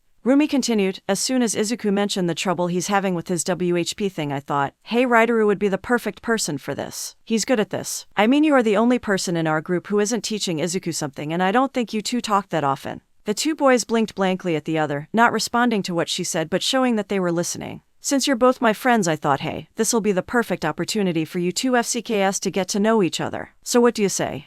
I can appreciate the thought, Izuku thought to himself, but I can see from a mile away how this wouldn't be the smartest idea to take. I don't think I need him anyways. Right as Izuku was about to speak and refuse her offer, Raitoru spoke up first. Sure, why not? What? Izuku thought, his eyes widened from shock. Whoa, that's new for you, jeered Rumi. Didn't expect you to accept so easily. Consider it paying you back for. The other thing you're helping me out with, Raitoru shrugged, taking a gum from his personal container and popping in his mouth. He stretched back and put his feet up on a nearby box before stating, Besides, I have no reason to object such a simple task. Great, Rumi cheered, taking 2 gums from his container. She turned toward Izuku with a smile, offering a gum. What about you, Izuku? The things that went through Izuku's mind at that moment. This mother Izuku had to calm himself. He knew how sometimes his thoughts leak out. Instead, he did something different. He accepted the gum with no hesitation and said, "No objections here, thank you so much Miruko, for this opportunity." This guy seems to have an attitude with Izuku, and the first time Izuku was ever going to directly flirt on a girl got ruined because of his existence. Izuku doesn't know what Raidoru's issue is, rather it's to FCK with him or whatever, but he's going to get to the bottom of it. And this is the perfect opportunity. Suddenly a light bulb went up in Rumi's head. She asked Izuku, "Oh right, you wanted to say something to me earlier. What was it?" "Oh don't worry it was nothing," Izuku answered. He couldn't say that line now anyways. At least, not until he takes care of something first. Nothing at all. Hatred is a bottomless black lake. Everyone dips their toes in it at some points, and it's fine to take a swim in it once in a while. When the time is right, just be sure to always leave before your skin gets too prickled. The ultimate trap, one set up where everyone has to pass by it eventually, tempting everyone to dive in. But once you do, it allures you to keep going deeper and deeper as if there's some prize at the bottom to achieve. Yet all that'll await you if you keep going is nothing but darkness till you finally drown. Unable to see that you only put yourself into your own grave until it's too late. It was one of the few lessons Izuku learned from his father, and he tried his best to keep. Izuku was never a hateful man. Can he be depressing? Yes, maybe view things a bit too negatively at times. Sure, have a lot of unhealthy habits that could and will do more harm to him than good. Of course, but he never slipped into that liquid jar trap that was hatred. That's why most times when he's dealing with people that aren't exactly to his flavored taste of company, he prefers to keep them in a distaste category as opposed to pure hate. That being said, Izuku is extremely distasting Raidoru's entire existence. 2 years and 6 months left before UA entrance exam. It was clear-cut that training with Raidoru was not going to be a pleasant experience, but he never expected it'll be this aggravating. That was a lie. This was completely expected, but experiencing it was another story. It's the equivalent of advocating for communism. It doesn't seem so bad at first in your mind, but then actually experiencing it makes you wish that Russia would have stayed as a backward monarchy, and Karl Marx should have died in childhood so that the world would never be haunted by some of his ideas. A slight exaggeration. It's honestly impressive, seeing how many times you can hit yourself in the face, commented a bored Raidoru. He was sitting on a foldable chair, resting with a vastly improper posture as he watched Izuku, still keeping that blank look in his eye. Raidoru looked different from usual. His hair was let down from its usually partially braided fashion, and his body was slightly bandaged up. When Izuku came in early today because Raidoru said he had something to do later, the stoic Greenit shut down any attempt to ask what happened by informing him ahead of time that he wasn't going to tell. The bags under his eyes showed that he was more tired than usual, which explained his more than usual unkempt appearance. Izuku probably came in right after he got out of bed. He was laying down on the cot when the green fox first entered the storage unit Izuku was told to go to. It's only logical that he sleeps here. Izuku thought a building as spacious as a factory storage unit might be a bit much for a single person to sleep in until he remembered what Rumi said, that doing certain things here can get you special privileges. Rumi was about to get an entire to herself in X Arena, and being in Yase is basically a social event for her. Someone who lives here like Raidoru would be able to get more. Izuku only grunted in response to Raidoru's comment, trying to ignore the stinging red mark on his face from repeatedly hitting himself. In his hand was a Duranium WHP, given to him by Raidoru. After explaining the issue he was having with his new ability, Raidoru handed him a WHP at their next session and commanded that he use it until he gets better at manifesting the black tendrils he summoned. He stated it's because he's only willing to teach Izuku for at most 3 hours a day if he's feeling nice, and doesn't want to deal with any of Izuku's scrub issues keeping his black tendrils in check that'll waste time. In his words, he'll find it annoying. Their sessions will be solely focused on showing him ways to utilize. Raidoru pointed out how WHP like his black tendril were and said how an actual WHP would bring the closest feeling to wielding his tendrils. Izuku applying that feeling to controlling his tendril was on him to do on his own time. At least Raidoru was generous enough to give some advice on what to do, except it was phrased in the second worst way possible. Just practice the whipping formation I showed and pretend like you're committing heinous flagellation of 100 lashes against 30 prisoners of war. At least he didn't make a SLV owner reference. Run it back, this time actually think it through and wait for the right timing, demanded Raidoru. He reached into the nearby recycle container to grab 3 2-liter bottles. Izuku gripped his WHP tight, shifting the arm he's holding it in back as he prepares for what's coming at him. As they've been doing for nearly the last 2 hours, Raidoru tossed up the 3 plastic bottles at Izuku, letting gravity do most of the work as the projectiles dropped toward the green fox. Steadying his breath, Izuku spread his vision to all 3 of the bottles, trying to think of a way to knock them all back. With the way Raidoru designed and threw the bottles, all 3 were coming at him from different heights, angles, and speeds. His palms were sweaty the more hesitant he was about his swing. He had a single shot at this and didn't want to fail. As the window begins to close, Izuku swings his arm forward, sending the WHP forward toward the bottles. The black LTHR knocked one of the bottles out of the air and slightly nicked another one, but failed to even scruff the third one. As the clattering of plastic bottles rang out, Rideru shook his head, saying, "Guess I didn't make myself clear. Either that or you need more hearing aids than you already have. First off, fix your form. You're going to disjoint your arm if you keep SWNGNG like that. Second, I said to think it out and get the timing. You're not even grazing all of them, much less knock them out the air. It'll be a lot easier if you allowed me more than one swing. You're basically trying to have me hit 3 people in the face in a single punch," Izuku replied. He was grateful that at least he didn't hit himself in the face this time. Yes, said Rideru. His voice sounded confused at the statement. That's kind of the point. Good to see you got some observation, but what's the point of bringing it up? Because it's unnecessary, with a weapon like this realistically hitting multiple target. Stop, interrupted Rideru. Know where this is going. Every attack has a sort of cooldown. It's not like you can throw endless effective punches. You need time to wind back up again or else you'll be tapping them, unless you have some quirk for that. A WHP is a weapon with a very DMN cooldown. You can't swing it around like a guy on drugs if you're planning on actually fighting someone with it unless a sword or knife. Each swing needs to be as efficient as possible. Therefore, you should be taking advantage of the range and other advantages it gives you since you're trading it off with the disadvantage of using it. He's not wrong and I hate it, Izuku thought to himself, rubbing his shoulder to ease the pain. The door to the building was opened, making the two boys turn to see what was there. "Hey guys," yawned Rumi walking in. She was carrying a drink carrier holding 3 styrofoam cups. "How's the early morning training?" "Hey Miruko," greeted Izuku, quickly straightening himself so she wouldn't see him being exhausted. "What are you doing here?" "I got us a pick-me-up," she told them, holding up the carrier. "Plus I wanted to see how my boys are doing. Y'all getting along?" Rideru was walking around cleaning up his place. Hearing Rumi made him smirk and he said, "So Miruko, you finally accepted your role as mom." "No," Miruko replied, frowning at him for his words. "Ryu, I told you already to knock that off." "Wait, what?" said Izuku, unsure of the context of the comment. "Don't worry about it," told Rumi, handing Izuku his coffee.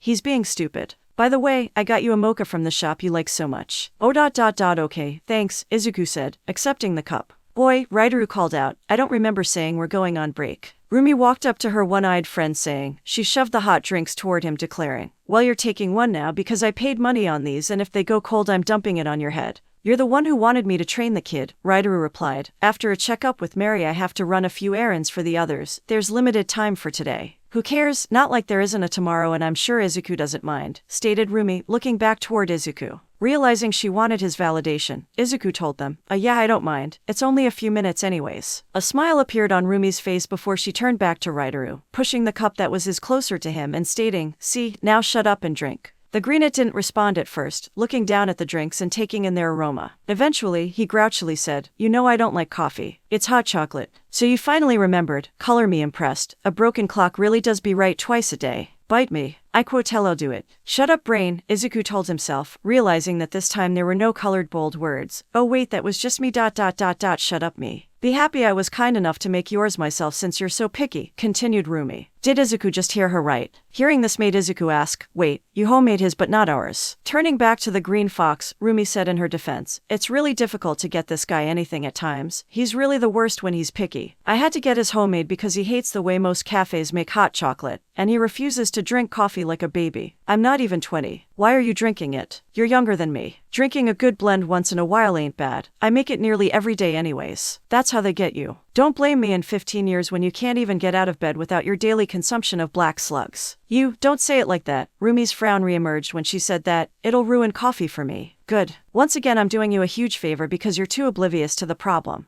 Better wrap up your high and almighty trip. There's, I don't know, 2 minutes before your hair experiences a chocolate rain." Rideru rolled his eyes at the thread and finally accepted the drink, saying, "Whatever, thanks." As the trio rested and enjoyed their morning drinks, Rumi tried to fight the weird silence in the room since neither of the men were speaking much. "Did you guys hear about Blue Note?" Rumi asked. "Yeah, I saw the video online," Izuku energetically exclaimed. "Hero talk is something he can do. It was amazing how calm he was when those villains attacked him during his concert." "Meh," went Rideru, shrugging his shoulder. That reaction piqued Izuku's curiosity, and he asked, "Do you not like him?" "He's alright," was all Rideru said. Rumi leaned in toward Izuku, telling him, "That's his code for heroes he actually likes." "No it isn't," Rideru quickly told her, squinting at her. "It's rare and he's just never honest about it. He makes decent music is all." Rumi agreed with him, saying, "Yeah, I hope one day he'll come to our area. I want to go to at least one of his concerts." Izuku saw his chance. So far, the conversation has been heavily between the bunny and the one-eyed boy, mostly because the topics were things they're more invested in. Now they were trending in his field of expertise. Blue Note was someone he had an interest in for a while before his true popularity emerged. He got tons of things to talk about. All he needed was one good line, something a bit flirtatious as well to really get Rumi's attention. I'll love to go to a Blue Notes concert as well. I've been a fan of his music for a while, listening to his tracks all the time when I'm doing homework, Izuku told the group. He actually had a soft smile from the joy of speaking on a topic he knows so well. He just needed to stay calm and execute the lines he mentally rehearsed for this exact situation. If he ever hosts one in our town, I wouldn't mind going with you. I'm sure the rocking time we'll hit all the right notes.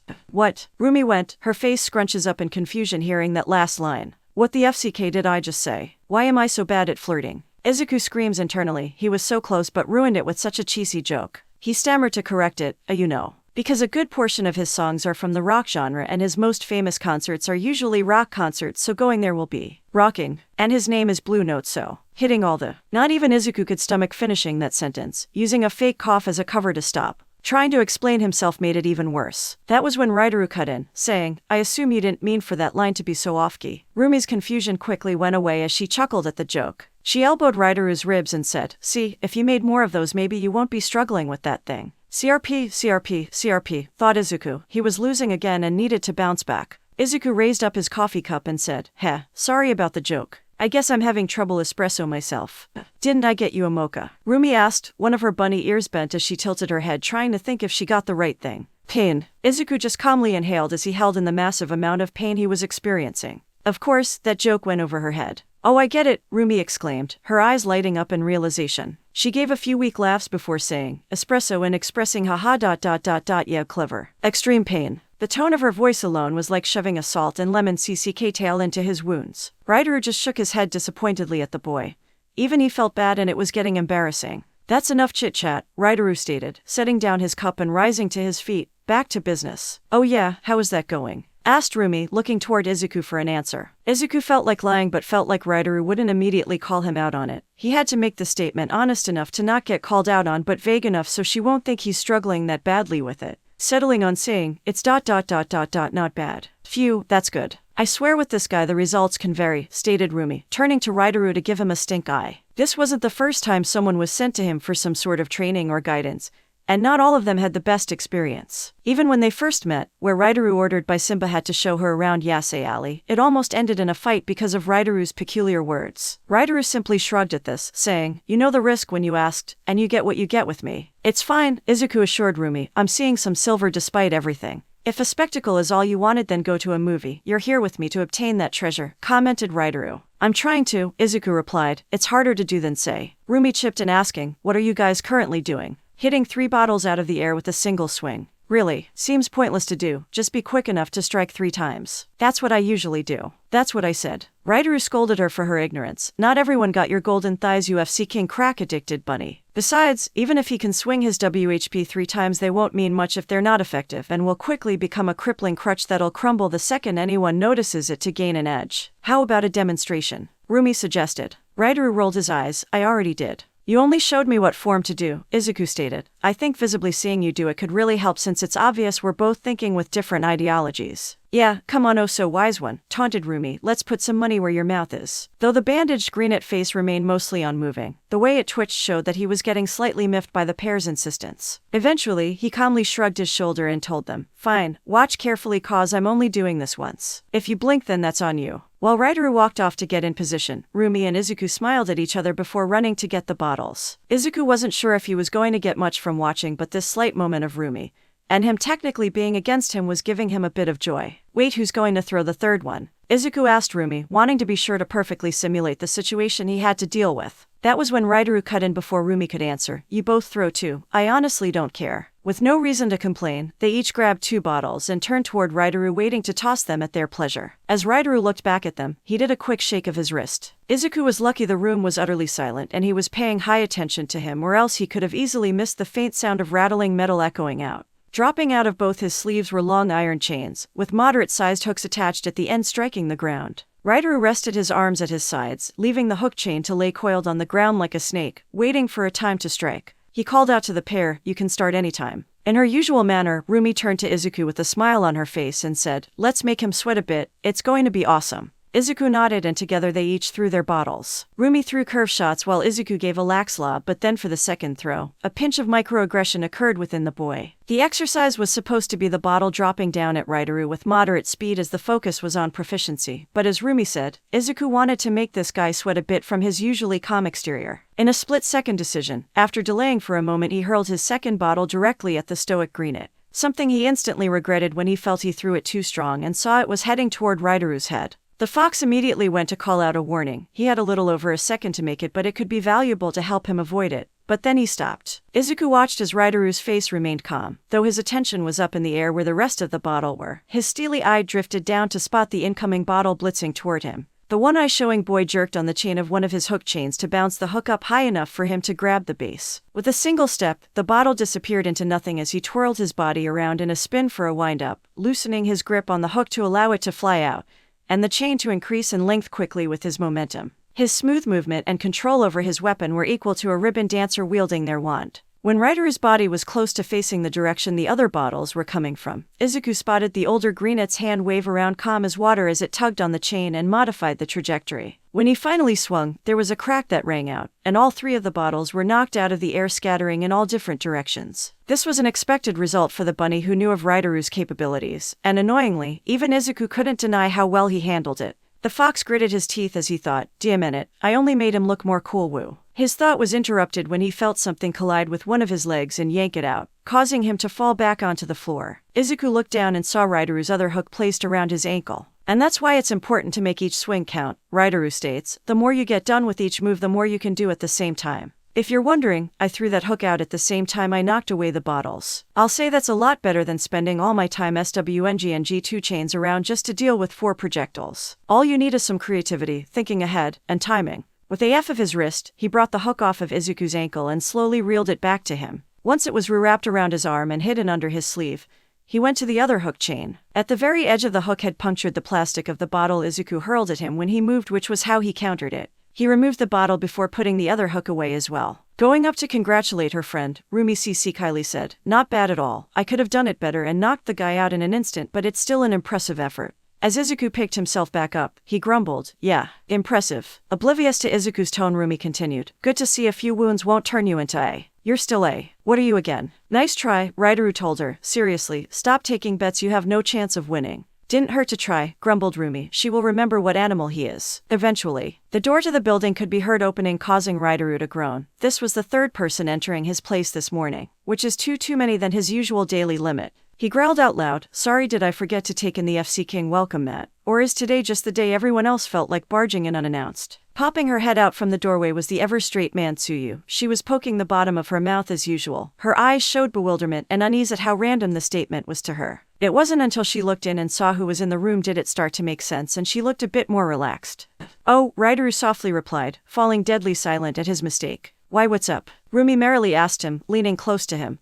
"Were you expecting her?" The stoic Greenit answered, "Yes, well kinda. After my visit to Mary, she was among the people I had to help out today. I was confused for a moment why I was getting yelled at like that when it was him who agreed to do it today. Then again, I wouldn't have been surprised if he had forgotten about it, especially since he has company," Tsuyu stated. Her words didn't have any malice in them, but Izuku recognized that tone from the multiple times Mitsuki used it. From what Masaru told him, whenever a girl used that tone, it probably meant the guy screwed up in the past that she wasn't going to let out anytime soon. Rideru exhaustedly rolled his eyes. He really wished she would forget about that instead of hanging it over his head. He snapped a reply to her, "Don't come in here as if you did nothing wrong. It's called knocking." The door was open. Rideru snapped his head toward Rumi, giving her an utterly irritated look. Seeing the spotlight suddenly being put on her, Rumi's ear stood up and she said in her defense, "I was carrying in the drinks. Besides, if anyone unwanted came in, I would kick their butt 30 times over." After another eye roll, Rideru muttered at first before asking Tsuyu, "I swear I'm surrounded by idiots. What are you doing here anyway? We're not supposed to meet until around noon." "I wanted to give you an update. There was apparently more we needed to do and I wanted to make sure you got the proper tools for it," Tsuyu told him. "You couldn't have just texted me?" Rideru asked. That seemed like an easier way to get in touch with him. "Ribbit, I did." Tsuyu yelled. She threw her hands up at him. "All yesterday night, and even this morning, you never responded. Came by just in case you were still alive to let you know, so there were no excuses. I assumed either you got yourself killed or you broke your phone, possibly both. So what happened?" "My phone works. I had a rough night and the screen cracked. After I finally had time to get the screen fixed, it ran out of battery, so I plugged it into the charger and went to bed. I've been doing something all morning if you haven't noticed. So a bit of both. No, by the look of things, I say yes. Whatever, I'll turn my phone on after I'm finished with the kid, and then right after I'll head to Mary. You don't have to stay here. This isn't exactly the place I like for idle chit-chat. I don't mind waiting, Tsuyu told him, finding a box tall enough she can sit on. I wanted to talk to Mary about something anyways. The one-eye showing boy shrugged, responding, do as you wish. Turning back to Izuku, Raidaru ordered him to get ready. Enough sitting around, you're going arg. Suddenly, Raidaru screeched out in pain, clutching his bandaged-up head and almost dropping onto his knees. Everyone went over to see if he was all right. Yes, that included Izuku. He might distaste the guy, but that didn't mean he was going to cruelly cheer when he's in pain like this. For now, depending on what he does later will determine if that changes. Your injuries, are they acting up? A concerned Tsuyu asked. She moved to help keep him up. Faintly pushing away from her, Raidaru said, I'm fine. Just a headache. That's more than a headache, Rumi told him. You better go to Mary to get yourself checked out.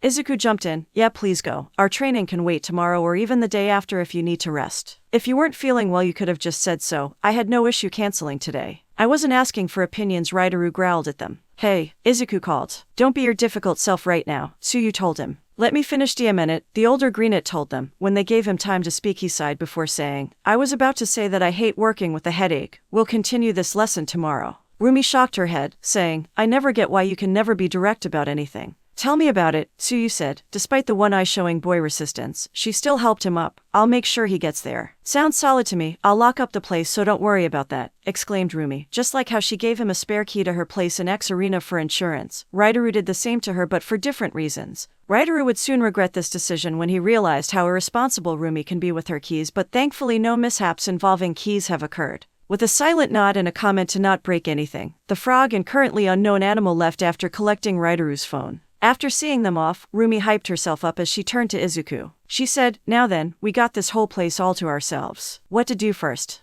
Was this a sign? A hint? A signal? Izuku thought. The ideas were running madly in his head. Such a comment at a time like this, and the way she's moving, it's almost as if she's testing him. Oh God, I just reminded myself of her thighs. Her amazingly well-toned thighs. Stop thinking about it or else I'll stare. CRPM starting to stare. I'm feeling like doing something fun, Rumi continued, and it is pretty spacious. The white bunny walked close to him and smirked. You think what I'm thinking? Ooh, was the official response given by an extremely horny teen. He may have a few issues. Like, a lot of issues. This isn't normal behavior for a boy. Despite that, he still jumped to action and softly grabbed her hand. Yes, he told her.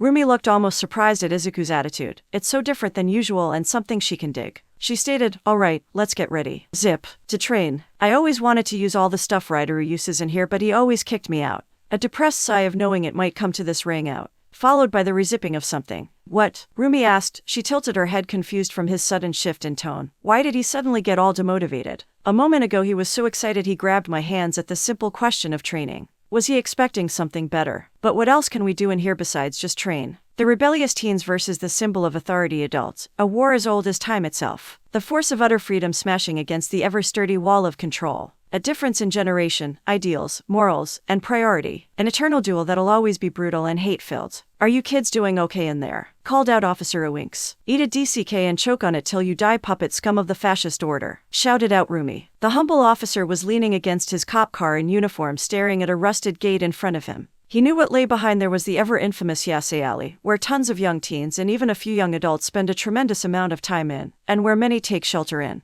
There were many entrances to Yasei Alley, some without gates, yet he always chooses this one on a mostly inactive street to come to whenever he stops by. On top of the gate and the building next to it were of course a couple of rowdy teens. One of the few instances you can see Spashins and Lagas together in arms. To sit talk a cop, having a common enemy always brings people together. Among them was, of course, Rumi. She was with Cassidy, Setsuna, Mary, Tsuyu, and Izuku. It was mostly Rumi and her blonde partner in crime, with Setsuna once in a while throwing in a jab, along with the other randoms who were actually participating. Everyone else was mostly there for the crowd, or in Izuku's case, he's chasing some tail. A certain fluffy white tail attached to some irreplaceable chocolate. You guys need any assistance on anything? Something to be fixed? Owinks called out again. We don't need help from a puppet of the garbage Imperial Society. How does it feel to give away your soul for the flimsiest of your so-called protection, you cold BLD son of a beach? Rumi shouted back, followed by the cries of some of the others participating. Well, my wife feels secure enough to sleep peacefully at night, so as long as she's happy and can give off her heart-warming smile, I'm feeling all right.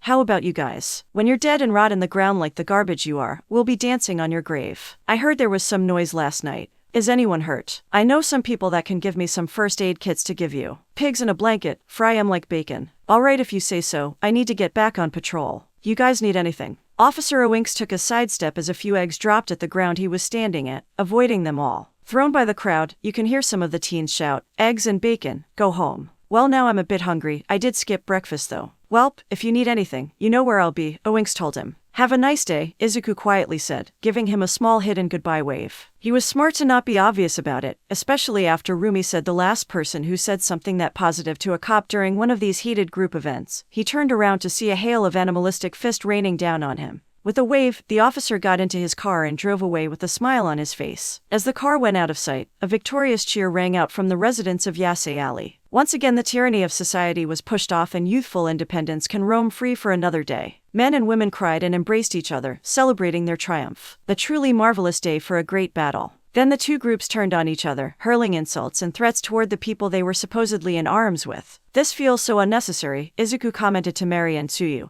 who were seated a distance away from the crowd. After a few failed attempts of training with Rumi at Raidaru's place which ended with them, mostly Rumi, breaking something and deciding it was best to call it quits and leave. Despite all the disappointments, for Izuku it was an enjoyable day. They went to X Arena and enjoyed a few great matches. For Izuku's sake, they opted for more of the racing obstacle course matches than straight physical violence. They even managed to spark a few great conversations. It was based around stats and possibilities of who'll win, but it was still engaging. Then as the evening started to approach, Rumi said she needed to be by one of the gates for something. This was it. Granted, by the sound of it, Rumi and her friends were actually supposed to be here to help keep watch for a few hours. Everyone else was here for sits and giggles. It's just them blowing off steam about their life, Mary told Izuku. Since the trio of non-participants were not partaking in the malarkey going on next to them, they decided to play a relaxing card game. But Mr. Owinks seemed to be genuine with his intentions. Why are they rejecting his existence? Izuku asked. To him this seems counterproductive than good. Having someone like that on your side sounds like an amazing connection to have. After playing her card, Mary explained, I know, it's confusing to wrap your head around. Think of it as most of these guys taking out their grudges against not just authority, but adults in general. It's obvious, but a lot of these people came from broken homes, and the cause of that brokenness usually relates to something an adult did to them. You already know about Yoga's dad and the horrible orphanage he lived in right after, but Simba's dad was also controllingly abusive toward him. Then there were situations where the parents abandoned them or the kid had to run away due to home conditions and took shelter here. After being betrayed by people who were supposed to protect them and then finding a place where they live happily and free, it wouldn't sit well with any of them to accept the hand of the people a part of the group who caused that pain. That was a consistent theme he found here: pain, betrayal, and loss. Everyone is hurting here, almost all from circumstances they had no control over. Just like him. Yet, they still find ways to support each other and live with the joy he has seen with them. I don't think it's all doom and gloom here, Mary quickly said, chuckling because she felt Izuku's mood dimming. There are more heartwarming stories. A vast portion of us do come from decent homes, but they felt like an outsider in regular society for one reason or another. Here they're welcomed just like everyone else no matter what their background is. Tsuyu added in, yeah Ribbit, my family is wonderful but my parents are always working so they had to delegate me to take care of the house and my younger siblings. I don't mind it but it can be stressful at times. I just needed a place to be away from all the responsibilities once in a while. So you're taking a bubble bath, Izuku abruptly stated. Kiro what? Responded Tsuyu. It wasn't strong to tell that Izuku was socially inept, but this was on a whole new level of having random responses. From seeing that reaction way too often, Izuku instantly went to rectify it. Oh, one of my mom's. See completely platonic friend by the way, mentions how important her bath time is since it's her me time for similar reasons like you. I think we all have our me time activity, Mary giggled, or at least we tried to have our own. What about you, Mary? Izuku innocently asked. Where do you come from? Mary, Izuku repeated when there was no answer. Mary felt as chilly as her silence, as if winter had come early and she was so underdressed that she might as well be naked. Her eyes had no focus, only staring out into space. So cold, she felt so very very alone vulnerable and trapped. That was when she felt something icy touch her arm. She jolted, letting out a tiny squeal before looking to her side and seeing a surprised Tsuyu with a retreating hand. Are you okay? Tsuyu asked. This wasn't like anything Tsuyu ever saw from the gentle sheep. You blanked out on us. Mary sighed in relief, telling her friends, sorry about that. My mind wandered a bit as I was trying to think of what move to make. She plays her next card. Oh thank goodness, I thought it was because of my question, Izuku said, sighing in relief as well. No, don't worry. I'll call it a comedic coincidence, Mary assured him. If you want to know, I'll tell you. If you don't mind. Of course not, there's nothing to be ashamed of. Where I came from was basically a home that didn't value genuine love or bonds. Which is why I'm thankful I came here. Not only are bonds of all kinds welcomed here, but I can give others the love and care they might not have experienced like I did. She was right. This place was the most welcoming community I had since the hospital where I was born. Ahem. I can only imagine what this place is for someone like Rumi who didn't have parents. Izuku thought to himself, oh god, is that why she's like this? Is this some hidden abandonment issue she's having that she's acting out through a violent attitude? I gotta find out what happened with her parents one day, at the right moment. Bringing up her possibly dead parents might be a bit of a deal breaker when I'm trying to date her. Also, we do have some relationship with the police, Mary told them. They won't come busting in because doing so will reveal the dark truth about why we exist here, and the impotence of people that lead to it. So it's kinda like a clubhouse in your parents' backyard. We basically run ourselves as long as we don't cause a big enough ruckus to gain too much attention. A few of the more senior members even work with some of the officers to help with cases in case a criminal or a crime gang tries to take advantage of this area. Izuku's eyes light up hearing this, while assuring that Yase Alley has some sort of check to it and it wasn't some pseudo-dystopia run by a bunch of parentless teens, but it still left Izuku uneasy about that last part. Oh, that's crime gangs. I mean, of course a place like this will always have less favorable people looking to take advantage of our autonomous nature, informed Mary. They're pretty easy to spot though. Unless you're someone like Yogi and Simba who've been here since they were basically kids and spent years doing service for the community. It's going to be pretty suspicious if a random 20-plus-year-old no one knows shows up, and even more so if he starts acting shady. We also delegate more senior people in shifts to either be watchmen to detect if any person of suspicion is walking around, investigate to make sure people internally aren't doing anything too immoral, and a bit of muscle if violence is needed to fight off a threat. Isn't that dangerous? Izuku asked. It's surprising how structuralized this place actually is, but some of this sounds a bit dangerous. It can be, which is why we leave it up to the most senior and capable residents to handle the more dangerous things. We have volunteers with competence to help cover the least dangerous shifts that'll be understaffed, like keeping an ear out of any funny business, or watching over a gate like Rumi is doing. On the few occasions that there is a need for a fight, it's usually a small group of thugs because anything bigger will alert police. While some battles will be harsh, a handful of adults are always turned away when dozens and dozens of beasts come out to play. Mind you, many of them will be people who spend all day every day here participating in activities that made them into better fighters for years. Izuku shivered at the thought. He could only imagine the other fear a new member of some amateur gang might have felt falling into that trap.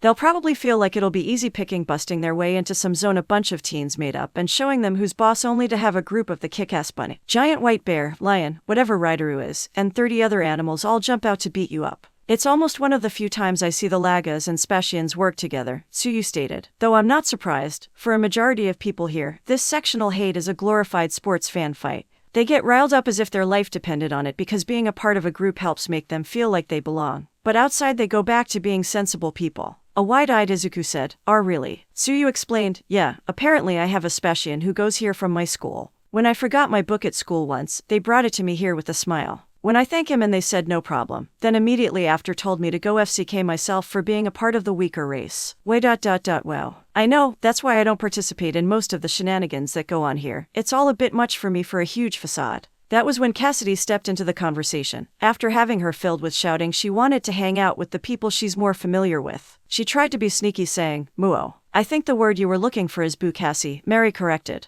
Darn, oh well. What are we talking about? I was just explaining to Izuku how we protect ourselves here. Oh shoot. That reminds me, we're Raideru. Okay, why does this FCK got a meeting with every girl in our group? Izuku thought to himself, in hindsight, this shouldn't surprise him. Excluding himself, there are only 3 boys to the 9 people of their friend group, but petty teens be petty. Why? We were supposed to guard one of the entrances together last night, but then something popped up and I needed to go home. Since they were short-staffed, he told me not to bother looking for someone to replace for me and that he'll do it all by himself. Cassidy explained. She aggressively spat before continuing. Not only did I miss a good fight, but he got hurt because of it since he was alone. I've been looking for him all day, but he's harder to catch up to than a weasel. Mary smiled as she told the blonde. He came to me this morning and is doing fine. I checked him out, his wounds aren't severe, and I gave him a Tylenol for his headache. He should be delivering something for Simba now. Great, I still gotta thank him, Cassidy said. Please don't, Tsuyu told her. You know he doesn't like it when you do. I'm still gonna, sassed Cassidy before running off in a direction. She probably should have asked for directions first, for she'll learn that the strong way. Then suddenly a large cry from the group rang out.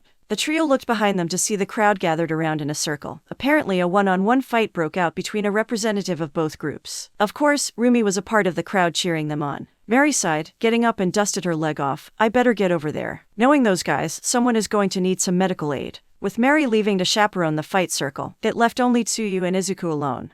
I have no idea what to talk about with her. Izuku screamed in her mind. This was probably the first occasion he was actually to be with Tsuyu alone. Every other time they were usually in a group conversation but never directly at each other. I guess I could start with what we usually talk about when we're in our study group. Izuku stopped dead. Suddenly his vision began to darken as everything else around him felt like they faded away. His tail tensed and his ears perked up, shaking from a natural reaction. There was something there that triggered his senses in a way he never experienced before. They were faint, but he could never forget how those bolded black words floated in front of him. Death. Izuku's fangs and claws popped, bearing themselves for a fight even though Izuku didn't want them to. It was just like when he was first dealing with his Kitsune appendages when he first got one for all. Instantly Izuku snapped his head around, looking for anything that could be the reason for it, but everything was normal. And almost as soon as it came, the feeling went away. First Mary, now you, what's with people suddenly staring out into space, commented Tsuyu. Stammering from the experience that occurred, Izuku replied, sorry, I thought never mind, don't worry about it. Ribbit if you say so. You're pretty good at this game, Izuku said, unable to take the silence. Tsuyu seemed unfazed but replied, oh thank you, you're surprisingly good at this well. A week ago you barely understood the rules. You'll have to thank Setsuna for that one. She's teaching me how to be more tricky. She said being too direct will be bad for me, especially since the ability I awaken is basically a WHP. Which is also why I'm training with Raitaru. Smart move, that guy literally breaks logic with how good he is with a chain hook. People sometimes mistake it as his quirk. I've seen and experienced it firsthand. He's great. You think he's in a hole, don't you? What? No. It's not like that. You don't need to lie. It's written all over your face and voice. Oh, plus it's not that strong to assume. I mean, anyone who spends 5 minutes around him would have that as their first impression. Yeah, I don't want to hate him, but he's just so excessively infuriating to be around. Yeah, that. It's an acquired taste with him. Once you get used to most of his antics and he gets used to you existing, he becomes more bearable. As you saw with Cassidy, he has some positive traits. It's been months. How long does it take for either of those things? Tsuyu shrugged at him. At that point, it doesn't seem worth it at all. It's strong imagining anyone wanting to be friends with him, much less be around him, Izuku told her. He was mostly speaking out of jealous, but even without that he didn't enjoy always being berated by a guy who wasn't exactly his friend.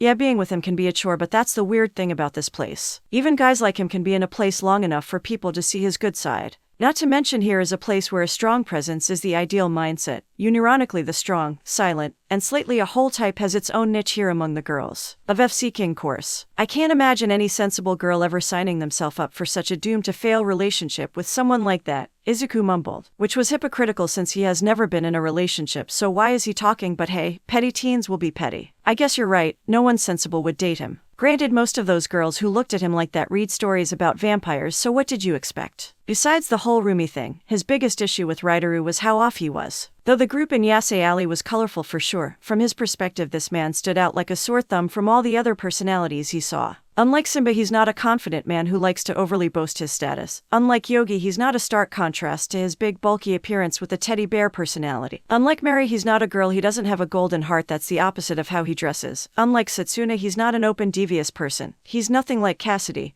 or Rumi, and he's not normal like Tsuyu. He just shows up, a lot of time out of nowhere, and is a DCK to him. Almost like an older version of Katsuki, but with less yelling and without the years of knowing him and genuinely being friends with at a time. Though just maybe, sitting down and having a good conversation with the guy might change all of that. He regrets ever having that thought. Because the universe loves to torture him, it turned that innocent thought and turned it into something only make him suffer. Never in his life did he expect to have such a horrible day, from being seated at a dining table with Setsuna as he's facing Rumi, and Raitaru sitting next to each other across from him. How did he get here? Oh right. Out of nowhere, when Setsuna was teaching him how to use distractions to make the opponent not notice your true intentions. She speed blitzed his mind by flat out telling him that she noticed Izuku trying to compete with Raitaru because Izuku has a crush on Rumi. After a lengthy questioning, the lizard girl got him to confess. Finally, geez Izuku, for someone who makes his intentions so obvious, you're too tight-lipped. That means my system is working. Good news. The bad news is that you currently don't have a chance if you're actually trying to compete with Raitaru for Rumi. Oh why? The answer is simple, too simple that plain words won't be able to make you understand it.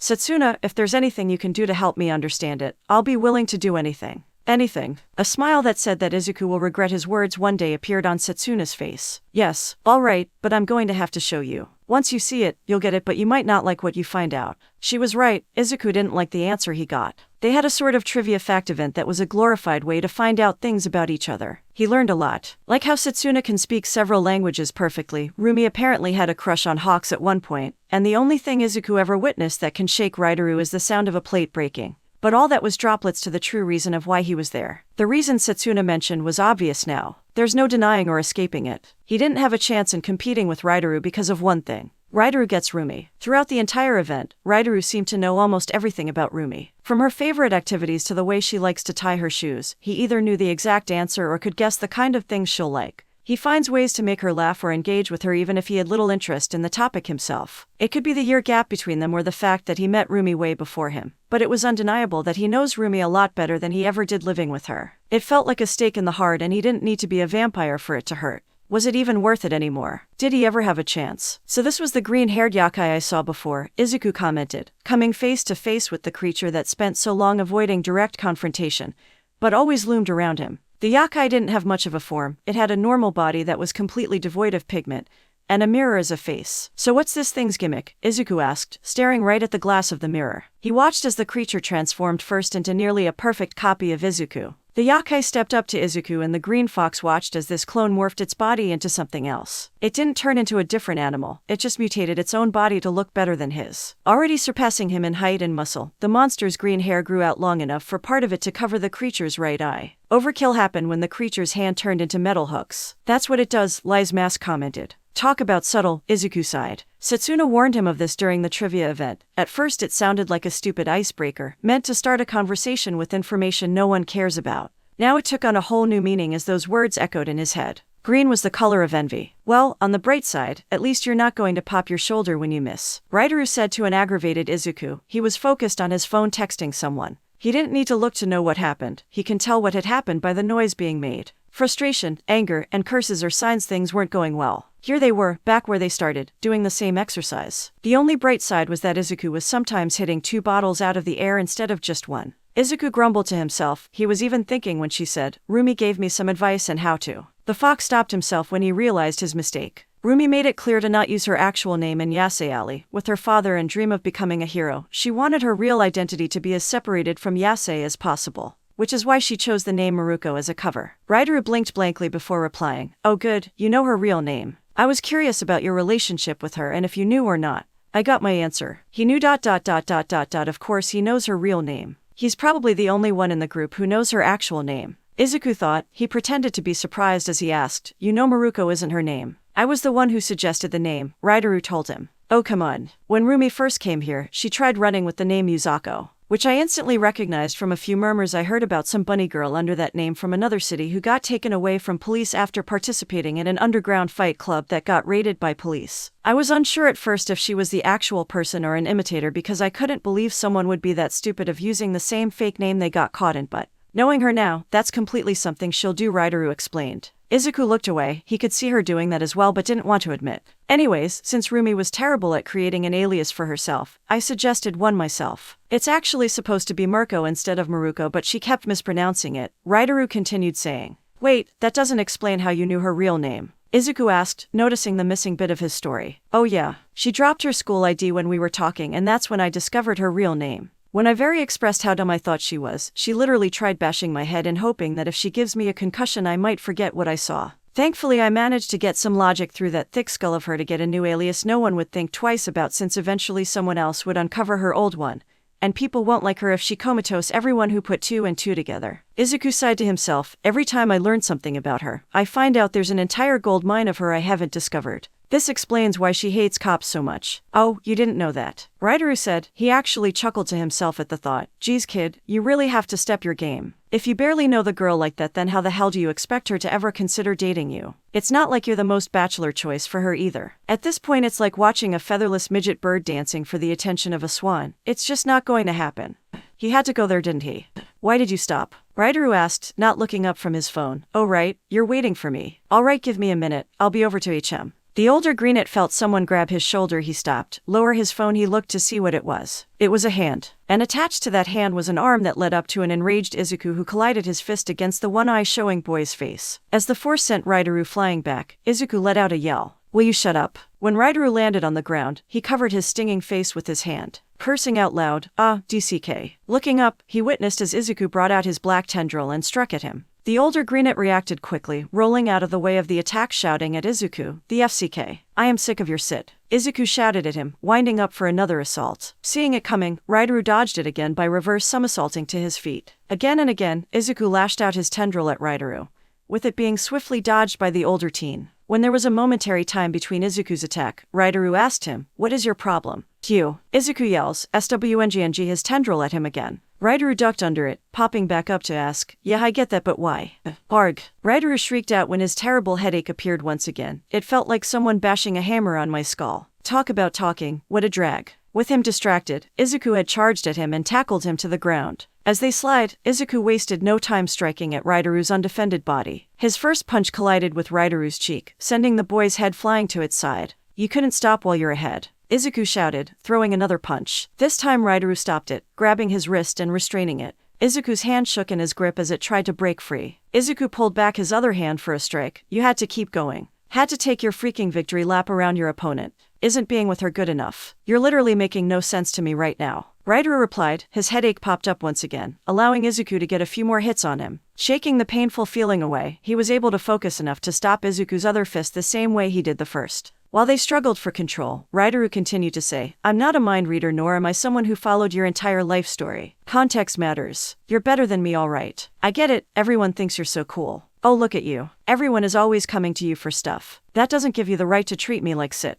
growled Izuku. He thought back to all the insults he has heard through all his life. Half-breed, defected, half-baked. He thought the day where he would be berated like that would be over, yet here's this guy bringing him back to the moment in his life he wanted to leave behind. The anger Izuku was feeling fueled his body. Raidaru was lucky he was restraining him by the wrist, or else his claws would have incidentally turned him into what your cat does to one's couch when you leave it alone. With a close-up, the older greenet saw Izuku's fangs baring themselves, growing out by the second to a true predator's size. Their stalemate struggle began to favor Izuku as his rage grew. Despite Raidaru's resistance, Izuku's arms were still around to move back and slam into Raidaru's face. They were effective at first, but each swing was stronger than the last, quickly turning painful. The hell was this strength before? Thought Raidaru. He was trying his best in the condition he was in to hold him back, but it was proving more difficult than he thought. Did he really leave this much determination to fight me instead of training? He gotta get his priorities straight. Releasing the grip on one of Izuku's hands, Raidaru allowed Izuku's arm to swing at an unexpectedly high rate of speed and force. The greenet shifted his head out of the way of the green fox's punch, allowing it to crash into the cement. The blow echoed through the room. Raidaru could feel the ground vibrating. It was a powerful one that hurt Izuku's knuckles from missing. As Izuku winced from the pain, Raidaru brought out his chain hook, throwing it up behind the fox so it'll hook onto his shoulder. With a yank, it pulled off Izuku enough for the one-eye showing boy to jab at his midsection, getting in 3 live blows. Stunned, Izuku clutched his sides, left breathless at this shocking feeling circulating through his body. After buying himself enough time, Raidaru managed to kick Izuku off of him, but while trying to get back up, another sharp pain rang in his head, causing him to fall back. Separated, the boys lay on the ground from their own pain. Izuku from the effects of a liver blow and Raidaru from lack of aspirin. With their moment of rest, Raidaru was the first to rise up. He was clutching his still bandaged up forehead as he spoke to Izuku. "You do know I talk sit and sit talk literally everyone I know, right? Like I get if my words are a bit too vulgar to you, but hey, can you tone it down a bit? It's really upsetting me. Would have worked a lot better than randomly attacking me. I would have said no anyway because FCK your feelings, but I would be slightly mindful with my words." "Will you shut up?" Izuku yelled again. He got a run start before pouncing at the person who'd aggravated him for months. This is more than just that. Displaying the same smooth agile movement during his demonstration, Raidaru waited till Izuku was about 3 feet away from him before he moved forward. He went low enough to where he would be below Izuku's direct attack. With precise timing, the older greenet waited till Izuku was right above him. He calmly dug a hook into the collar of Izuku's cloth. With his other hand, Raidaru pushed against Izuku's stomach, distorting his trajectory. With Izuku flying off course, Raidaru let the chain lead the chain a bit before gripping it. Yanking it to the side, the hook connected to Izuku's clothes took advantage of his free fall and sent him on a crash course through a window. With the shattering of glass, the green fox fumbled across the ground until he came to a stop against the side of another building. He was in a small alleyway at the side of the building. There was about a 9 feet width to the alley, filled with trash cans and other random trash. Steadying himself, Izuku used the wall to get himself back up, being mindful to not cut himself with the shattered glass below him. On the other side of the fight, Rideru casually walked out a door that led to this side, popping a much-needed Tylenol in his mouth and drinking from a water bottle. The older Greenet made a mental note to ask Mary if he can upgrade to an actual aspirin, hoping that'll take care of the headache instead of just numbing it. He took out the key and locked his door. No matter what, this guy hated it when his door was unlocked. Right as he put away his key and looked down the alley, he saw a trash can heading his way. With it only inches away from him, he put up his arms in defense and blocked it, stumbling back a bit. Rideru gave Izuku a spiteful look as he shouted, "Hey, I'm locking the door. Let me right, we're fighting. Can't you ever give me some respect as a human being?" Izuku yelled, picking a rusty crack pipe and chucking it at Rideru. Sidestepping it, Rideru replied, "I just established that I treat everyone this way." Izuku looked to his side and saw a bin filled with glass bottles. Swiftly going into it and began grabbing the bottles. He thought to himself, he won't be able to deflect these. "Come on, kid, that's someone's recyclables," commented Rideru, who quickly moved to dodge the bottles when they were flung at him. He was about to move forward to stop Izuku, but something stopped him. When he heard the glass bottles hit the ground, he paused. His eyes widened as if he had seen a ghost, losing focus of where he was. The one-eye showing boy only snapped out of it in time to block the next bottle heading toward him. It smashed against his arm and the shards scattered everywhere. Again, Rideru's eye became unfocused, and his body shivered. He couldn't pursue as he wanted, only barely being able to get out of the way of the bottles as he tried to get a hold of himself. As Izuku continued to unleash his wrath by violently tossing bottles at a man, he told him, "You already won. You could have won months ago. I don't get why you decide to drag it out like you get off from the pain." One what? You know what? I seriously don't. 1 minute someone I'm texting to you while talking about Rumi, the next thing I know you're, "Oh, are you mad about me saying you currently didn't have a chance with Rumi?" "Yes, I didn't think you knew I liked her, but it's obvious from how you taunt me about it. Why can't you just be with her without making me feel like shit because I can't match up to you? Are you FC King kidding me?" "No, God FC King Diamante." Rideru thought to himself, his mood greatly shifted. He had enough time to get his focus despite the sounding of bottles breaking disturbing him. Izuku's assault stopped when he saw what Rideru was doing. The older Greenet was no longer standing on his 2 feet, instead he was on all fours. Like the predator animal he was, it was the first time Izuku saw Rideru bare his fangs, taking the stance of a true hunter of the jungle. The fight had messed with Rideru's bandages around his head, loosening it a bit, which allowed his hair to fall out of shape from how he usually liked to keep it. For a single moment, Izuku's caught when the other Greenet's hair slightly waves away from his face, revealing the scarred eye he usually kept hidden open. In a flash, Rideru dashed from the position he was in. Izuku only caught the tail end of his body to know where to look, spotting Rideru hanging onto the side of a building like he was Spider-Man. Izuku barely could turn his head in that direction before Rideru leaped to the other wall, already closing more than half the distance between the two of them. And just as quickly Rideru was back on the ground charging at him from only a few feet away. With Rideru already closing the distance so swiftly and looking like he was preparing to throw a punch, Izuku was pressed to counter and threw out a hook kick to strike his chest. Before the kick could connect, Rideru vanished once again. Swiftly Izuku's look around to see where he went but couldn't find him. He felt cold metal wrap around the ankle of the leg he was balancing on. Recognizing this feeling, he was too slow to react as his leg was swept out from under him. He could only turn around to see Rideru pulling on a chain. As Izuku's back hit the ground, as he tried to get back up, Rideru stomped on his chest to keep him down. "All right, now you listen," Rideru calmly said. Unable to squirm out from under his foot, Izuku brought out his black tendril and lashed it at Rideru's face. It was unexpected, smacking Rideru's face. Thankfully for him, Izuku's skill wasn't as good as cracking a WHB like him, so it wasn't so bad.